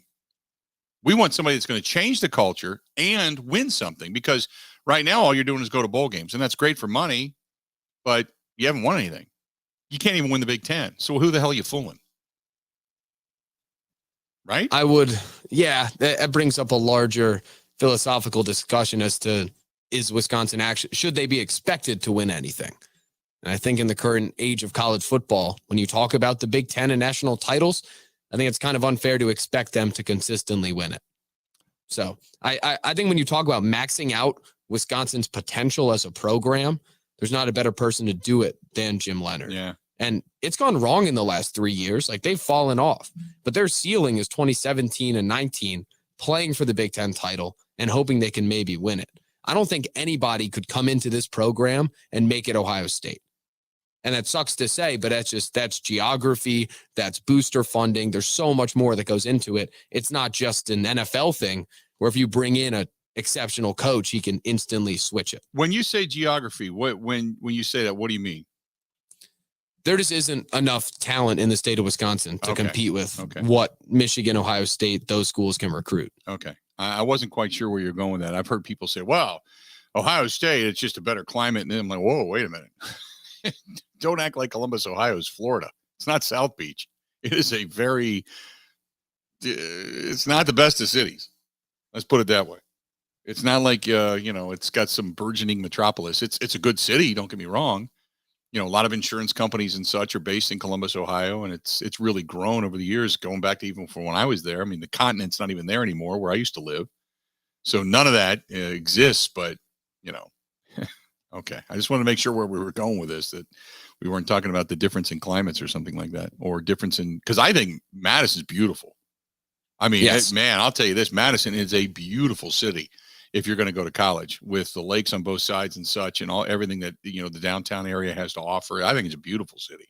I think it by far is better than Columbus, Ohio. Columbus, Ohio is so spread out, especially the campus of Ohio State University. Holy mackerel. You don't have a car, you're screwed, because it's not like you're just running across campus to go from building to building. I mean, especially if you get into the agriculture side of things, holy crap. It's really spread out. Let's do this. We're running a little bit late. 877-867-1670. But I do believe one thing. The expectations for Wisconsin need to be higher, and the standard needs to be higher. If you're ever going to aspire to really, I'm not saying be Ohio State, but to at least catch them at some point in time, you got to demand more out of the program, specifically than what you're getting right now. That's for damn sure. Let's do this. We'll take a quick break. We'll come back. Got a lot more of the Bill Michaels Show to wrap it up on a game day coming up next to the Bill Michaels Show. Ready. This is the Bill Michaels Show on the Wisconsin Sports Zone Radio Network. One of the worst things that you can hear, you have cancer. The worst is when you hear the words, your child has cancer. When a child is diagnosed with cancer, it changes their world. Sometimes they can't even do things that they really love, like playing soccer, riding a bike, going to prom, attending school. Children with cancer spend a lot of time away from others, time in the hospital, treatments, tired, nauseous, and they feel isolated.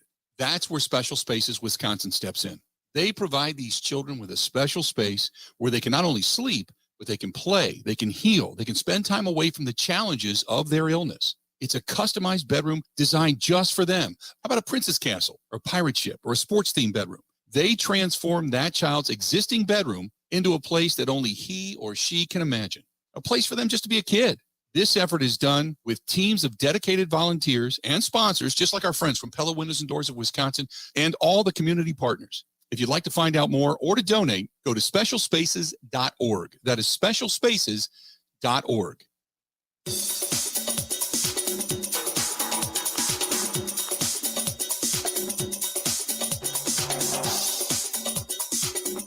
Bill Michaels will resume in 3 minutes.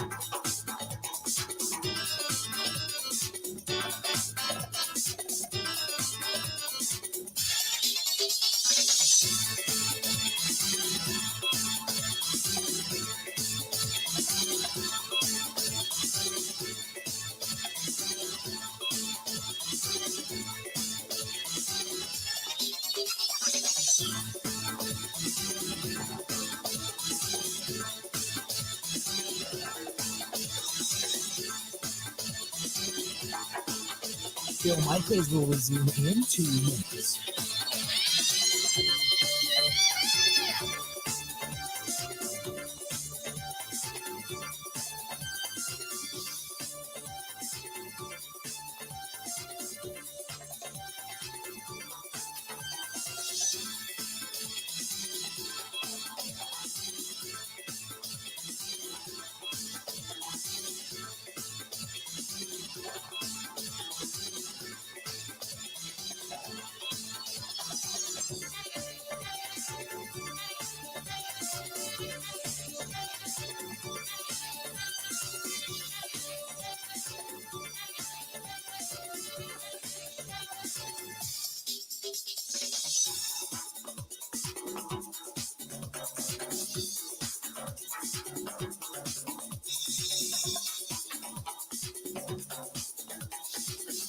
Bill Michaels will resume in 1 minute.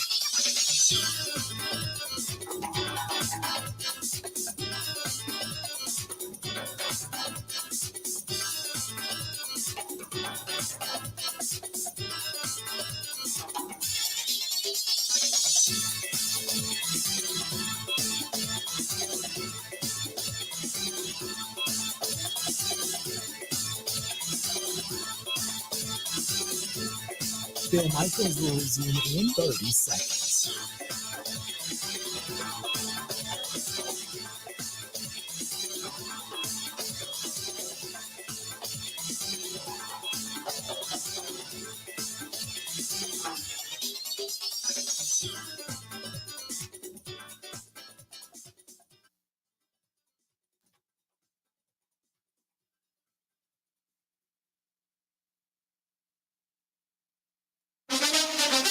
Now, in Green Bay, here's Mike Clemens. The Packers host the Tennessee Titans tonight at 7:15. Coverage on Amazon Prime TV. At halftime, Packers Hall of Famer Leroy Butler's name will be added to the Lambeau Field Ring of Excellence in the southeast corner inside the stadium, right next to Charles Woodson's name. Packers head coach Matt LaFleur asked how he felt Rudy Ford did at safety Sunday night against the Cowboys. You could really feel his speed and physicality out on the field. There were a couple open field tackles he made that I thought were pretty impressive. To be able to trigger on those 2 picks, especially the one in the red zone after turning the ball over, that was one of the pivotal plays in the game that gave us an opportunity to kind of stay in the game, and we converted both those into points. LaFleur goes against his former boss tonight, Titans head coach Mike Vrabel. LaFleur was Tennessee's offensive coordinator and play caller for one season before being hired by Green Bay. Vrabel asked what he expects from the Packers' offensive game plan tonight. Well, we'll have to be prepared for whatever it may be. I mean, I think that we still have to go out and tackle.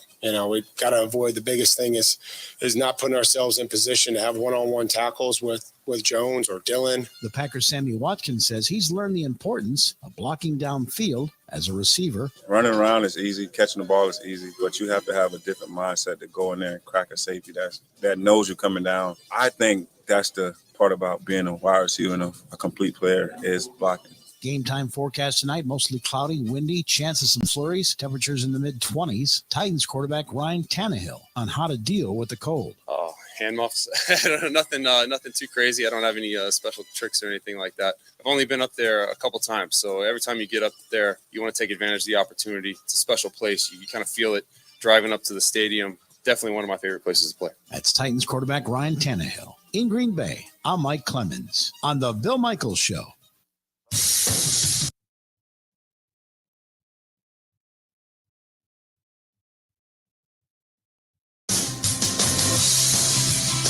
Welcome back. Getting there. We're just a little bit away from getting out of here and then going to be back for the game tonight. Follow me on Twitter at Bill_Michaels. If you don't already, at Bill_Michaels, and do a lot of tweeting during the game and chatting during the game, if you will. And then coming up tonight, the Green and Gold postgame show immediately following the Packers and the Titans tonight from Lambeau Field. You're going to get it all. We're going to get your reaction, thoughts, our reactions, thoughts, and we'll discuss after the game tonight. Ben, I don't know if you saw it. Denny Cap, he is a guy that does a lot of stuff over in Detroit and works with the Detroit Tigers and such. He tweeted out that he is hearing from the game day employees at Ford Field. The assignments have been handed out for Sunday's game for the Bills and the Browns. So it looks like we are getting closer to an announcement from the NFL that they will indeed move that game from Buffalo to Detroit because of the impending storm that's going to begin later this evening and has already, from what I understand, begun over in the Buffalo area, as they are now expecting anywhere from 4 to 7 feet, depending on where you're at, of snow in the next 48, 72 hours. I can't even fathom that.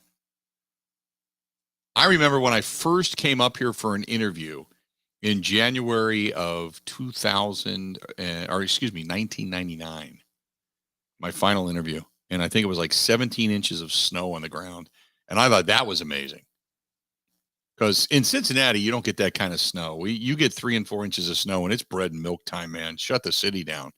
You don't get that kind of snow. Every now and then you'll get a train of snow of maybe 2-3 inches, and then 2-3 inches, and then 2-3 inches, and it adds up. But you don't get that kind of snow down there. Up here, you get 6 inches in a day. Who cares? Schools aren't even closed. But feet, oh, good God, that's a boatload of snow, man. Snow. So they are expecting that over in.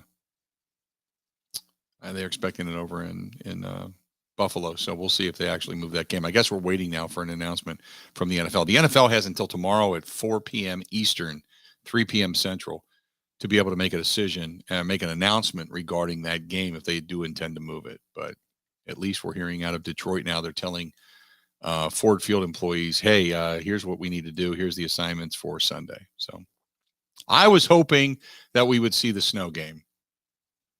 I was really hoping for it, but I can't argue in the fact that if they have to move it, they got to move it because of emergency services and such. I mean, that's just an enormous amount of snow to deal with. So there you go. Coming up tonight after the ball game, We're going to be right back at it. Ben, anything else to say before we get out of here and the Packers then take the field at Lambeau Field, which still remains covered in flurries and wind up there right now? No, I wish you luck actually in the Bill Michaels Show Super Bowl. Your Cincinnati Bearcats going up against my Temple Owls this weekend. 3:00 Central, ESPNU. On to you. I like it. I didn't even realize that. I got to pay attention to that. You don't need to. Cincinnati kind of stinks. Yeah, they do. I do like Luke Fickell, though, and what he's done with that program and the fact that he wants to stick around. So until Ohio State opens up, then he's out. Then he's probably going to head north. I don't think Ryan Day's going anywhere anytime soon, though. We'll be back at it again tonight. Come back right here. And if you don't have it on your local radio stations, download the app WOZN, The Zone Madison. The Zone Madison. And you can download the app and listen to us coming up tonight. I hope the Packers get a win.